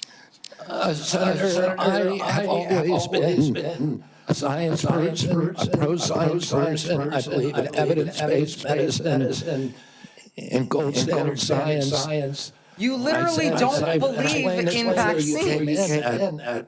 600 people out of a population, out of a workforce of 91,000 is pretty difficult last year alone. Yeah, it would be, except those 600 people are people that have a, that are higher up. They're not just grunt workers, and they're not just, they're experts that you're firing, that you will not be replacing. You will be replacing them, if anything, with loyalists, and that's the issue. This man is cucked. He couldn't even answer the question of, like, what about all the dead children? I mean, again, he's responsible for dozens of dead children. Like, 84 people died in Samoa because of him, the vast majority being children. This is not even about that. It's that if you fire the experts, and then you're also trying to say, oh, we shouldn't do any infectious disease research for 8 years. How is this in any possible way going to benefit anybody? You couldn't answer the question of, if you disagree with Donald Trump on an issue that would be related to public health care, that your idea would be good for the public, and Donald Trump told you to do the opposite, would you not do what the president said? Would you do it? He couldn't answer that question. He couldn't. President Biden replaced 3,000 people at HHS and 700 at NIH. And replaced them, not fired them. I said give infectious disease a break because that's been the principal preoccupation. Infectious disease, chronic disease is 92%, accounts for 92% of deaths in this country, and almost nothing is studied at NIH about the etiology of our chronic disease. I agree. We need to. The money is going to infectious disease. We should put money into both, maybe, huh? Why do we have to drop one for the other? I fully agree that chronic disease is ignored. We need to spend more time and money researching it. We need to do more for chronic disease. I have a chronic illness, for example. That'd be great. I'm fully in favor of it. Except, the things that cause most of these chronic diseases are chemicals in our food that are pesticides from companies like Monsanto, not the things that you're focusing on. Although, again, some of the things that he says, I agree with. The ban on Red 40, 100% good there. There was like a yellow one that's also probably not good. I can't remember them off the top of my head right now, especially because we've had so much going on, but some of the things that he says, I do agree with. He's not going to do any of them because he's bought by these companies. He's owned by these companies. He's cucked by these companies. He's cucked by the president, who's also owned by these companies. There is no change. The things that you need to worry about are plastic in your food, in your water, in your air, lead in your water, in your food, in your air, heavy metals in your food and in your water, like toxins, like, I don't know, runoff from industrial, like pig farms and industrial cattle lots. We need to think about things that impact us indirectly. But no, none of those things are even going to be applied. He wants to think about like additives to food, whereas the real issue is additives that are put on plants as they're growing. Pesticides are a huge issue. We use pesticides in this country that are legally banned in the vast majority of the world. Nationalize healthcare too. Use all that saved money to do more research. Exactly. I get your point. It's an interesting point. The problem is we had to respond. And it's actually the Gates Foundation and a flu cohort that figured out what was wrong, and that we had an outbreak of COVID that was going beyond the very first case. And so we had to build a very fast response. So I take this to the University of Washington has conducted groundbreaking stem cell research on fetal tissue. To me, I know there's probably a lot of people that may not agree with this, but we're making regenerative heart tissue now at the University of Washington.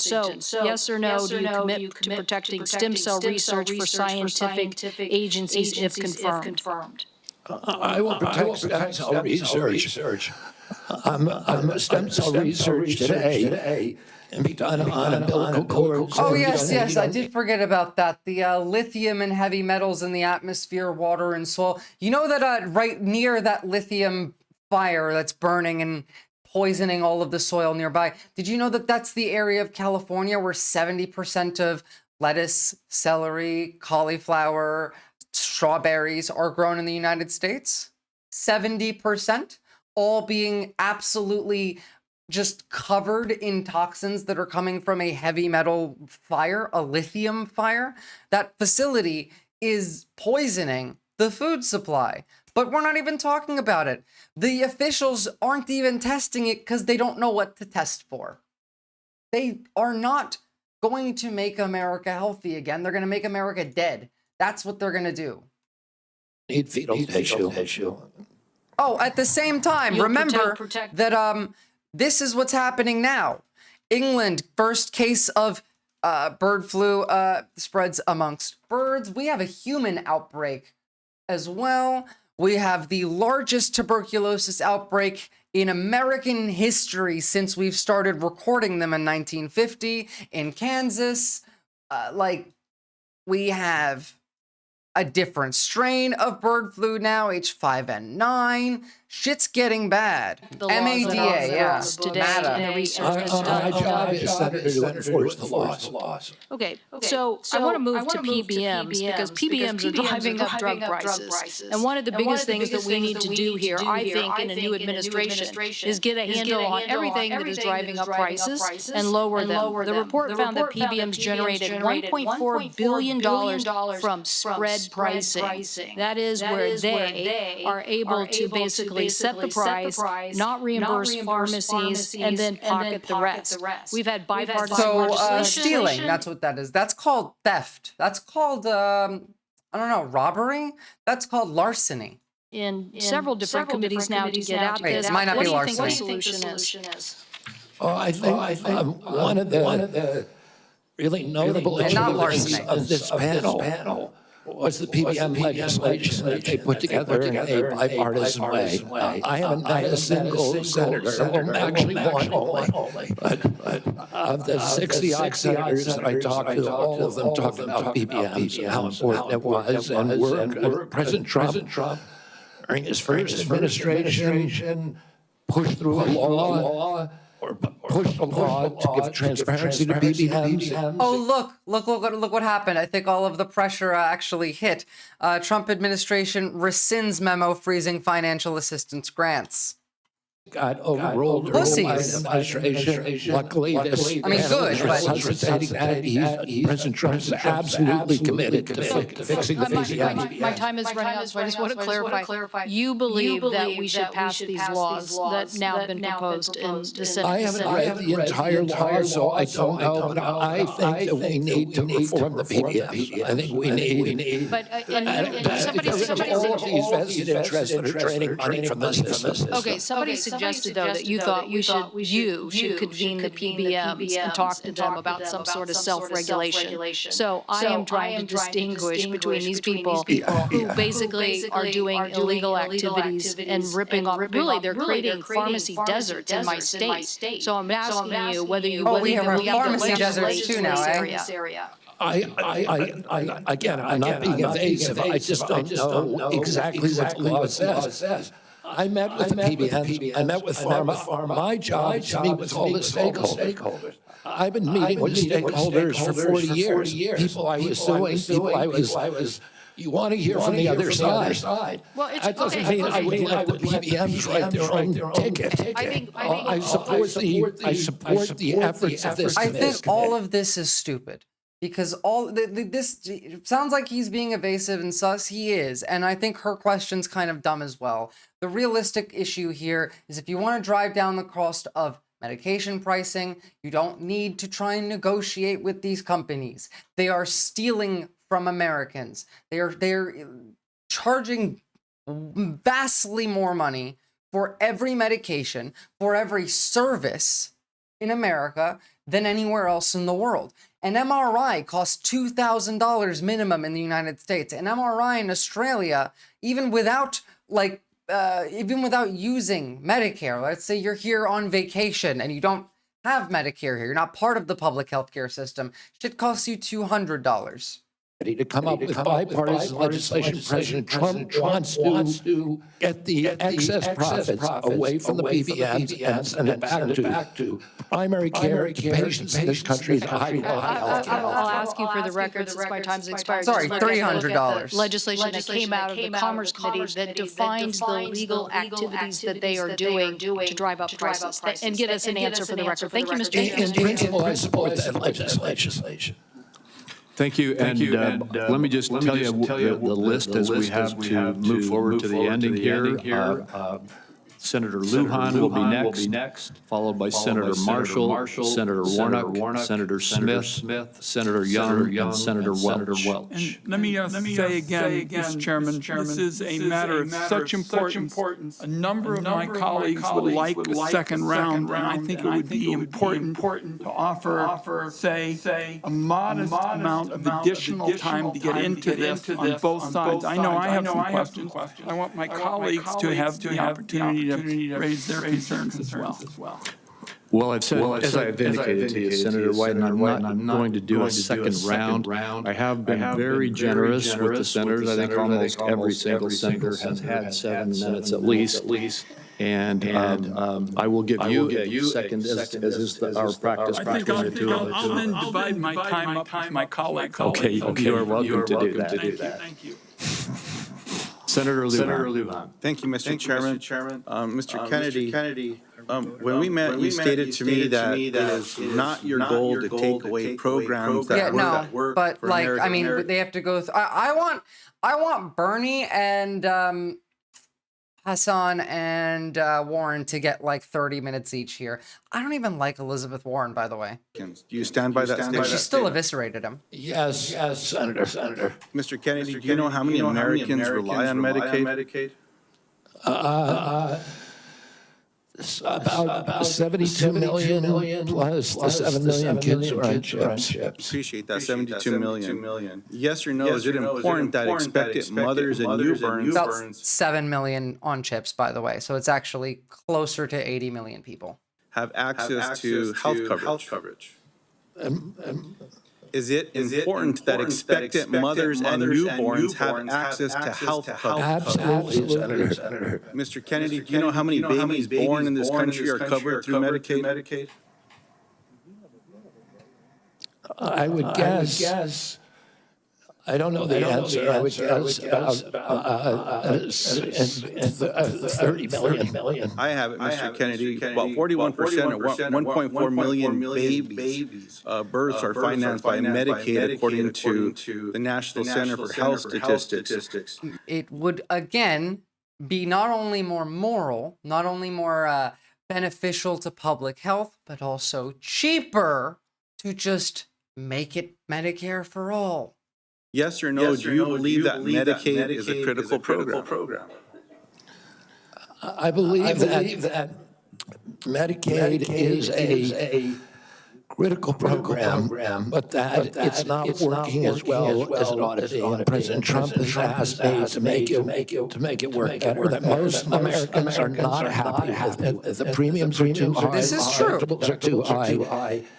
And everybody's getting sicker. Too much money is going to the insurance industry. I mean, I have a series of yes or no questions. They're pretty simple. Oh, by the way, just because he mentioned the insurance industry, make insurance illegal. Just make it everyone covered by the government, because too much money is going to the insurance industry.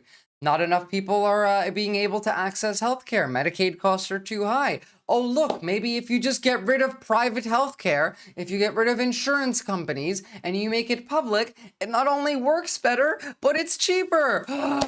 It's like I've been screaming this for 3.5 hours. Because you heard we're not going to get a second round of questions. I love you guys, because I know that it's probably boring listening to me say the same thing. Yes or no.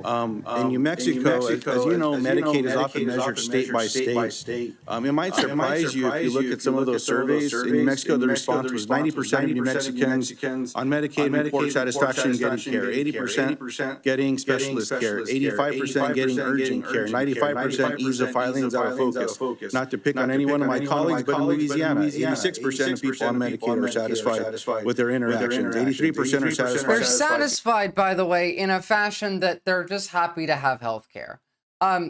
When people, like when I say people are not happy with it, it's because it doesn't go anywhere near far enough. This man is of no use to himself. It's the health of the American people is going to be. This man's no use to himself. Is the health of the American people going to be given to this man? Yes, actually, he's going to be confirmed, and a lot of people are going to die because of it. Getting care. 85% are satisfied getting specialized care. 82% getting urgent care. I can go on state by state, but we don't have the time today.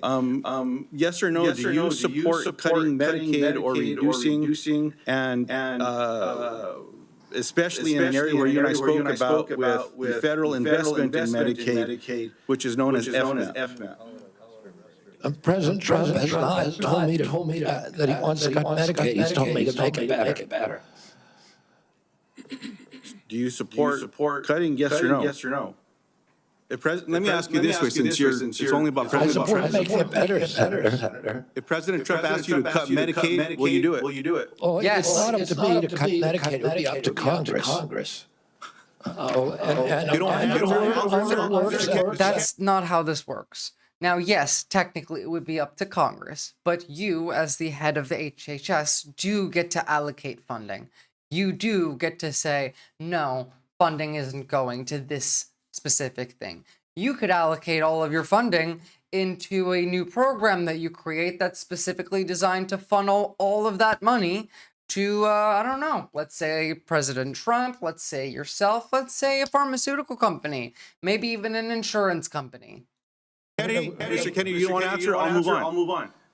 Do you know how many states will end? Mr. Chairman, if I may pause my time. So I understand that people are getting asked to leave if they stand up with signs, but there's a lot of other as well, Mr. Chairman. So it needs to be extended to everyone. As Mr. Kennedy said, we should respect each other when we have a difference of opinion. We're just trying to do our job. Yeah, I feel like the people who are calling him a liar, getting dragged out of the room by the fucking Waffen SS in the back over there might have, I don't know, rights still. Maybe even RFK agrees they should get to, show their signs. Maybe they should get to speak their mind. We should all respect each other's opinions, of course. Ask questions. That's all. And that's all I'm doing, Mr. Kennedy, folks. So, Senator Lujan, you're right. I ask the audience to please be respectful. Thank you, Mr. Chairman. I appreciate that very much. Mr. Kennedy, do you know how many states will end their Medicaid expansion if the federal share of Medicaid drops? Well, there's 40 states that have signed on the expansion. So, it's a smaller number. So it's 9 states would quickly have to end their expansion because of the laws that they have. That's about 4 million folks across the country. And in New Mexico, Iowa, and Idaho, they have triggers that it would immediately have to go into effect if, in fact, that gets cut. The reason I'm asking those questions is there's been a lot of chatter and conversations around Medicaid. Now, I agree we can always do better. We must be doing better in America. 100%. But Medicaid has been shown to improve health outcomes, including mortality, quality of life, and access to preventative care as well. And there's some areas, Mr. Kennedy, that you and I touched on specific to Native American communities. One of the concerns that I have are these programs matter to folks. Jinx. You shared your passion about caring for folks. I believe that passion. My question in this area is, as you know, when folks are doing research, I don't believe that passion. And they're going to check to see if medicine works on someone. If they're not included in that trial, it often doesn't help. That's what all the evidence shows. So What are you going to do when programs are eliminated to require the inclusion of Native Americans in clinical trials when it comes to life-saving medicine? I'm going to do everything I can to make sure that Native Americans in clinical trials. As I said to you when I visited your office, I spent 20% of my career working on Native issues. My family's been deeply involved with them. My father and uncle were big critics of the Indian Health Service, the failure to deliver good health results or health care on the reservations. I'm going to bring a native, and for the first time in history, into my central office, that all the major decisions in my office will be that he will have it. We've already interviewed a candidate, a very good candidate, will have direct impact on all the major offices. One of my priorities is I appreciate that. I have a follow-up in that space specifically. Will you commit to finalizing the congressionally mandated FDA guidance to increase clinical trial diversity? Just repeat that again. I'm sorry. Will you commit to finalizing the congressionally mandated FDA guidance to increasing clinical trial diversity? Yes. I appreciate that. Will you commit to reinstating all of the pages that were eliminated? Pretty much as expected, Headless Chicken, although some of the sections were quite excellent. People that were fired from this administration that have this responsibility? I cannot commit to that because I don't know who they are. Well, there's So what he's asking here is, will you commit to making sure that clinical trials are testing medicine on not just like white people, not just like, for example, we had this debate a little while ago with car crash safety testing, with seatbelts and airbags. And the argument was we should also use dummies that are shaped and are about the same height and size as women, because most test dummies are the size of men. And this, because of that, a lot of car crashes tend to kill more women than men because they're not designed to accommodate both. The question he's asking here is, will you commit to doing clinical studies for medications on diverse groups of people so that the medications, so we can know, is this, because this does affect people. People of different races and ethnicities do have various differences when it comes to health outcomes. Let's say Black Americans have a higher rate of heart issues, and let's say Mediterranean people have specific issues of their own that could be impacted by certain drugs. Medication doesn't work the same for everybody. As I said, we already have the ability to do this, by the way. You just kind of mouth swab somebody and you can see what medications are likely to work well on your genetics. But those mouth swab tests are based off of the data of the studies that are done on those medications, on the clinical studies. And therefore, if we increase the diversity of the people that are, present in clinical studies, DEI for clinical studies, then we can know information data-wise, well, this medication affects these genome types slightly differently. These are slightly more effective on this group of people. It's not, this isn't really about race. It's more just about your genetic dispositions to certain, like sickle cell anemia, for example, really common in Black people. Why? Because people in Africa who have sickle cell anemia have a higher likelihood of not getting malaria.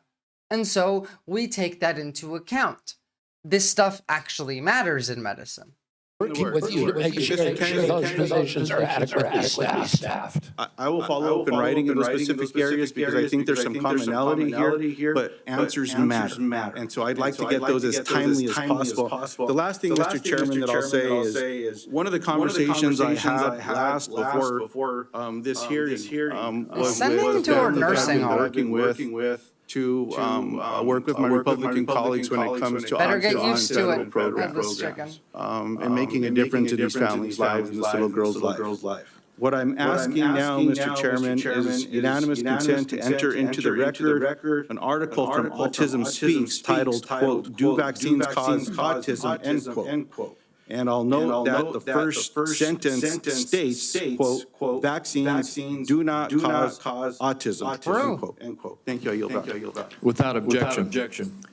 And before we move on, we've had a request from several quarters for a quick restroom break. We will take a 5-minute recess. I'm sorry to those remaining 5 or 6 senators who must wait a few minutes, but we will have a quick break. We will be back as soon as I could skip forward, but I also need to pee, so I'm also going to take a quick bathroom break. And then we'll continue on. But, like, this has been pretty much as expected. I'm not really seeing much of. You did miss Bernie, yeah. Don't worry, we can go back and have a look at Bernie. There's a lot of clips on Twitter that are coming out right now. Some of the best bits as well. You know what? I did tweet one of Bernie. Check out this Aaron Rupar thread while you're at it, because they have some of the best clips. Aaron Rupar threads are always great. I'll be back in a second.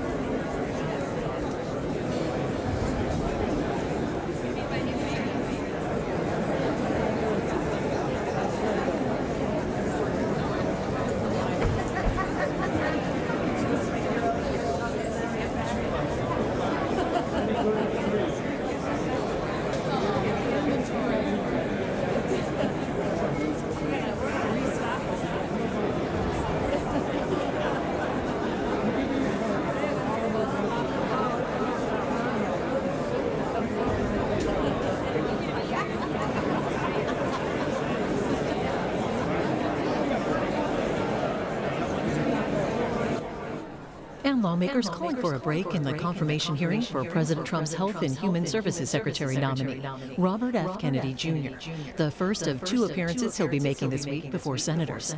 Tomorrow he'll be before the Senate Health Committee at 10 a.m. Eastern. We'll have coverage on our app, C-SPAN Now, and cspan.org. We'll bring you back live to today's hearing when it resumes. Also, later this afternoon at 2:30 Eastern, Federal Reserve Chair Jerome Powell will hold a press conference to provide an update on interest rates and monetary policy. We'll have that live on C-SPAN, on the free C-SPAN Now video app, and online at cspan.org.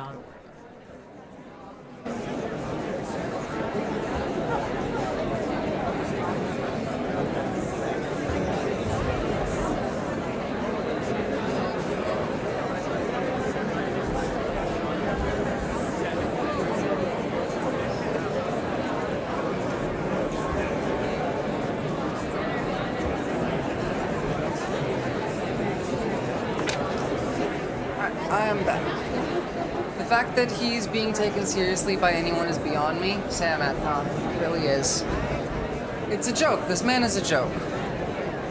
It's actually not even really a joke. It's more of a... He's there because he's cucked. He's cucked by the industries. He's cucked by Trump. They're all bought out. This is a administration of billionaires. The entire point of this administration is to make 10 billionaires into trillionaires and to kill as many Americans as possible. Genuinely, like, a lot of these people believe in eugenics. They really, really do. And a lot of the causes of things like defunding research into cancer, Alzheimer's, diabetes, the anti-vaccine stuff, a lot of this, at its core, comes from a eugenic-based ideology of, well, they're genetically inferior, which is why they get sick and they die. That's where also, like, a lot of the anti-ADHD and anti-autism speak stuff, like, this comes from, they say it's because of society or because of things that we put in our food or, you know, et cetera, et cetera. And those things do matter in other contexts, but there's a reason they focus on ADHD and autism, because those are eugenics ideas. They don't talk about how the shit in your food, the pesticides in your food are causing cancer. They don't talk about how they're causing lung disease and kidney disease and liver disease. No, they're talking about the things that are heritable, like ADHD. And then they pretend that this hasn't existed for all of human history, which again, like, it's like left-handedness. Just because we're discovering more people that have these either dispositions or the way that their body functions does not mean that they didn't exist before. Yeah, like I knew they used slurs behind doors, didn't realize everyone who has a disease is inferior too. Not surprised though. I mean, kinda, yeah. Look, I don't like talking about it because it really makes me seem like a conspiracy theorist, even though there's like evidence of them saying shit, but you know, it is what it is. I think they're about to start again. Skip forward. Talking yet? This committee will continue and come out of recess and go back in. No, I don't. I'm saying that I'm comparing the increase in amount of people who are left-handed to the increase in amount of people who have ADHD or autism based on people are less likely to hide it. You used to get beat for being left-handed. They used to call you a devil word. They used to say the devil has inhabited your body and is making you write with your left hand. And we stopped doing that. And then the rates of people who are left-handed, officially documented data-wise, went up. And it's the same thing with things like autism and ADHD, less from just the demonization, although that is also the case. You know, we used to just call these people retarded and throw them off a cliff, you know? Now people just get tested and we find out, we have data. Again, the vast majority of people that both I have met and seen who get diagnosed with ADHD or autism, they later, their family later turns out to also have these things. Like, my dad has ADHD. He had no fucking idea. He didn't even know what it was. But I have ADHD, and then I can explain to him, oh, well, I have ADHD. This is what this means. And he goes, oh, I do that shit all the time. Oh, yeah, you're just being silly. Fair enough. Like, I know you didn't actually think that. I just wasn't sure if you, like, popped out and came in halfway through me saying it, because, like, that could happen. Into session. Before we go to you, Senator Marshall, I'd like to just tell everybody the remaining list. Senator Marshall, Senator Warnock, Senator Smith, Senator Young, and Senator Welch. And then I did indicate earlier that I would give another 5 minutes to Senator White. Ginger and I Fluff. understand he has distributed that 5 minutes to a few of the other senators. The Aaron Rupar thread is so long as to be unwatchable. Well, he cuts the best clips out of them. When we tend to cover stuff like this, I tend to just pull like the best of those Aaron Rupar threads, as well as, you know, people like Asen on Twitter also do a great job with that, and we watch the best of those, read the captions, and like find the ones that look interesting on that thread. But at the same time, you know, this VOD's gonna be on YouTube. You can go back and watch it. You can fast forward through me screaming about shit if you already know exactly what I'm saying. So we will. I do say this shit all the time. And then we will proceed. And I would like to thank the audience again. I know we had a couple of outbursts earlier, but I want to thank the audience for being respectful and encourage the audience to continue to be respectful as we conclude the hearing. With that, Senator Marshall. Thank you, Chairman. Obesity, diabetes, heart disease. Diabetes. Obesity, diabetes, heart disease account for probably 80% of health challenges in America. You know how many times I heard my friends across the aisle mention any three of those? I don't know if we've lost the forest for the trees here. Vaccine is a critical I have literally been talking about this all the time. issue. I understand that. I don't see how Mr. Kennedy's position could be any more clear that he's going to support the vaccines, he's going to support the science and empowerment to parents. He has not. He literally would not answer any of those questions. But again, he is responsible for the deaths of children in Samoa, as well as adults, for being anti-vaccine. And in the United States, he tried to prevent the rollout of the COVID vaccine in the middle of the highest point of deaths in the pandemic.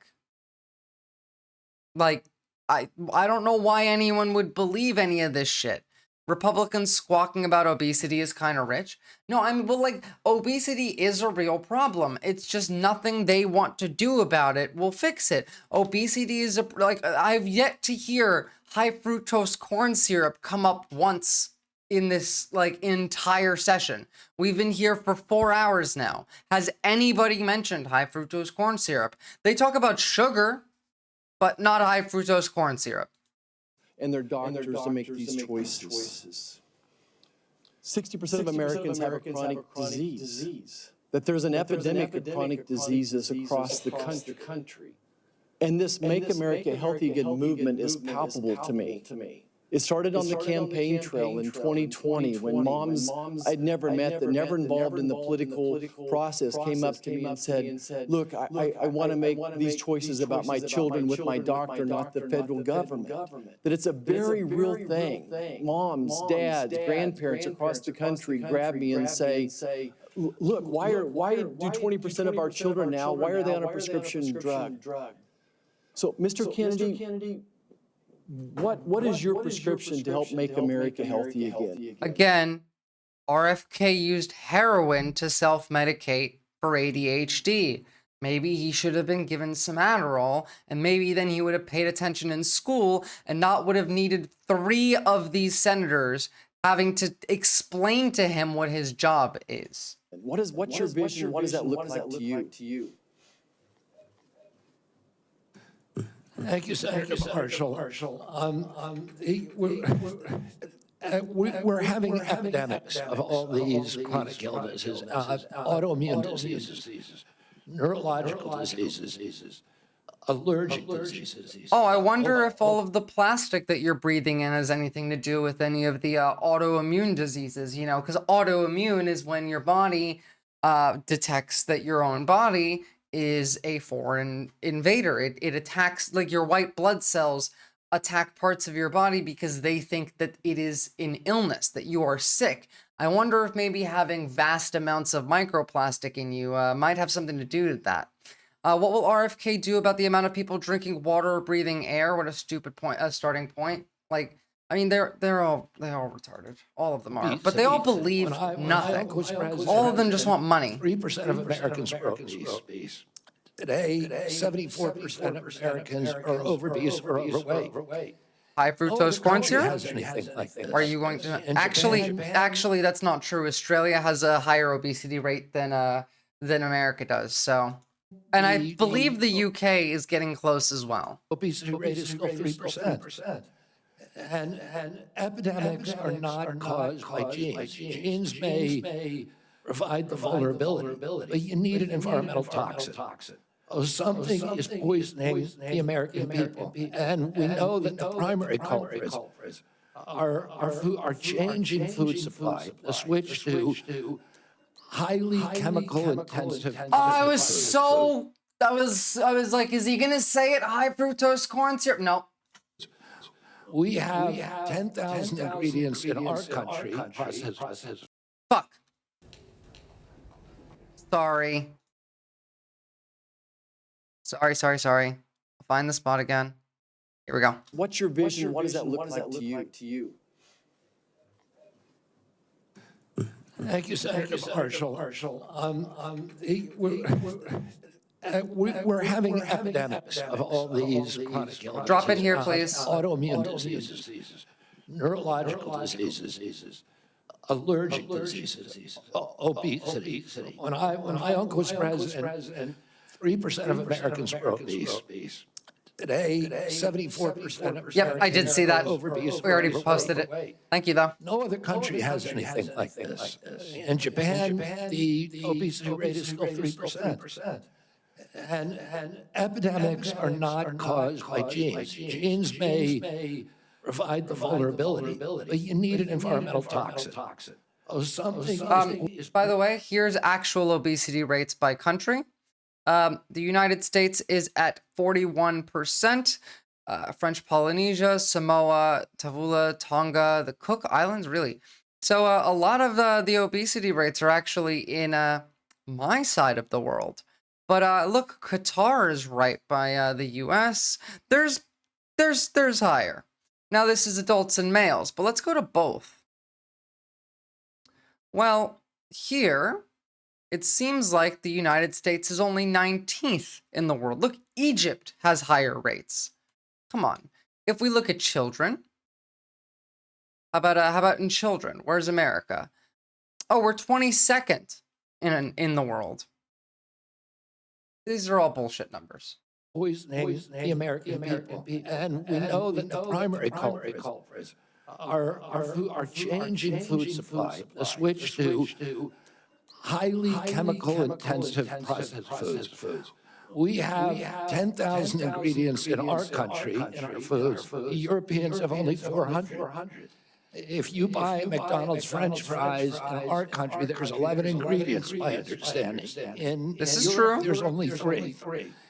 Okay. If you buy Fruit Loops in our country, they're loaded with food dyes, with yellow dye, red dye, blue dye, and many other ingredients. Again, still no mention of high fructose corn syrup, which is the main, leading cause of obesity, but I do agree with all of this. Company makes the same product with different ingredients for Canada and Europe. And at HHS, we don't have good science on all these things. No, we do. You just ignore it. And that is deliberate. That's a deliberate choice. Yeah, you deliberately ignore it. The things that are truly making us sick and are not only contributing to chronic disease, to mortalities from infectious diseases. This is true. We need to get a handle on this because if we don't, it's an existential threat. Our country is not going to be destroyed because we get the marginal tax rate wrong, or because we get one of these culture war issues that we've been talking about today wrong. Yes. It's going to be destroyed if we continue down this trajectory of chronic disease. We need to fix our food supply, and that's the number one. That's based. Thank you, Mr. Kennedy. What are you going to do for it? Certainly, I share your concern with ultra-processed foods. On the other end of this food chain are my farmers and ranchers back home. Would you just take a second and share your compassion, how you feel about farmers and ranchers, that they respond to The farmers and the ranchers that he's talking about are mega farms, mega foundries. They are the ones that are causing a lot of these issues. They are the ones that are spraying the toxic. And by the way, it's not their fault because they have to. If you are a farmer in the United States, you have to buy your seeds from somewhere like Monsanto. You don't have a choice because all of the genetically engineered seeds that, Monsanto uses that most other farmers actually plant, right? You can plant your non-genetically engineered seeds. They're not going to grow because of the amount of pesticides that have been sprayed all around that area have already affected the soil. And those seeds are specifically manufactured to be resistant to those pesticides. And by the way, if you don't, let's say you're in a place where that doesn't happen, that's fine. You can plant your seeds, but there's no pesticides that you can buy in the United States that won't kill your plants unless you also buy the resistant seeds to those pesticides, who also happens to come from the same company that makes those pesticides. And those pesticides, might I add, at least some of them, are banned in other countries. We do have issues there. Some of what he's saying is correct. But what he's about to say right now, what Roger Marshall is going to say is we need to protect the farming industry. We need to make sure that, the farmers don't get hurt by this. And I agree. But 3% of America is agriculture. 3%. But that 3% is inundated with several other corporate lobbies that are taking advantage not only of the actual farmers, but also the industry of agriculture is taking advantage of both the farmers, the small ones, the bigger ones, as well as the entire country. Our food in America is some of the unhealthiest food in the entire world, because of the stuff that we add to it, as RFK is actually saying, and I agree. The issue is, I have no belief that he will do anything to fix any of this. I don't see how that's even possible, because every time he's asked a question about, will he follow orders? Will he do, what Trump says? Will he go against the industries? He can't answer these questions. He just has a couple lines that he's allowed to say.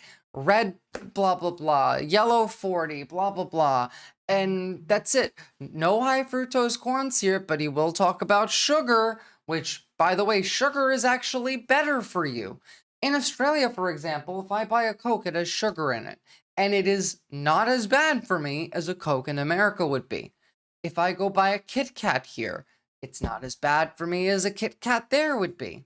Now, also, to be fair, I don't like the taste of Kit Kats here. I do prefer the American taste, but I grew up in America. I love our horrible, unhealthy food. I don't know what to say.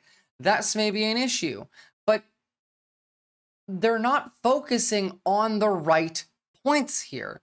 He has some things that he says that sound mildly correct that I agree with, but everything else is just insanity. I think he will at least try. Maybe I can maybe see him trying, but it doesn't even matter because he won't succeed. And the vaccine stuff is the part that should worry you. In Canada, the food is more protected, yeah. And in Canada, the food is better. Although you guys also still have quite a lot of the same problems there. But go to South America. The food there is significantly better for you. It tastes better, it's healthier, it has less additives. Although another really big point, which nobody here is focusing on, is that everything you eat has plastic in it. You are constantly putting little bits of plastic in your body. What is it? You eat the average amount of plastic that equivocates to like a credit card per week now. You breathe it in the air. It's in your food. It's in your water. You are consuming 1 credit card of plastic a week at minimum. Do you think maybe that has some effects on chronic disease? Senator Hawley told me the other day. I'm sure you do some of them, Sister Doll. Canada's not like a beacon of perfection either. His brother-in-laws are all farmers, and he said 4 out of every 5. It's not as bad. Has Parkinson's disease, and that kind of cluster we're seeing across farm country of cancers, autoimmune diseases, obesity, etc. Oh, it's and we can now not export American food to Europe because the Europeans won't take our food. That's not good for farmers. We're also destroying our soil. It is a start. Some of the chemicals that farmers use destroy the microbiome. This is true. And that causes the erosion of the soil. You can't get water infiltration. 100% agree. Water pools up and it washes the soil off. One more point that adds directly into this, because I agree 100% with this point. Another thing that does the exact same thing is places that have, like, especially big, what are they called?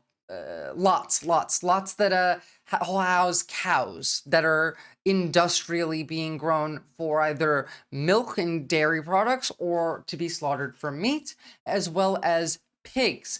These also have a lot of, I've done a video on the subject, in fact. The shit that they, produce, these animals defecate, that leaks into the water supply. The chemicals that we feed them as well to like the hormones to make them grow, they don't tend to affect us too much, but what they do is they come out with the feces of these animals, and as they're generally stored in giant tanks to be emptied later, then it rains and those tanks flood, or maybe those tanks just don't exist. They just kind of drop them because, no industry regulation.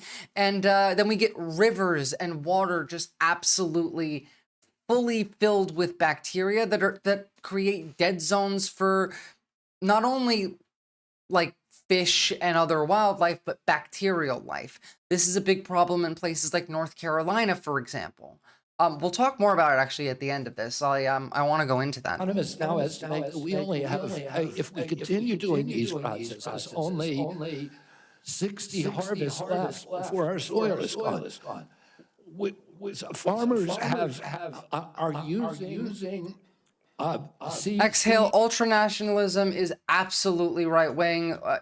By internationalism, do you mean like globalism? Because no, that's not right-wing as far as I don't know exactly what you mean by internationalism, but ultranationalism, totally right-wing. Now we're going back to the topic.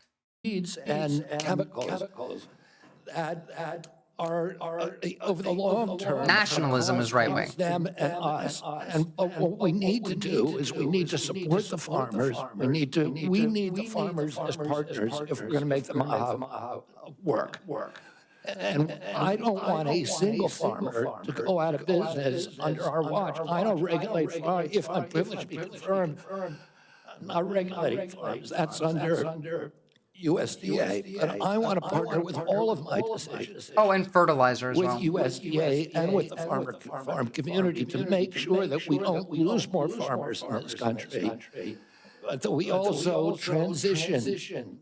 We offer and incentivize transitions to regenerative agriculture, to no-till agriculture, and to less chemically intensive. And by the way, I've also met with the chemical industry and the fertilizer and herbicide companies, and they want to do the same thing. Oh, and I think we're on the trajectory to do that, and we need to incentivize initiatives to accelerate that trajectory. Mr. Chairman, if I could, the great news is that my farmers in Kansas are selling products to Europe. That today's regenerative practices, soil health, all those things are priorities for Kansas farmers. Many of us are doing many of those things already.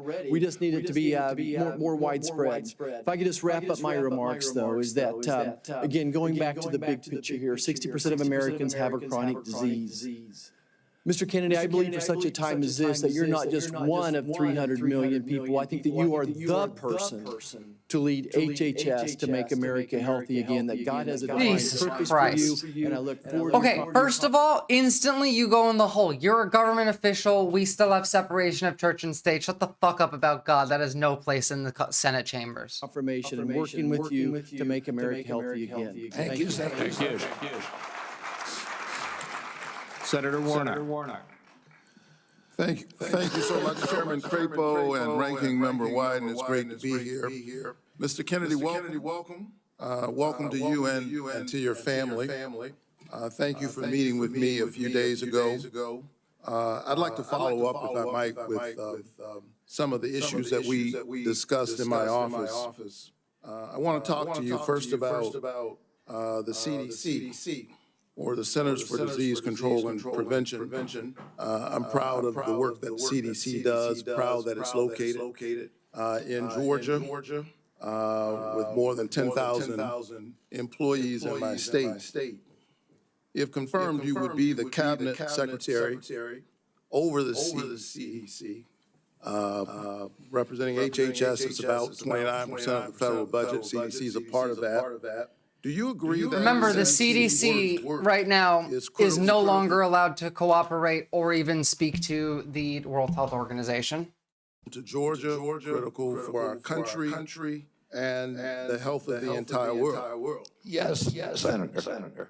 Senator Isaacson, my Republican predecessor, would have agreed with that. Bless his memory, he was a fierce advocate for the CDC, as am I. The CDC is an agency filled with hard-working, dedicated public health servants.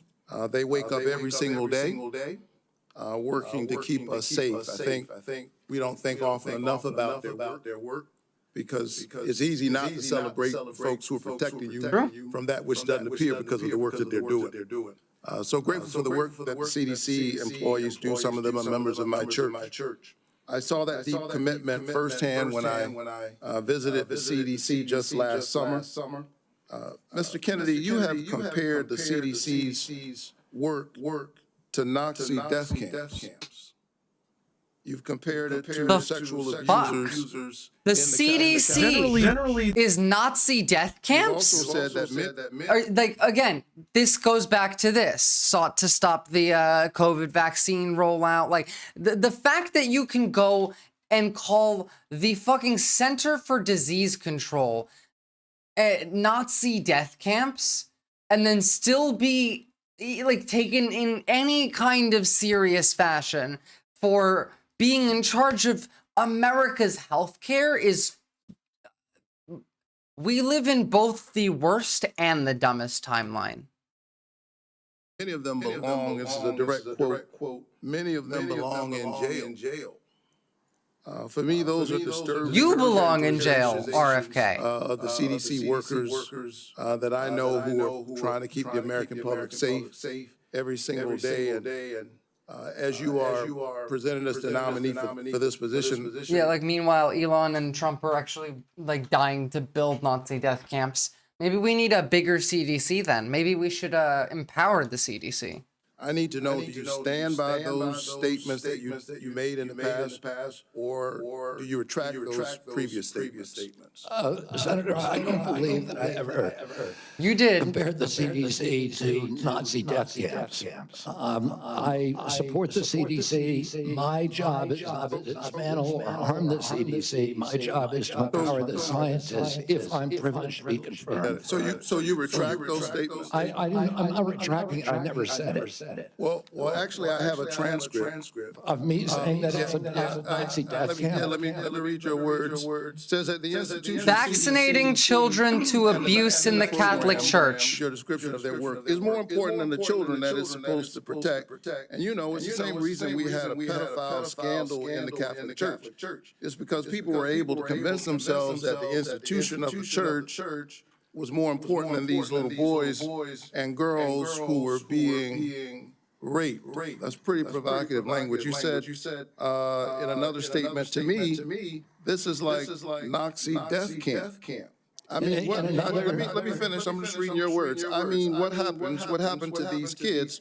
1 in 31 boys in this country, their minds are being robbed from them. I mean, to be fair, that is true. It just has nothing to do with what they're talking about. That's just, that's Bezos, Musk, Zuckerberg, etc., Andrew Tate. Those are the ones that are robbing your minds from you, but... It's not.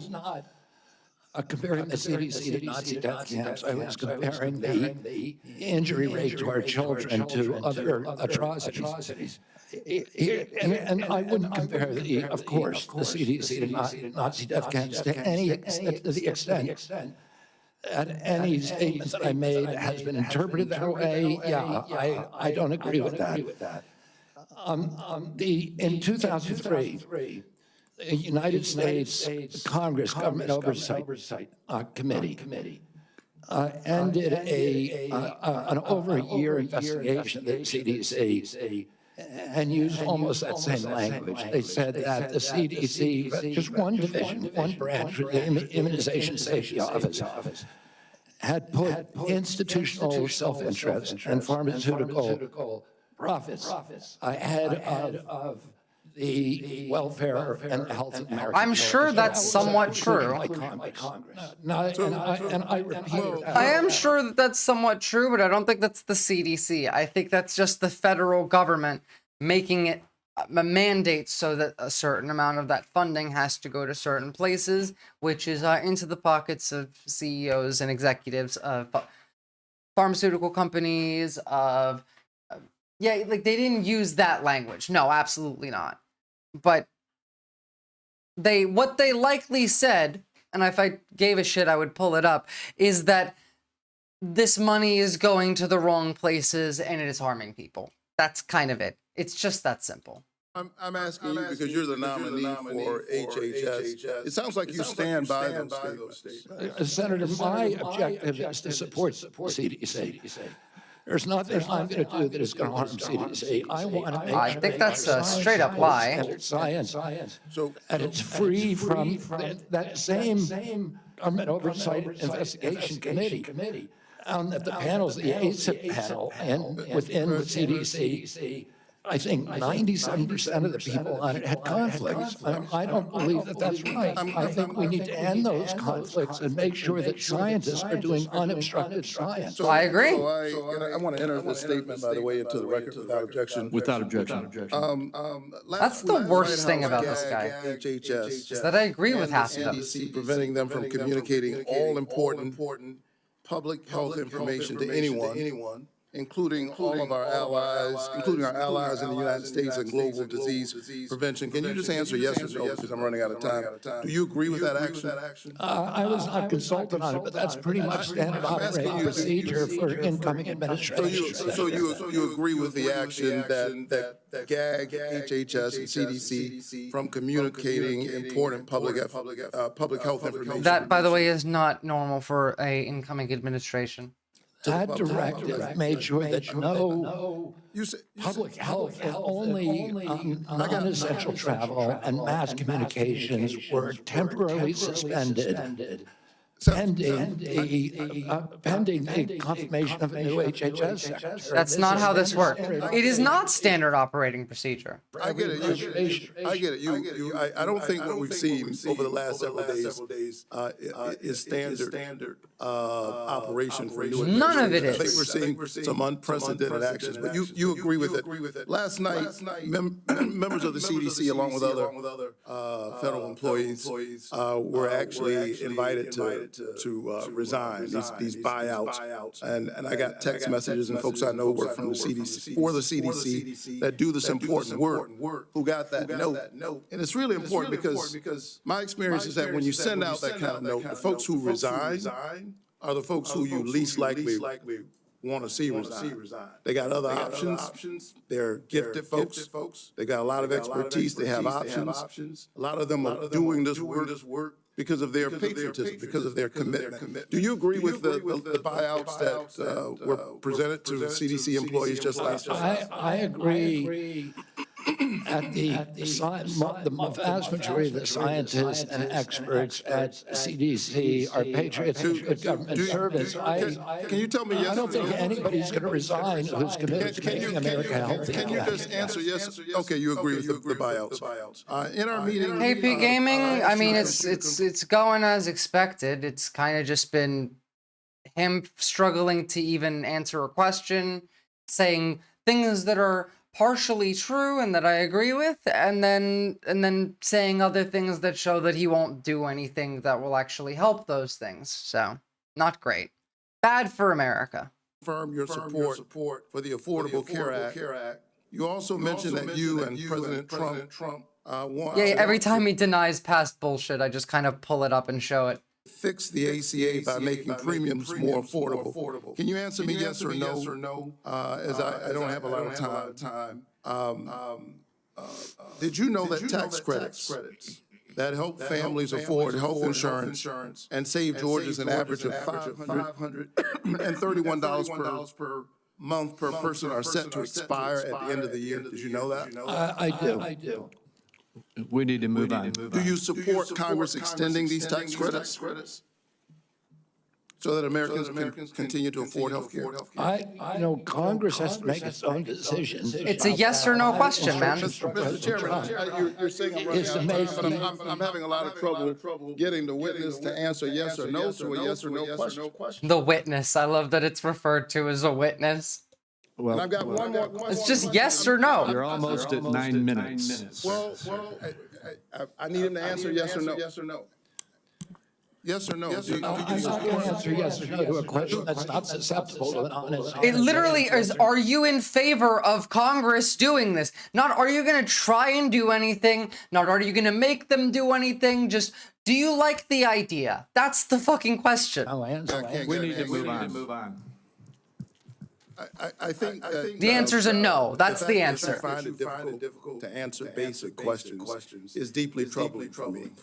Should be. As you present yourself as a nominee to run HHS. Thank you so very much. Senator I've been in courts all over the country. And prosecutors. Mr. Chairman, you told me I'm out of time and this continues to filibuster even after I said I'm done. Senator Smith. Mr. Chair, thank you, Mr. Chair and Ranking Member, and welcome, Mr. Kennedy. So, Mr. Kennedy, I don't have a question for you on abortion. I think that my colleagues on both sides of the aisle have covered this, but I want to say I can respect people who have different views than mine on this issue, but it's hard for me to respect people who won't give a straight answer to what they think on this issue. Yeah, they really do need to start saying that at the beginning, Maddie Holmes. If I ask you a yes or no question and you do not answer yes or no, then under the record, we will recognize this as a no. Senate Youssef, congressional hearings are largely pointless if only because they're filmed. If they weren't filmed, they'd actually be useful. Well, like, no, this one would not be useful because we already know exactly all of the answers he was going to give anyway. This is the circus, and he is the clown, and I want to laugh at the clown. In particular. Mr. Chair, I just want to note that I understand that there was quite a few KP KP Gaming. In these hearings, they were looking to hear Mr. Kennedy provide some reassurance that he is on their side. There's been a lot of Republicans, some Democrats. And I think most Americans are looking for some hint that the decisions that people make about abortion should be personal and private, and they should be free to make those decisions without government interference, and I'm not hearing that either. To make it worse, the answers that you have given tell me that the Trump administration is more than willing to restrict or even ban medication abortion without a single act of Congress, and even in states where abortion is legal. And what is clear to me is that you and President Trump are dangerous to women's access to mifepristone. You and President Trump are dangerous to Americans' health care. It's not even just women's access to mifepristone. So having said that, I want to move to a different topic. Mr. Kennedy, I appreciate... Sentient Youssef, if this was done in private, he would have had the same answers. 3 of these senators had to teach him what his job is because he didn't know what his job actually was. Senator Cornyn's it's good for the public, yeah. And behavioral health, something that I care a lot about. Like, to be honest, like, let me make it this, put it to you this way. Put me in that position. Like, I am the one that's in a public hearing, I'm being asked these questions. I'd just answer the questions. But no, because they're paid, because they are cucked by pharmaceutical industries, by agriculture industry, by the, like, lobbies of whatever the health insurance industries, because he's cucked by the Republican Party and Donald Trump, he has to filibuster all of his answers, and he says nothing. Even if it was not filmed, they still would do this, because even if it's not available to the public, there is still records that are being written down. They are still on record, which can be brought up later. So he still has to pretend, he still has to watch what he says, he still has to obfuscate his views, because later that could be a problem if he doesn't. Watch for info. No info is an answer. It means gaslighting. No info, like, gaslighting just means no. No answer means no. A yes means yes. It's really easy to say yes. Because, again, Bernie Sanders asked him, do you believe that all Americans have a right to health insurance? Or to health care, rather, not insurance, health care. And he couldn't answer it. And someone in chat was like, oh, well, Bernie moved on so fast he couldn't answer it. How long does it take to say the word yes?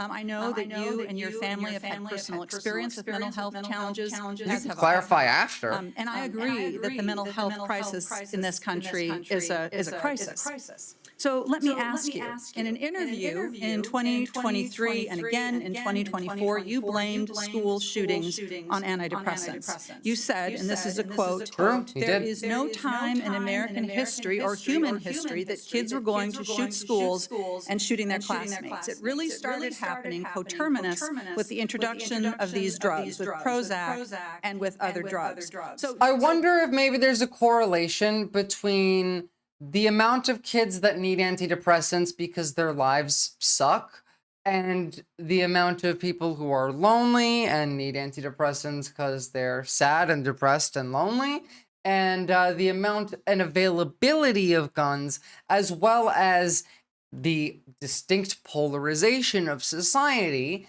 and the mass individualism of social media that also correlated to this, that may have had greater impacts than the medication that has a existing but not very likely rate of making you suicidal. Like, obviously antidepressants can make you suicidal. That is a risk. It's a side effect. They tell you to watch for that. There is no side effect that says homicidal, however.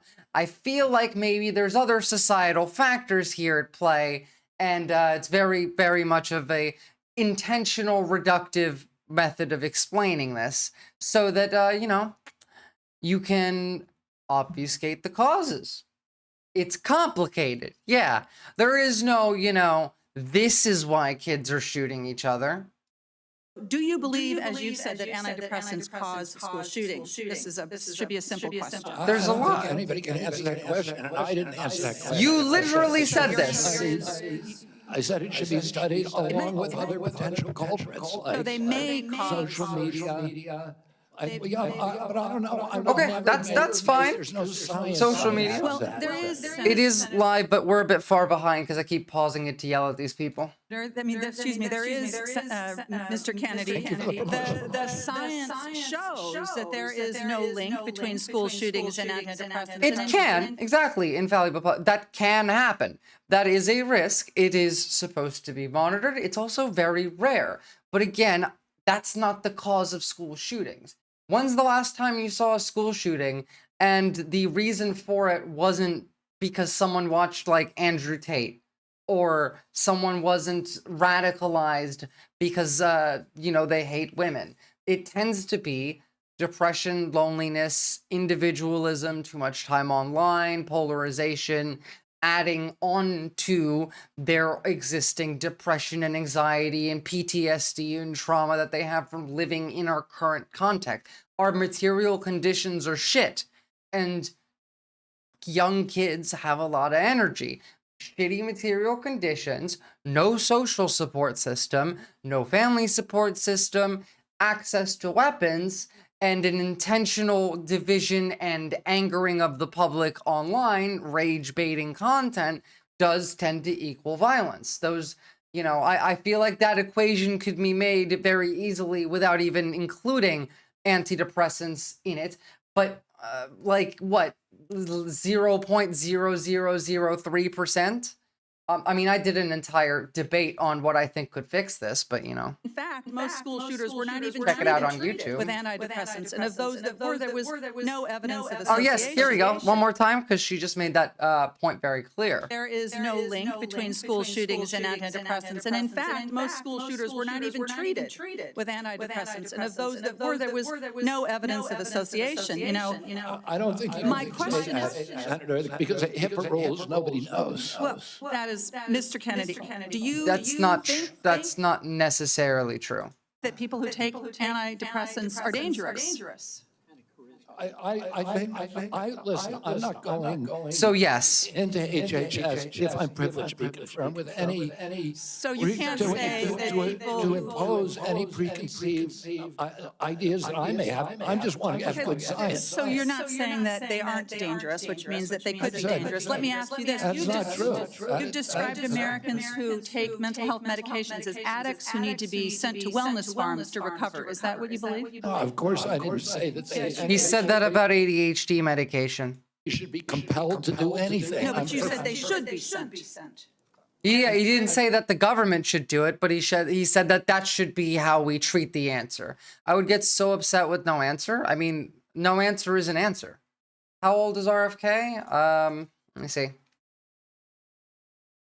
He is 71 years old. I said they should be available to them. I didn't say they should be sent. You said that folks that take antidepressants are like addicts. That I can provide that. Oh, I think they should have the availability. Listen, I know people, including members of my family, who've had a much worse time getting off of SSRIs than they did than people have getting off of heroin. Literally, you were a heroin addict. You treated your ADHD with heroin. Heroin has a 5% rate of being able to get clean, a 95% recidivism rate. So, I don't know about any of you. I've been on antidepressants. I've had really no trouble getting off of them. There are a couple that you gotta taper down off of, but I'm pretty sure that not a single antidepressant exists that has a 95% rate of you needing to go back to it after you stop taking it. That's fucking horseshit, so. It's the withdrawal period is, I mean, and it's written on the label. I have some experience with this. Yeah, I have some experience with this. It could take about a month to withdraw from. When I was a young woman and I was struggling with depression, thankfully, I had the resources to help me get through it. Including And the brain zaps suck. a new generation of SSRI uptake inhibitors, which helped to clear my mind, get me back on track to being a mom and a wife and a productive, happy person. And I'm really grateful for that therapy. So I have some experience with this, and I think that everyone should have access to that care. And your job as secretary is to expand access to care, not to spread lies and misinformation. And you know, the things that you say, Mr. Kennedy, they live on. They have impact. And you know, we're having this conversation at the same moment that my Republican colleagues are looking to try to figure out how to save money any way they can. And so they want to cut Medicaid. Let's just think about this for a minute, because you're going to be, should you be confirmed, you would be responsible for CMS, which provides mental and behavioral health care to millions of Americans. Close to 40% of folks on Medicaid have a behavioral health condition. And you would Actually, Dr. Oz would be head of CMS. Dr. Oz would just be working under Kennedy. And again, Dr. Oz has said that Americans don't have a right to health care. Part of this administration that would be looking to cut Medicaid. So, Mr. Kennedy, these statements Yeah, he's going to get approved. Matt Gaetz was the sacrificial lamb. Everyone else gets approved. Antidepressants to school shootings, they reinforce the stigma that people who I will be absolutely mental shocked. health every day face every single day. And I'm very concerned that this is another example of your record. Come up with if he doesn't get approved, you guys come up with something silly that I have to do, because I'm willing to make a bet here. Of sharing false and misleading information that actually really hurts people. Thank you. Halsey might have a harder time, Only putting into but she'll the probably record still what get you have approved. said. You're mischaracterizing my statements, and I'm happy that you had a good experience on SSRIs. Many Americans have very good experience on it. Others have That not. would be an issue between them and their physicians, and not Yeah. the future head of HHS to be just putting out misinformation about the dangers of Yeah, how about we empower healthcare professionals? Hey, how about we make healthcare better rather than figuring out ways to make it worse?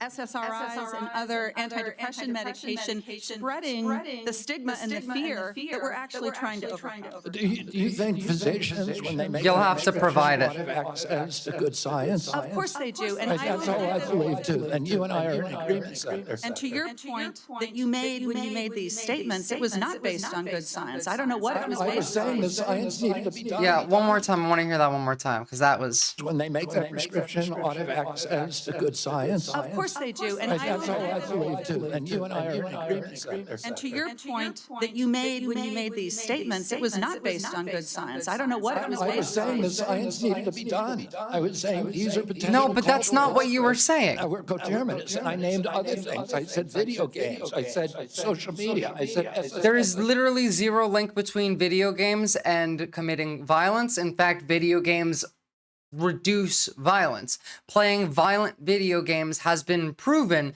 to reduce violence. Social media, on the other hand, well, that there I agree with you on. We should do something about that, except they're just, making it worse on every possible level. So SSRIs have a black box warning of suicidal. Mr. Chair, there's no I'm homicidal responsive warning to the on chair most to of the them. information that I have about what Mr. Kennedy has said of linking antidepressants to school shootings. Thank you.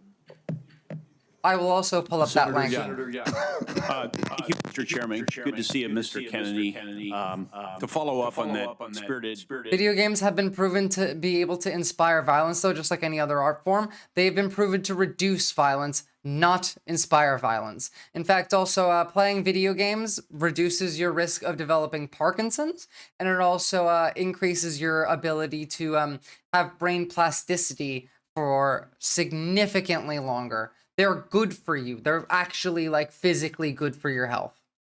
Exchange.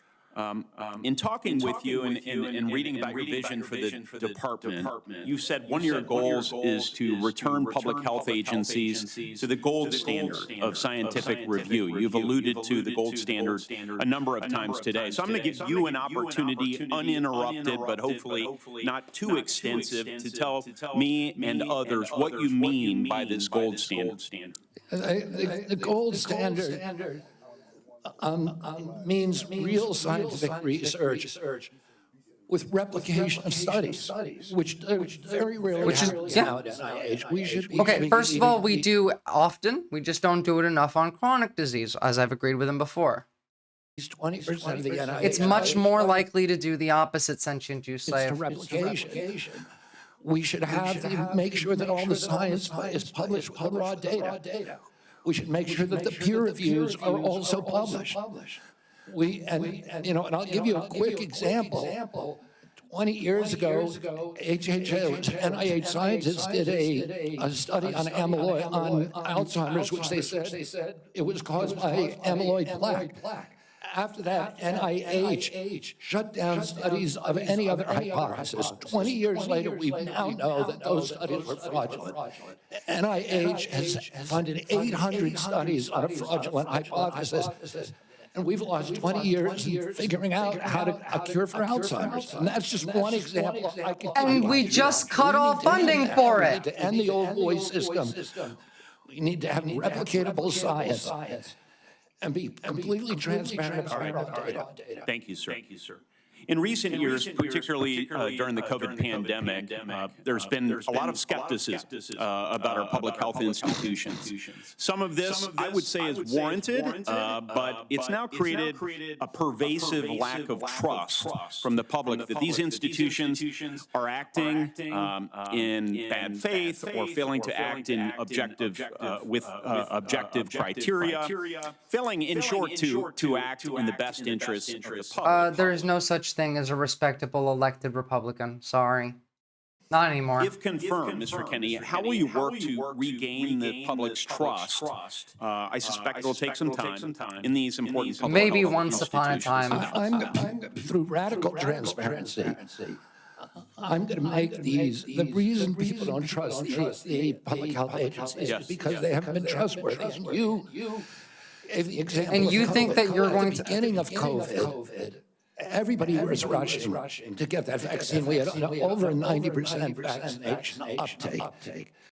Again, at the peak of people dying, tried to stop people getting the vaccine. Yes, sir. CDC I did, Pursuit of Knowledge. Is that Americans take the eighth. I didn't like her, but I still voted for her. Booster. Only 23% of Americans are complying. That means 77% of Americans no longer trust CDC, and that is the problem. Yes, sir. In the absence of full information, might it Not even lesser of two evils, the easier opponent to work against. I think I agree with you, but I want your response. Might it make sense to share? I'll explain about that later. I'll take questions once we're done here. People, that uncertainty. I think one of the things by observation and experience that I saw during the pandemic, we had certain prominent doctors appear on television and indicate, no, you absolutely must not wear a mask. 2 weeks later, it's yes, you must wear a mask. But they were certain. And they even demonized people for not following the latest science, knowing there's a high level of uncertainty in this. Okay, I explained this already. I'm going to do this one more time. It was a novel disease that was very similar to other diseases that we know things about. As we were learning from them, the advice that was given to the public and the mandates that were given to the public were, to the best of our knowledge and ability, things that often work with other novel coronaviruses, such as SARS, which was an outbreak that happened a couple decades ago, and it was in the 2000s. We know that it is airborne. We know that airborne diseases are often mitigatable through wearing masks, although this only works if the people who are sick are also wearing masks. The social distancing thing that RFK brought up, that was our best guess at what would be useful. Turns out, by the way, it was. Like, it's not that they were just coming up with bullshit out of thin air. We were looking at historical evidence of other outbreaks of similar diseases and looking at, okay, well, this was helpful then, and this is similar in this way. This should probably help now. And when they found, let's say, at the very beginning, remember during COVID when they told you to wipe down your groceries, right? When you bought them? And then later they said, oh no, you don't have to do that anymore because we figured out that that wasn't necessary. And so then we moved on. Masks work. We didn't have a flu season for a year, I believe, but god dang did they fight hard to get those masks off our faces. Yeah.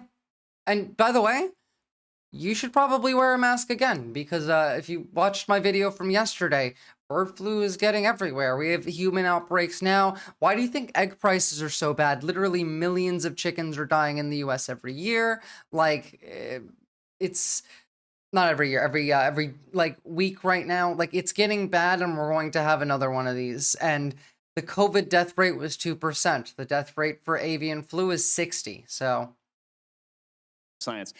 Would a measure of humility and, as you say, radical transparency demonstrates humility, help rebuild trust over a period of years? Absolutely. We need to tell Americans. like, you don't need to do this right now. You don't need to be scared, but you should take some precautions. Reach a null hypothesis. Bird flu has already been transmitted to humans, pursuit of knowledge. It's happened in the UK. We have one death in Louisiana where it had already transmitted from an animal to a human in the United States. Now, it's not currently spreading among humans, but it is currently spreading among birds, cattle, and big cats. Like, top predators like lions, tigers, lynxes are dying, and it has spread to humans on rare occasions. We just got a new mutation from H5N1 in California. Now it's H5N9, and that has spread to dairy farms. That's why your eggs are expensive. That's why your meat's about to get more expensive. And there is a very high risk that it will spread to humans. All right, you can fuck right off. I don't care to deal with you. Because if you're not even going to engage in any amount of good faith, you can just go away. Hypotheses are also published.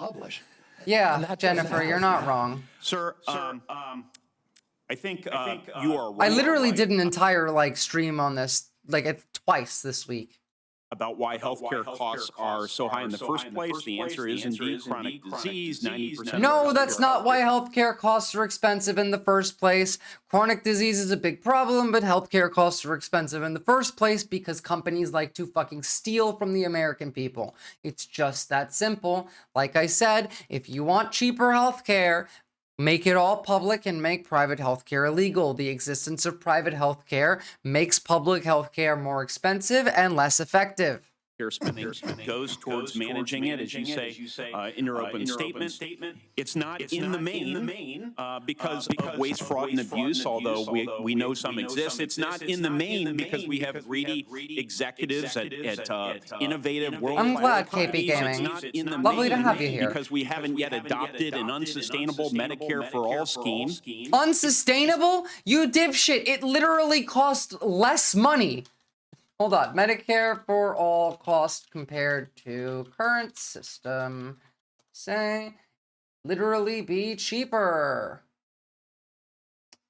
Here's just one link. There's dozens, but so Medicare for all will cost less than our current plan. A recent study by Yale epidemiologists found that Medicare for all would save around 68,000 lives a year while reducing U.S. healthcare spending by 13% to about $450 billion a year. Why we can't afford to implement Medicare for all, our healthcare spending is estimated to continue rising. We'll reach nearly $6 trillion by 2027. This means, according to the federal government, we'll spend $42 trillion on healthcare over the next decade if we maintain the status quo. Except, it will save us money!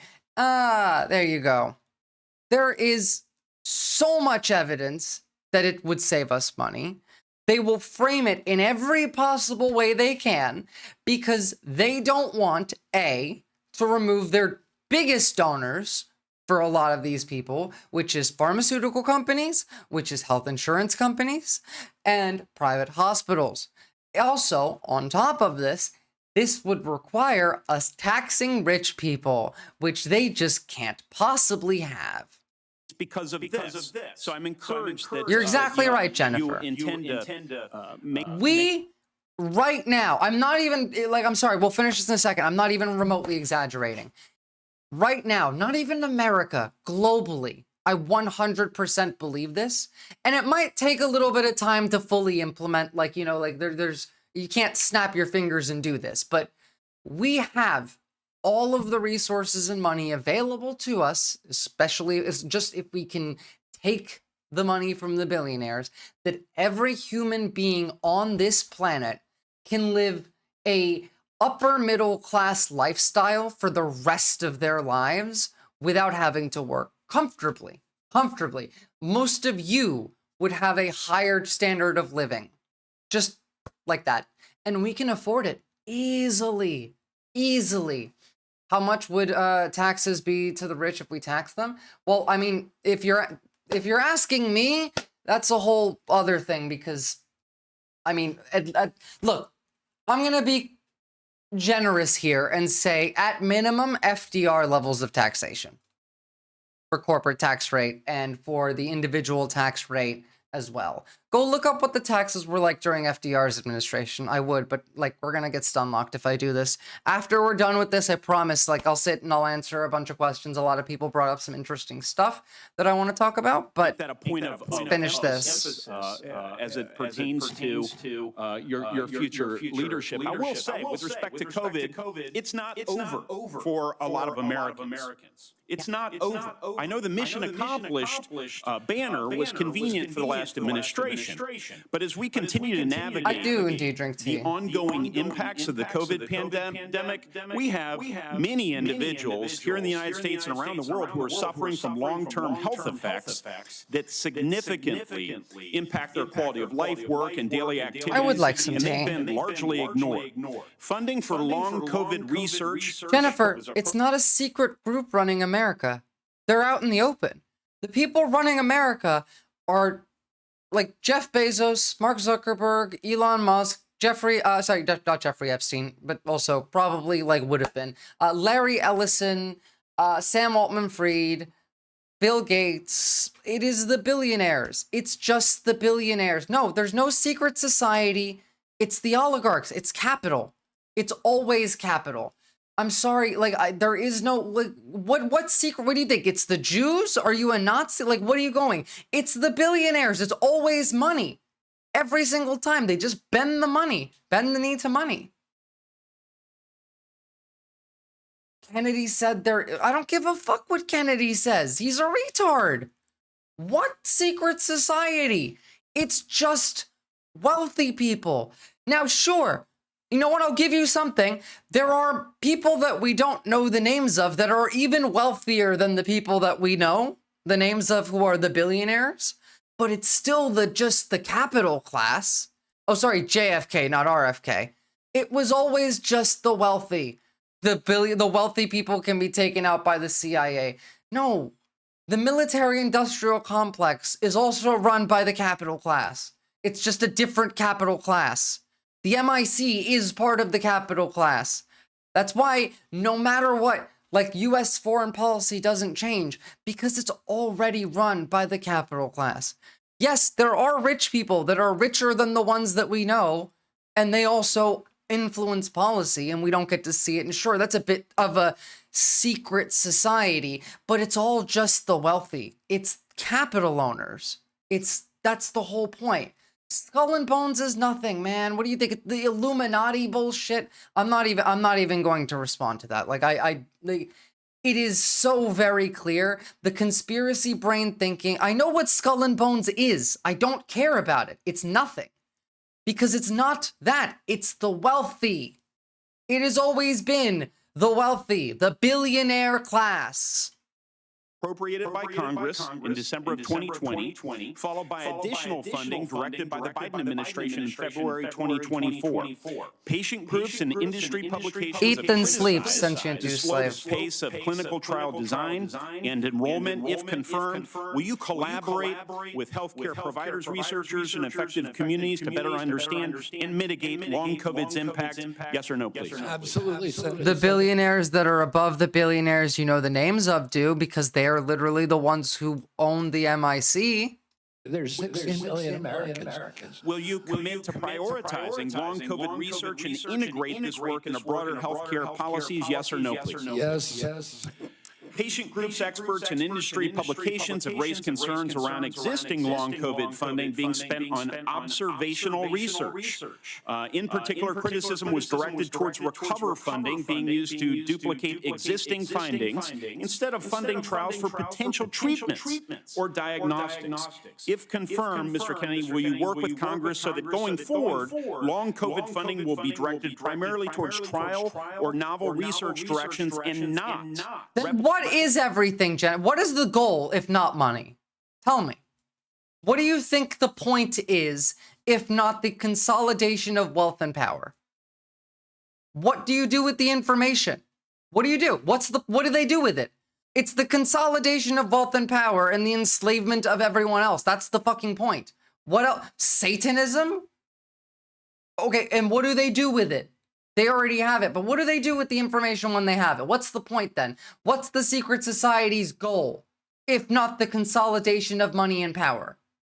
If it's not the capital class, okay, that's already happening. That's literally already happening. It's just the capital class. You are looking for a different idea to like separate from what's already happening. The worship of the idea of no one worships the like globalization.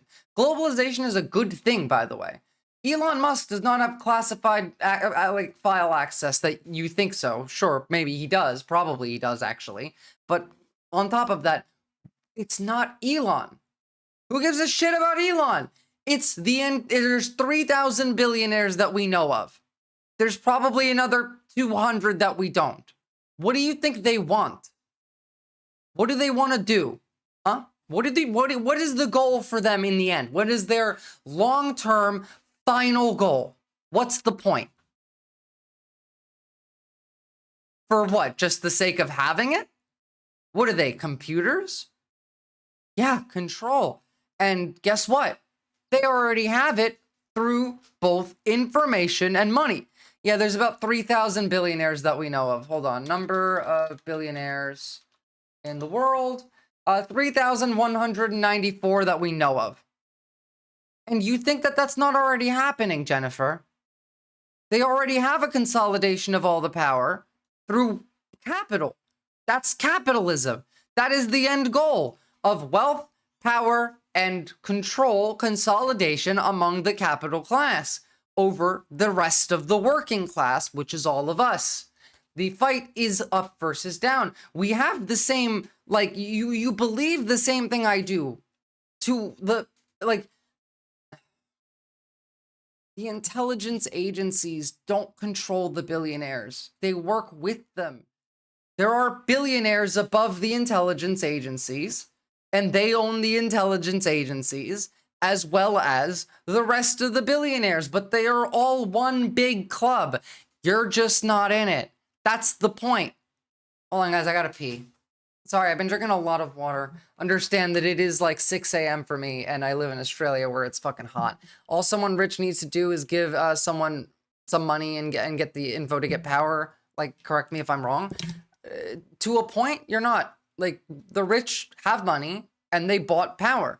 Elon Musk spent $45 billion to buy this election, and that didn't give him infinite power because, you know, they're also trying for, you know, in Germany right now and in the UK and in Australia. But why? It is the global consolidation of wealth and power among the capital class.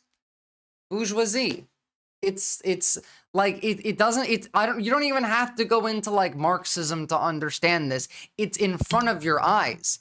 You can still remain a capitalist and understand that it is all part of the plan. We've been headed here for decades. You just think that there is a secret behind the scenes group, but they're all in front of you. There's just some billionaires that we don't know the names of, but they're all still part of the same club. There's not really much of a difference between them.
Why are you so camera shy, buddy? Hi.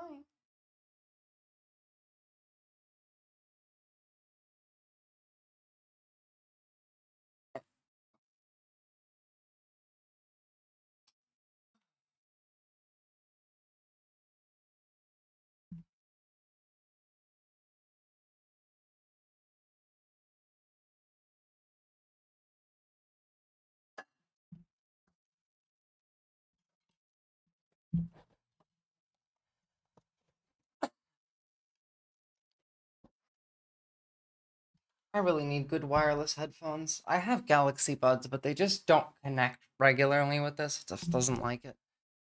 Alright. Alright, let's finish this. Replicating existing observational research, yes or no? Absolutely, Senator. Sorry, hold on, I need to... Trial or novel research directions and not replicating existing observational research, yes or no? Absolutely, Senator, with enthusiasm. Thank you so much. If confirmed, how will you create a balance between your personal priorities of chronic disease and healthy lifestyle and the ongoing critical work of the department in areas that are focused on incentivizing? I'm sorry, I just looked at Twitter, but like, people like this need to get thrown into the hole right now. Martin Luther King was fucking P. Diddy, and there was no Holocaust. This is the type of people that are brainwashing this country. In advancing innovation in modern medicine. You think that there's another election in 4 years that's going to be free and fair? That's cute. In pharmaceutical discovery. I think innovation is going to be the key to public health. And we have a unique opportunity now in history because of AI, because of telemedicine, and because of the quality of people that are now coming to HHS to actually save public health. But it's all That's probably true. Innovation, and I don't want to do anything that inhibits or impairs the pace of innovation. That's encouraging, from approving AI algorithms to determining Medicare. And we're fucked by America, we're fucked by China, we're fucked by Russia. Who gives a shit? We're just fucked. It's the capital class everywhere. China's also the capital class. There's billionaires there as well. It's all just the capital class. We need, we certainly need more innovation, and we need yes, good it is people like in the idiocracy. department, to assist with that effort. So I'll follow up with a question about how you're going to attract and retain good people. Thank you, Chairman. No, I will not. A little faster than I did the others. We're an American colony, so.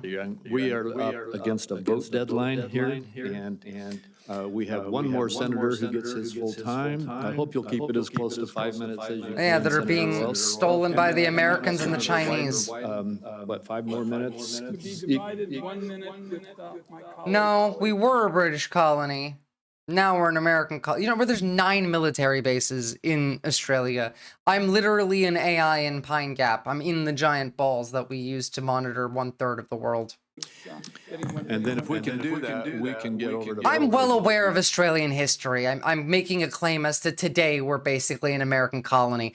We were watching the fucking Prime Minister talk the other day on Australian state media, ABC News. It's not state media, it's owned by the state. And in the middle of the Prime Minister talking, they switch and say, oh, look, Donald Trump saw it. And then we start watching. In the middle of him talking, our fucking Prime Minister. Before they call the vote on the floor. Thank you very much. Thank you, Mr. Kennedy. And as you know, I mean, yeah. I'm a big, have great reverence for your family from Massachusetts. When I got out of college, I was in the first class. I'm in Pine Gap. The memorial created by your family to honor the service of your father. I do community organizing in the west side of Chicago. You're not wrong, Backgas. In your effort here. No one says shrimp here. They're called prawns, real QVC. Serve. You know, there's a couple of things that are really important here. This is not just about. All right, if you guys don't let me finish this, I'm gonna give you guys like 10-minute timeouts until we can finish this fucking thing, because I want this to be over with, because I have stuff I want to talk about. I want to answer your questions, but we need to finish this. Debate on vaccines. It's a debate about qualifications, experience, and priorities as to the person that will head Health and Human Services. And it's not just about what your answers are today or what the questions are. It obviously has a lot to do with your whole record and your whole history. You know, your sister in her letter, pardon me, your cousin in her letter said, you've always been charismatic, able to attract others through the strength of your personality, willingness to take risk and break rules. That's, I guess, an attribute, but it can be a danger. The question I fundamentally have is whether your willingness to disrupt and maybe break rules I've been one of these. destructive. The character questions we didn't go into here, but there's some sketchy things. You've acknowledged your history with heroin. You've gotten over that. But there's incidents that do, I think, concern the question of whether the stability is there to be in charge of this major organization. And that's compounded by my concern that you don't have any experience managing a large organization, that you don't have any experience. That's more of the bigger issue there. So those are things that have to be taken into account. But the issue for me is also priorities. A lot of your engagement in health has been on vaccines, big important issue. You actually disagreed, as I understand it, with President Trump about Operation Warp Speed. I think President Trump deserves a lot of credit for Operation Warp Speed. He knew we had to get a vaccine. I think that credit should go to Dr. Fauci instead, but these other issues about a mask and whether you should wear it, whether when you got your groceries, the bag had to be left outside. Remember that in the very beginning? Those are incidental to the core question that the president believed we had to have a vaccine. And you contested that. That worries me. That really deeply worries me. The other questions, Senator Cassidy asked you some questions about our healthcare system. I happen to believe that our healthcare system is profoundly broken. And it's not just about the chronic illnesses. That's about our diet, that's about our exercise. But we are getting premium increases in Vermont of 20% a year, 25% a year. And it's busting the bank. For taxpayers, it's busting the bank for our wonderful Vermont employers who care about having health insurance that they can provide to their employees. Senator Cassidy asked you a couple of questions about how you would reform Medicaid. And I didn't hear an answer. You mentioned that you thought Medicare Advantage was good. You have a good plan. No focus on what an incredible ripoff was reported in the Wall Street Journal by United Healthcare which was marketing Medicare Advantage and then paying doctors and nurses where they had assignments essentially Free Luigi. diagnosed. Watch me get banned in like 10 seconds. That didn't exist. So they made billions and billions of dollars. And I've seen nothing coming out of the Trump administration, and I've seen nothing coming out of your advocacy that is going after what is a rampant abuse by the insurance companies and overcharging people and not doing the job. And by the way, the United Again, private health insurance should be illegal. Public health care should be funded through taxes. It is both cheaper, it is both more effective, it is more accessible, and it is more sustainable. The existence of private health care is bad for public health care. It's that simple. people, when they did that, they overdiagnosed. When the person really got sick, they dumped them. They dumped them. Go to the nursing home on your own. If you have private health insurance and you get sick and then they don't pay for your thing when you need it, they're just stealing from you because you pay them specifically for them to do the thing for you when you need it. And when you need it and they don't do the thing for you, they fucking robbed you. It is theft. That's it. That's a broken healthcare system. We spend the most and get the least. And I think there should be collective anger about this on both sides, because all of our people are dependent on that healthcare system. And you're going to be working for a president who's on a lawless rampage right now. Okay? He has done something reckless with the pardons to these cop beaters. I'm appalled by that. But cop beaters, literally one of them just got killed for starting a fight with a cop. Yeah, but two of them also just got arrested for pedophilia. That's just reckless. Cooking, yeah. That's not illegal. He's impounded money. So right now, the Medicaid website went down. He's impounded money. They said that was a glitch. They're absolutely lying. It's just like how they reversed the ban on funding because of public pressure. They brought that back too. They're testing the waters to see how ready the public is for certain things. They're working towards it. Community health centers that Senator Warner was talking about are up in the air as to what they can do. Do you believe that a president can impound money that has been appropriated by Congress? Senator, I do not know what you're saying because I was sleeping during class. And what is impounding money by Congress, right? What's my job again? Where am I? Let me answer the question about Medicare first.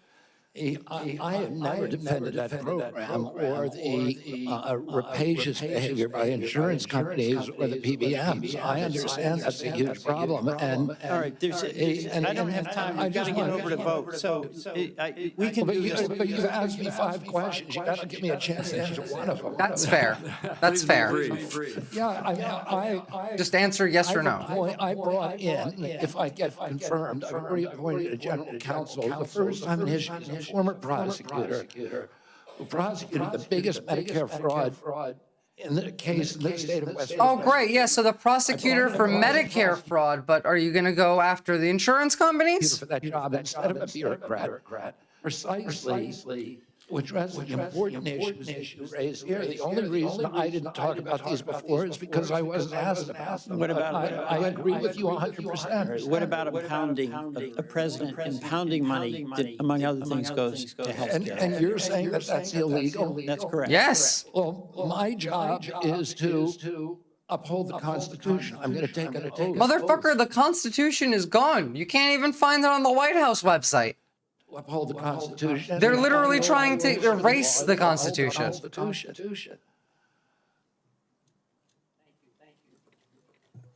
They're literally attacking the 14th Amendment right now. They've been attacking the First Amendment for years.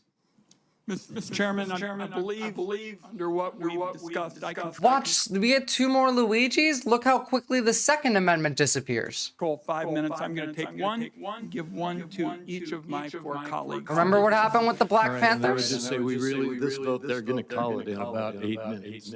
Thank you. Are we have done? Very little time. 2 hours ago, colleagues, I asked Mr. Kennedy to reconcile his many anti-vaccine statements with his handful of pro-vaccine statements. Instead, he gave us a word salad and ducked the issue. The same was true, Mr. Kennedy, with respect to measles, where you wrote a book playing down the threat. No, he wasn't. Even though American families are very concerned about it, and apparently families are still mourning in Samoa. And my last point would be that Mr. Kennedy said today really wasn't about him. And I just want to tell him it is all about you.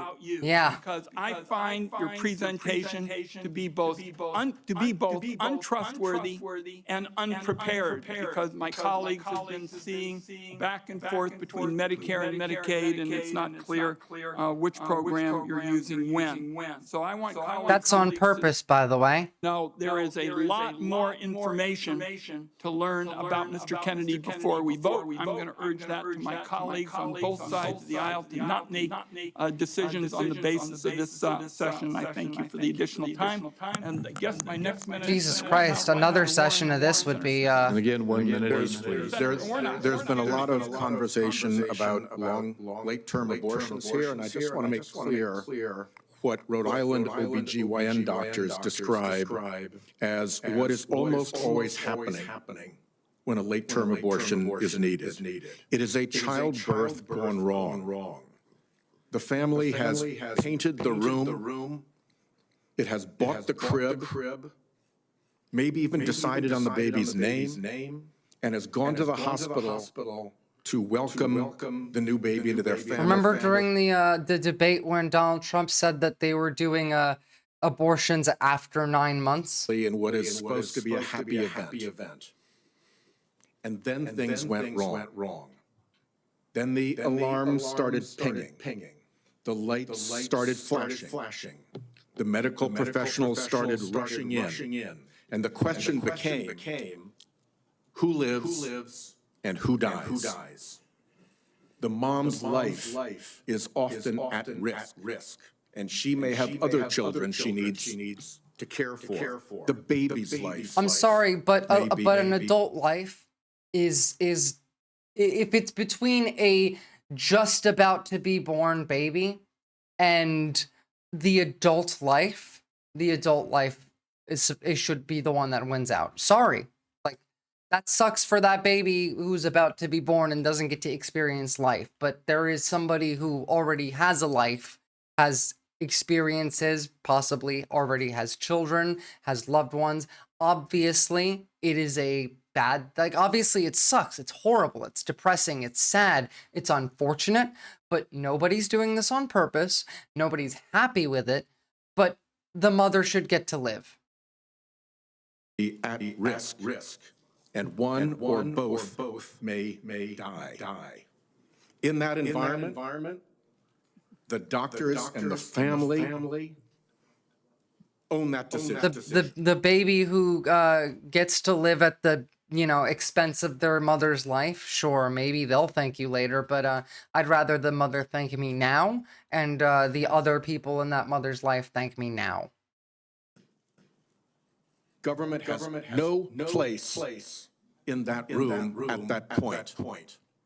And I think we need to understand when this late-term abortion gets bandied about, what you're dealing with is a tragedy that is happening to a family who wanted that child and have suddenly been confronted with a moment in which they have to make what is probably going to be the worst decision of their lives. Yeah. Nobody wants to try this. to shove the state legislature into that room is really offensive, really morally wrong, and I just want to make very clear what Rhode Island... It's literally anti-human. OBGYNs tell me is the situation when these procedures have to be deployed. Senator Warren. Thank you, Mr. Chairman. So, Mr. Kennedy, I wanted to ask about your role in the 2019 measles outbreak in Samoa. In July 2018, 2 children died immediately after receiving a measles vaccine that nurses had mistakenly mixed with a muscle relaxant. The nurses get charged with manslaughter. But vaccination rates go down. I asked you about this in my office. You told me flatly that your visit to Samoa had nothing to do with vaccinations. That's a lie. It's not true. I have the documentation. You met with the Prime Minister. You talked about vaccinations. You met with an anti-vaccine influencer who described the meeting as, quote, profoundly monumental for this movement. So what happens? Vaccinations go down. There's a measles outbreak and children start dying. But you doubled down. You didn't give up. Just 4 days after the Prime Minister declared a state of emergency, 16 people already dead. You sent a letter to him promoting the idea that the children had died not from measles, but from, quote, defective vaccine. You launched the idea that a measles vaccine caused these deaths. You are a very influential man. In fact, you are called the leader of the disinformation dozen. Multiple, UNICEF and WHO, the World Health Organization, investigated this. They say the claims are false. It is not biologically possible what you claim. And yet, ultimately, more than 70 people died because they didn't get vaccines. So my question is, do you accept even a scintilla, just even a sliver of responsibility for the drop in vaccinations and the subsequent Show just a tiny amount of empathy. Warren has been cooking here. No, absolutely not. Not even a remote little tiny amount of empathy. Ghoul. This is a ghoul. I mean, look at him. He is just a ghoul. After there were 2 incidents which children died. In 2015 and again in 2008. 2015 it was from the measles vaccine. 84 people died because of what you did. New Zealand General Hospital found the government of Samoa banned the measles vaccine after 2018. With your influence. In July of the next year, after the ban had been in place for a year. Mr. Chairman, understanding that you wanted to hold this to a minute, and that I don't get to present all the facts and documentation I've got, how about if we just decide to make entries for the record on exactly what the record shows about Mr. Kennedy's participation? And I think his answer Yeah, her face is like mine. Yes or no question. He takes no responsibility. Senator Warren, we will do that. And Mr. Kennedy and to all the senators, every senator knows that following this hearing, they will be able to ask you questions off the record, and you will be able to put answers back onto the record. So please give that answer. I apologize that we're shutting you off for giving a full response right now. Senator Smith, and we are way over time. Thank you, Mr. Chair. So, Mr. Kennedy, you have said that you want to give infectious diseases a break for about 8 years. You spoke about this with Senator Cantwell. My question to you has to do with avian flu. Over 100 million birds culled. The disease has spread to dairy cows. Yes, 100 million. With avian flu, over 100 million birds culled. The disease has spread to dairy cows, and there are now 67 confirmed human cases and 1 death. So, Mr. Kennedy, do you intend to give research on bird flu a break? No, I intend to devote the appropriate resources to preventing pandemics. That's an essential part of my job. What do you think is causing the avian influenza? I think the H5N1 virus is. So that's good to hear, because in a recent book, I will submit this for the record because we don't have that much time, Mr. Kennedy has questioned the scientific basis for germs causing disease and the power of vaccines and antibiotics. Oh, yeah, I forgot to tell you guys this. I was supposed to start earlier. There are literally people on Twitter quoting RFK saying that bacteria isn't real in relation to eating things like raw meat and raw milk, because that ties into his questioning on whether or not we have even an understanding on what bacteria or viruses actually are and whether they exist or not. Senator. Well, I will submit that for the record. Thank you. Senator I will Warren. also submit that for the record. I like the way you said that to the Baptist preacher. Thank you so much, Mr. Kennedy. Based on our conversations, it's my understanding that you support work requirements of Medicaid. In 2020, President Trump approved a proposal from Georgia. But guys, this is why the head of the organization of the HHS needs to be a practicing experienced doctor, not an ex-president's relative. Well, I mean, in a real country, that's, you know, serious maybe. State leaders requiring Georgians to jump through a number of onerous bureaucratic hoops and fill out even more paperwork to verify work and get access to health care. I ask this as someone who represents a state that has not expanded Medicaid. Federal government, because of this waiver, spent $70 million on Georgia's Medicaid waiver. 82% of that went to administrative costs. The point that I'm making is that the folks that they're insisting need to work. 90% of those folks are working. They are caregivers or they have a disability. Let me give you one example. A woman I think of all the time, her name is Heather. She's a traveling nurse from Dalton, Georgia, who falls into the Medicaid coverage gap. Heather experienced a series of small strokes, leaving her unable to work full-time. She's dedicated her life to caring for patients, but now she can't afford her own medical care, out-of-pocket costs, because she doesn't make enough to qualify for tax credits to buy private insurance.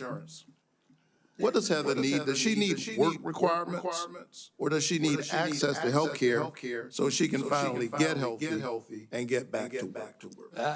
The individual that you described would need health care and not a work requirement. Thank you. Thank you. Okay. Thank you, and we are done with the questioning now. Mr. Kennedy, I apologize to you. Okay. Fucking hell, that was a lot.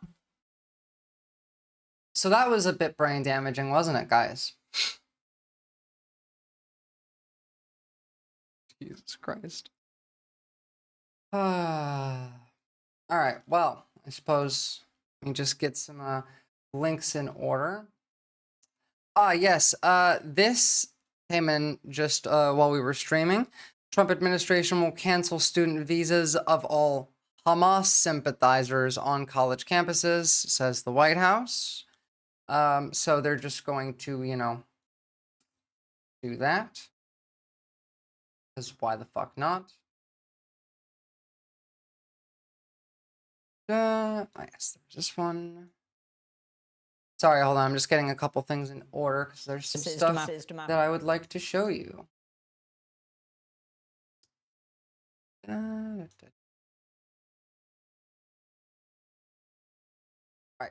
All right. Oh, whoops. The right thing to do.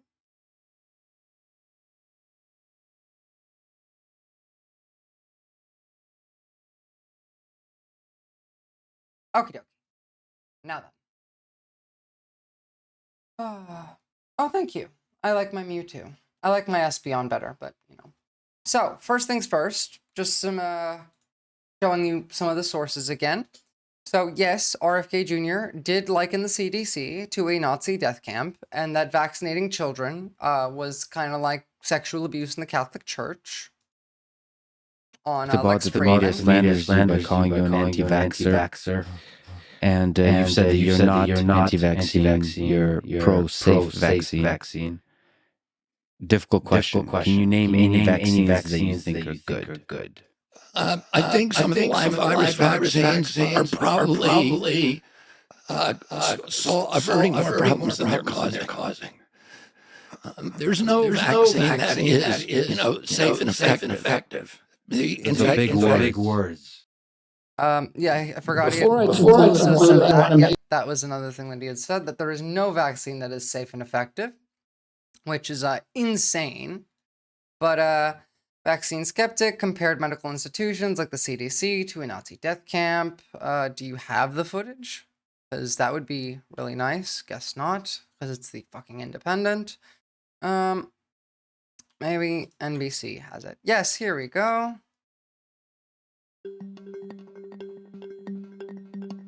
Yeah, he is. So here's the thing with the current administration. You got three types of people. You got grifters, you got liars, and you got retards. And the grifters and the liars are all, like, they're generally ghouls. They lack any kind of humanity. They're not people like us, you know, like they're human beings, but they're not people because they lack the basic concepts of humanity, which is empathy. This is something that I talk about all the time. You need empathy to have humanity, to have creativity, and if you lack empathy, you're going to end up like this. Now, there are people who are born with empathy, without empathy, but are not ghouls. You know why? Because they show a modicum of effort into trying to have empathy, into acting as if they have empathy even when they don't, trying to understand how other people would react to that. You know, you can learn to do that. Now, I don't think that RFK is evil. I think that he's just stupid. Now, I think he's stupid and he's influenced heavily by evil people, but this is both evil and stupid.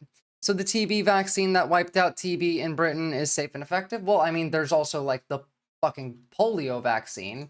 That's pretty safe and effective. And speaking of TB, I don't know if y'all saw earlier, but we have another unprecedented outbreak of tuberculosis in Kansas right now. The largest outbreak of TB in the United States since we began recording data in 1950. All right, skip with the music. Words action.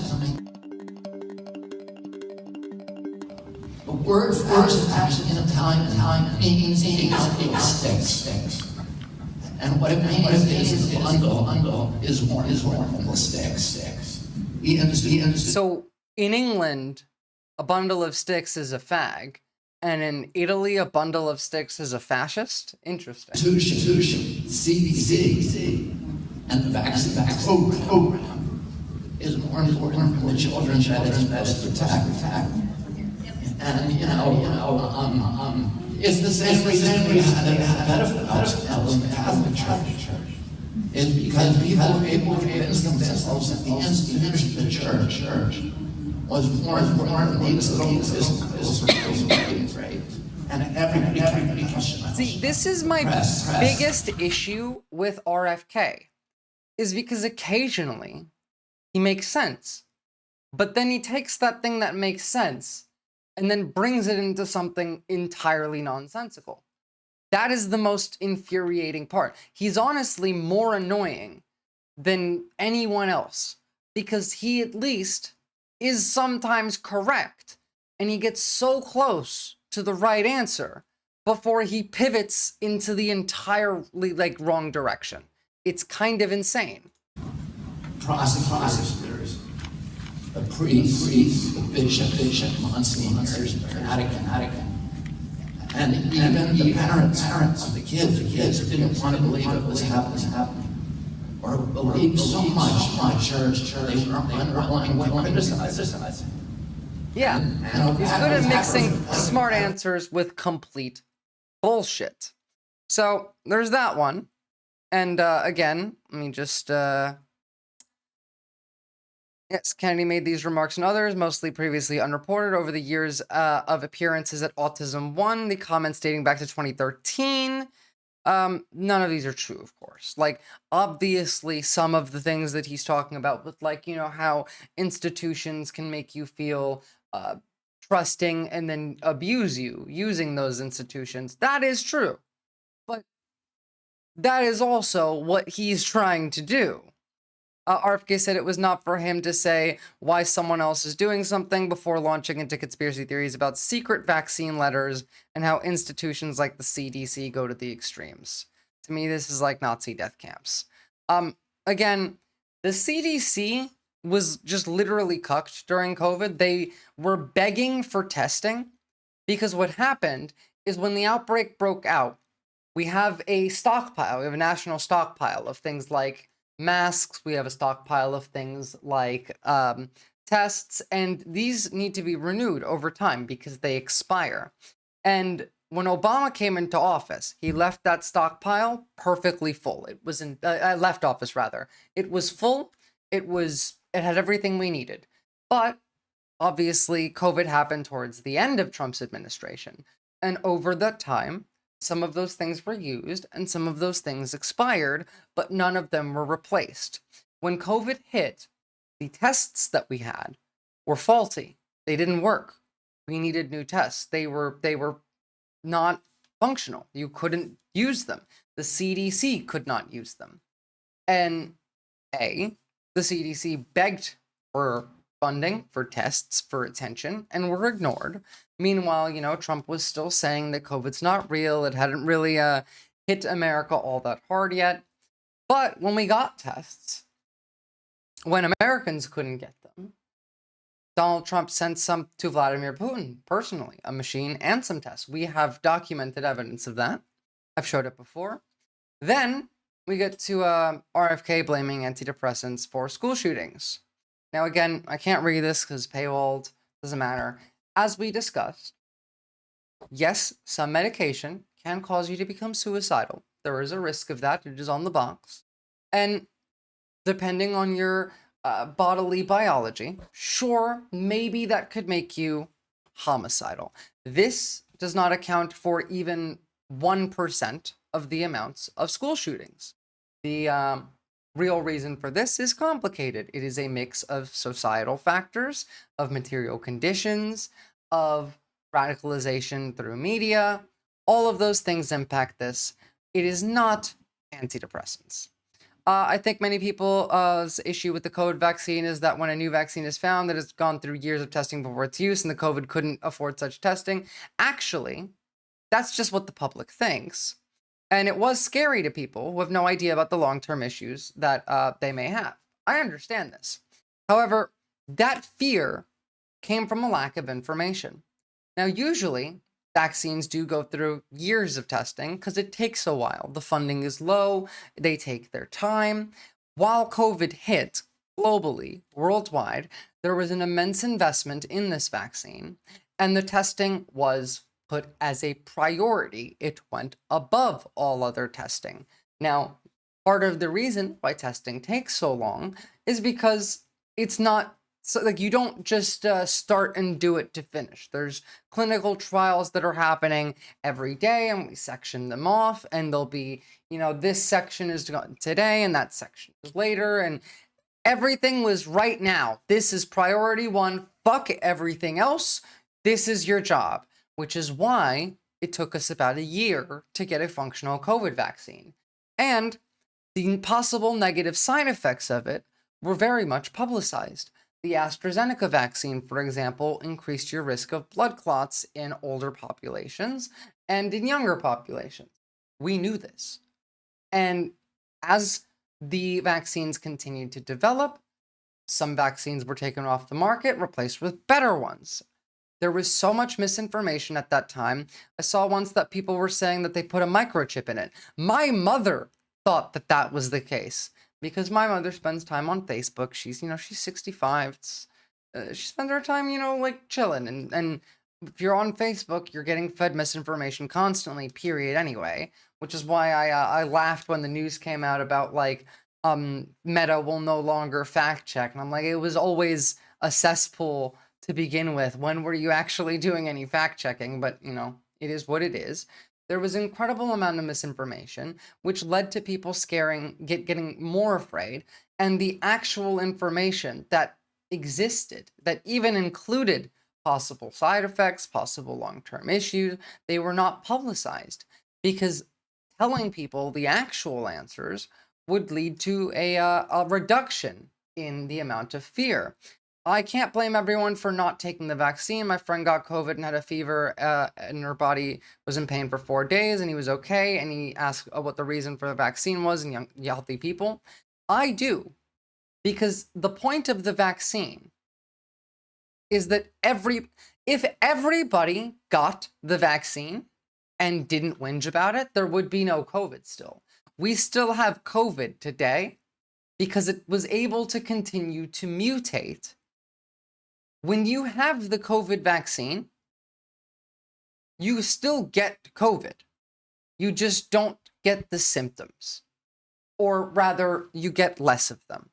But you can get the vaccine and have COVID, have no idea that you do, but still be infectious. And so everybody needed to get the vaccine so that it would stop mutating and infecting people. If we wore masks and we got the vaccines, in 2 years, we would have been back to normal. Now, it is like the flu. We will continue to have COVID forever now because people didn't get the vaccines. And one of the reasons that people didn't get the vaccines was RFK. Again, in the middle of the highest death rate part of COVID in the United States, Kennedy was trying to stop it. Now, he was one of the spreaders of misinformation. And this led to more deaths. Now, I will remind you, and just because, some of you haven't been here, we do have an incoming, incredibly dangerous outbreak of bird flu. It is, it's pretty bad. And it is significantly scarier than COVID. COVID was a test run. And, here we go. Hold on. They really doing it? Yeah, they're gonna confirm him. And it's not like we didn't warn you. I've been kind of screaming about this for months that all this was going to happen. Now, this is just from yesterday's stream. If you would like to have a look deeper, here is my living resources document. Let me just grab it up the drive. It'll also be in the YouTube video description. By the way, if you haven't liked the YouTube VOD, please do, because that really does help a small channel like me grow. Link. This is my living resource document. If you go down to healthcare, you'll find some more sources on the bird flu outbreak. But some of the stuff I covered yesterday, we have a new strain reported in California called H5N9, which is not great. The fact that it is mutating is pretty scary. Now, the only reason we know about this is because it comes from the USDA. Actually, this one comes from the World Organization of Animal Health, so this comes from an international org. But most of the information that I have is from the USDA, and that is the only reason we even have that is because that was not covered under the ban of health-related government. I love that you say I'm smart and then my brain fucking freezes. To be fair, I've been streaming for 5 hours and it's 7 a.m. But institutions, thank you, that was the word. Because of the order of health-related institutions no longer being able to share information with the public, agencies works as well. The only reason we get to know about this is because of an international one, but also the USDA has provided quite a lot of evidence of that type. We also now have human cases spreading in England as well as in birds. We've had our first human case in England at the very least. There is now 67 confirmed cases in the United States with 1 death, which is 1 death right now is pretty good, because we've been catching this early. Again, 300,000 turkeys were wiped out just yesterday, another mass culling in Minnesota. Now, let me preface with COVID had a death rate, 2%. 2%. The mortality rate for avian flu is about 60. The mortality rate for the bubonic plague, the Black Plague, was 40 to 70. So this is about as bad as the plague. I don't know why you're a small channel because you're smart as fuck. I'm new. I only started streaming on Twitch in August. I only started streaming in April on YouTube. Yeah, it's pretty bad, Glitterbell. Look, we're not at pandemic levels yet. It's not like time to panic. But if you have cats, switch your cat food to fish because we've already had deaths of house cats from infected cat food. There was one specific case that I can remember a couple weeks ago in Oregon. And that cat food brand was being sold in 8 states as well as in Canada. It was recalled after. Thankfully, it was just 1 death, but that's a house cat, And this is airborne, and also birds can fly. Well, so like the plague now is not even all that bad. We can treat the plague now pretty easily with an antibiotic. But yeah, it's I mean, fatality rate, avian flu.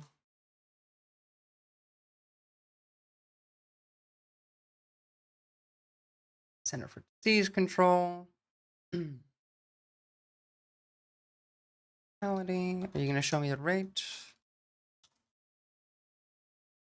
No, this is just about the first death recorded.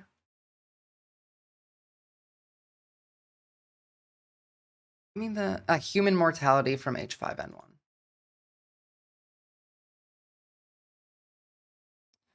Predicting pandemic mortality rate.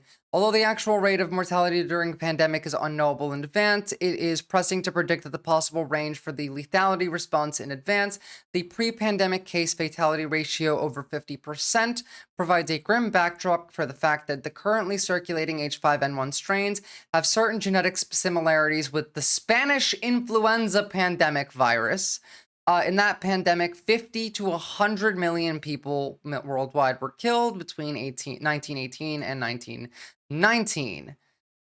The highly lethal second and third waves evolved through time into less virulent forms. Estimated to have been 10 to 20% of the population died from that.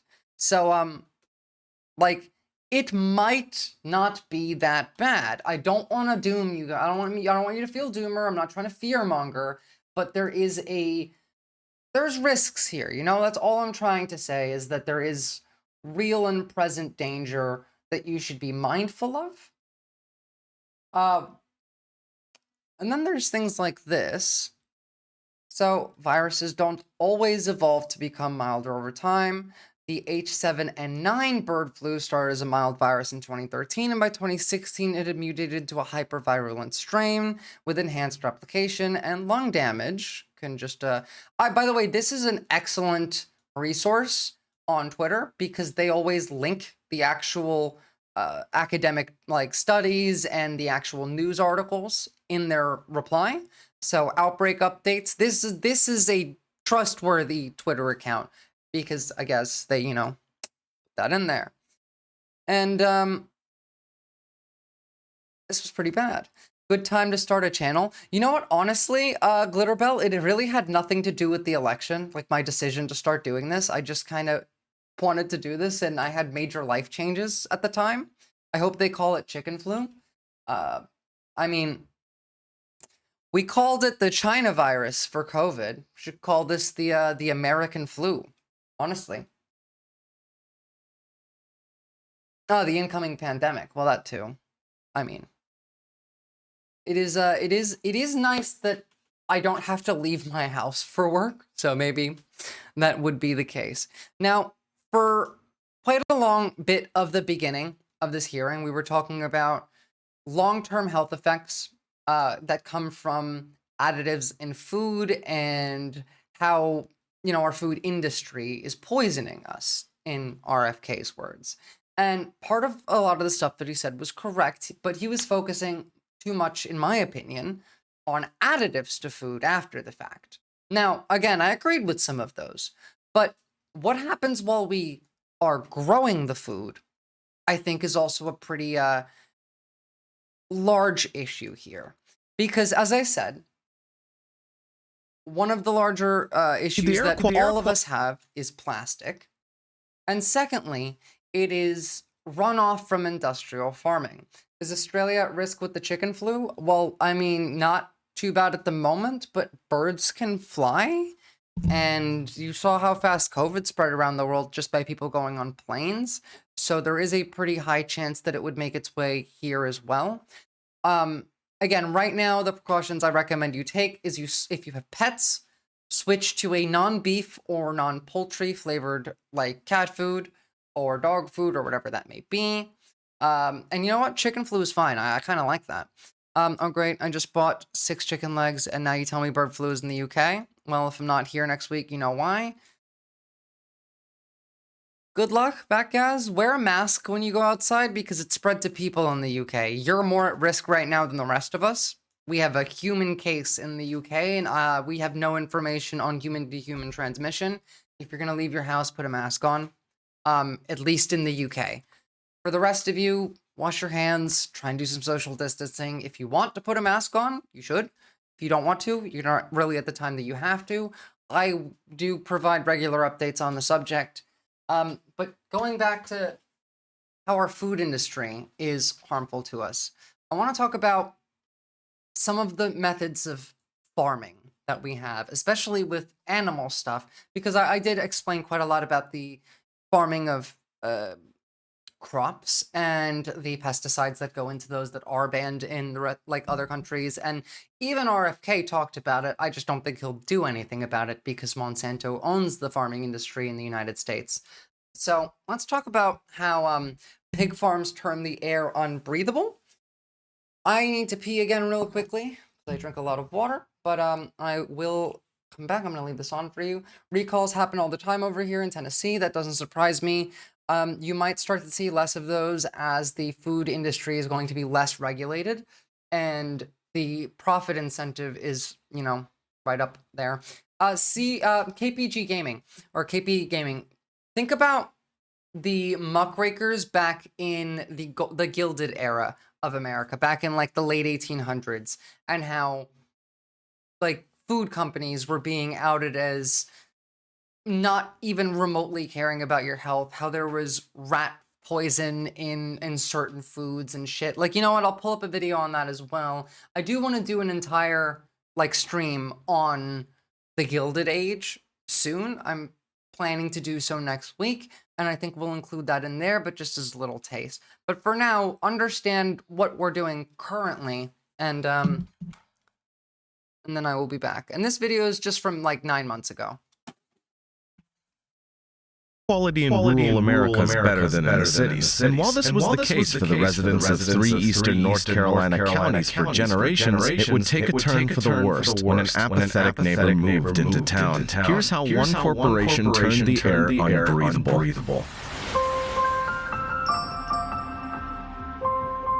Eastern North Carolina has always been a small farming community, but that changed in the 1980s and 90s with the explosion of industrial pork production. For example, Duplin County only has 48,715 people, but is home to 2 million hogs, a ratio of 41 to 1. Expanding across eastern North Carolina, there are 8.8 million hogs, which collectively produce 10 billion gallons of waste annually. Unfortunately, the emerging hog industry was not the best of neighbors. Residents were appalled by the boom in industrial pork production as the waste management practices were disgusting. These lagoons collect feces, urine, blood, and other waste produced by the pigs. When they threaten to overflow, their contents are sprayed onto nearby fields as fertilizer, which creates virtually unlivable conditions. The journal Environmental Health Perspectives, which is funded by the federal government, described the smell in these rural communities as reminiscent of rotten eggs and ammonia. Hog farm neighbors often complained that the odor was so overpowering. All right. How's stream going? It's going pretty well, Shard Spork. We just finished the hearings, and now I am just disproving some of the bullshit that was said, as well as, you know, talking about some other larger issues that were ignored. Could have read some Upton Sinclair. Honestly, like, you probably should. KP is fine. Cool, I understand. Yeah, that's a lot of pig shit. North Carolina is way too close to me. I lived in North Carolina myself as well. I've also lived in Denver, because someone was talking about Denver. Was there a vote?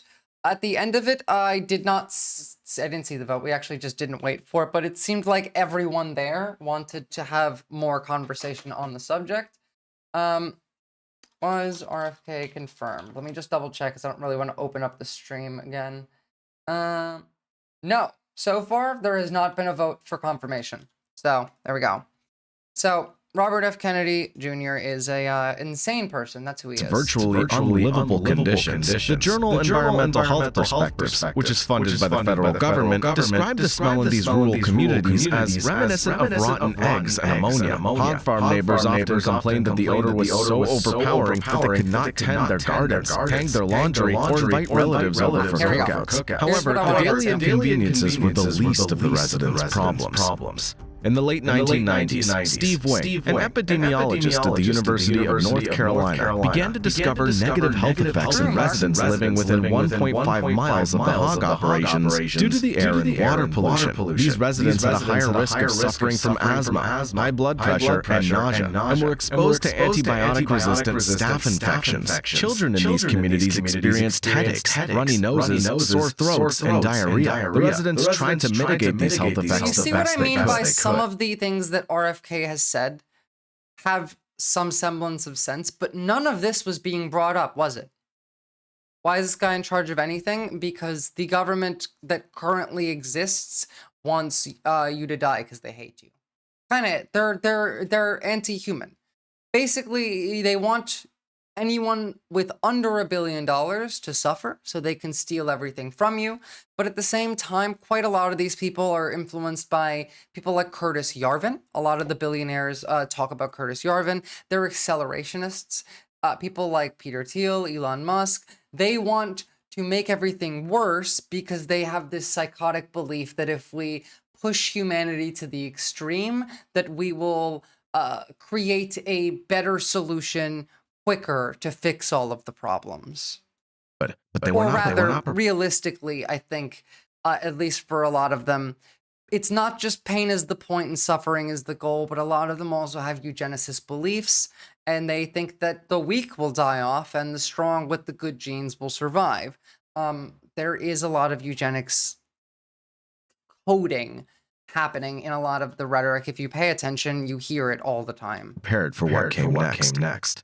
In 1999, Hurricane Floyd brought life-threatening and catastrophic flooding to eastern North Carolina. Floodwaters breached the waste lagoons and transformed rural coastal communities into seas of dead hogs, chickens, turkeys, and their toxic waste. The overflowing lagoons compromised drinking water and crops alike with dangerous bacteria that had been growing in the waste. This now happens regularly. As a result, Governor Jim Hunt proclaimed the hog waste lagoons in eastern North Carolina must be removed in a decade. The following year, Smithfield Foods signed an agreement with the state promising to avoid this kind of environmental calamity in the future by developing environmentally superior waste technologies. The agreement conveniently included a loophole allowing them to incorporate the new technologies once it was economically feasible. In 2000, Smithfield granted North Carolina State University $15 million to coordinate the development and identification of environmentally friendly technologies, such as lagoon covers, to the treatment of hog waste. What the researchers found was shocking.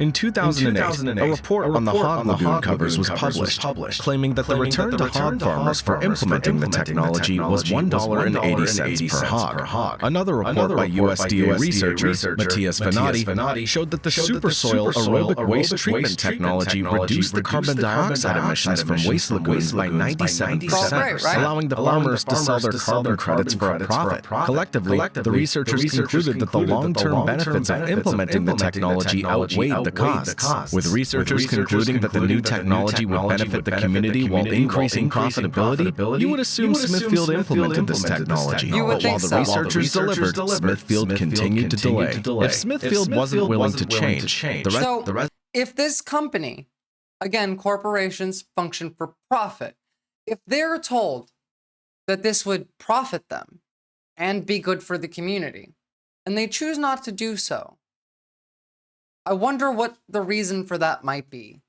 Residents would have to take as Shardspork said, really. Matters into their own hands. In the years following, they increasingly advocated for political change, but to no avail, which isn't surprising. Take Representative Jimmy Dixon Jr., who represents Duplin and parts of Wayne County. In the 2022 election cycle, companies spent $40,300 to support Dixon for House District 4. About 40% was from two groups, Smithfield Foods and the North Carolina Pork Council. Unsurprisingly, Dixon is a staunch supporter of industrial pork production. We really need to make it illegal to take financial donations. We need to undo Citizens United. We can't, unfortunately. Like, there's literally zero chance for us to be able to do that because the only way is through the Supreme Court or a constitutional amendment through a constitutional convention. Neither of those are going to happen. But Even going so far as to say, I've lived all my life, my children and my grandchildren have walked gleefully with me through my hog houses and have played around the lagoons. With the political route leading to a dead end, residents had to get creative. In the words of one North Carolina lawyer, when you wear out your welcome in the legislative there's a lot of people to blame for Citizens United. branch, the courthouse is the only place left to go. In total, approximately 525 residents filed dozens of mass action and individual cases against Smithfield. The COVID conspiracies are fucking insane. Now, let's talk about some of the other issues that can come from this. No, you're boring. Give me... I made a video on this, but it's quite early on when I started streaming, and I really don't want to show you because it's kind of cringe, but you understand that this is a thing. The last video kind of did a good job. Now imagine this, because that was just with pigs, right? So how about cows and environmental damage around industrial cow operations? To the World Wildlife Fund. I think this is actually the same source that I used. So, disposal of cattle production waste without proper treatment leads to pollution of water sources, sediment resulting in poor grazing and management of contaminated water surfaces and groundwater. Beef production also requires a significant amount of water to feed. Do you know how much water? Actually, fun little activity. Can you take a guess as to how much water it takes to create one McDonald's Quarter Pounder?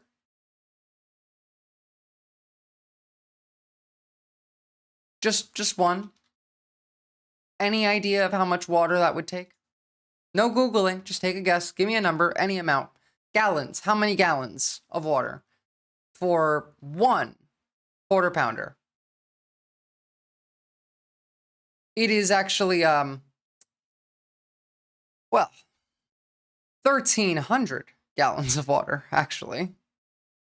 So, making a 6-ounce steak, 674 gallons of water.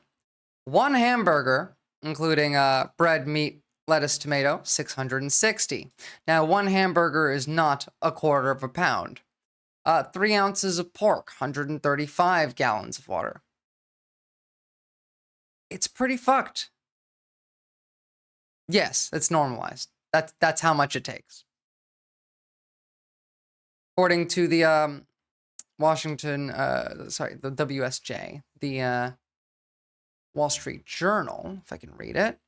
No, I don't have it, but whatever. A fast food Quarter Pounder costs $3 and 1,300 gallons of water. That's how much it takes per burger to hydrate the cow, grow its food, process the carcass. According to the websites of the National Park Service, the U.S. Geological Survey, and a bottled water trade group, by contrast, have a loaf of bread use up to 150 and milk requires just 65.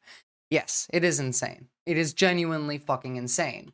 Now, that's not the point here, though, because not only does it take that much water, but again, that waste goes back into the environment, and that waste, the industrial pollution, as global cattle industry expanded, the beef slaughter and leather industries grew vigorously. When it's not properly treated, waste from slaughterhouses and tanneries, rich in organic materials, heavy metals, and caustic solutions, highly pollute the water and the ground.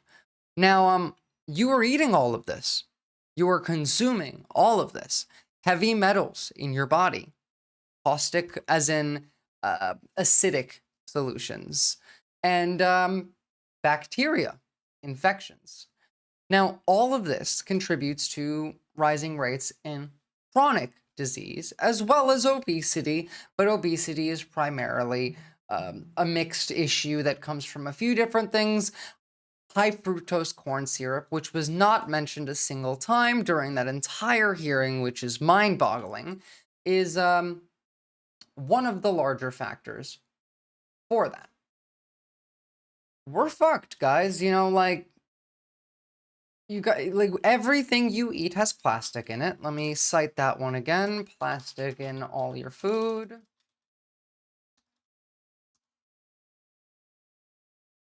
I mean, this one was even on CNN, but, yeah, yeah.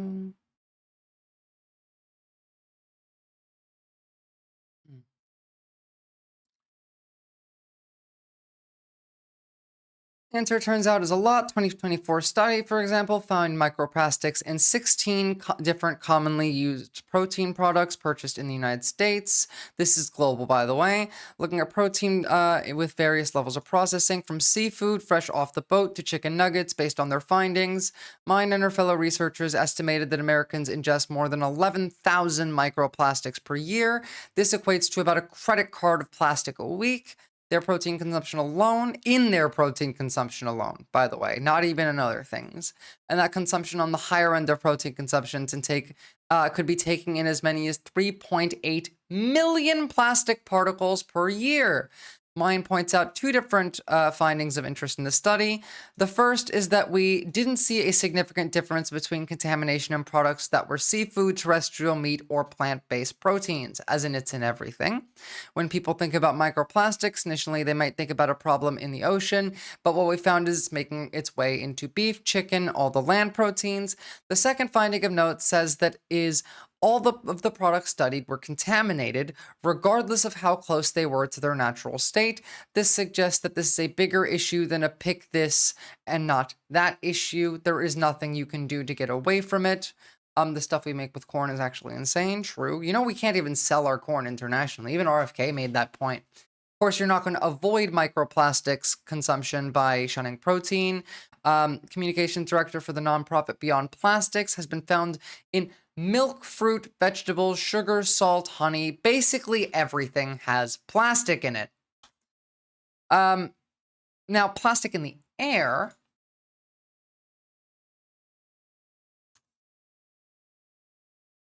Plastic in the air really just comes from things like car tires, really. When you drive, your tires degrade, right? That's why you have to change your tires every now and again. Your tires are made of plastic. As you drive and as those tires degrade, little tiny bits of plastic go up into the air. Everyone has cars, everyone's driving, there's a lot of plastic in the air. You're breathing it in now.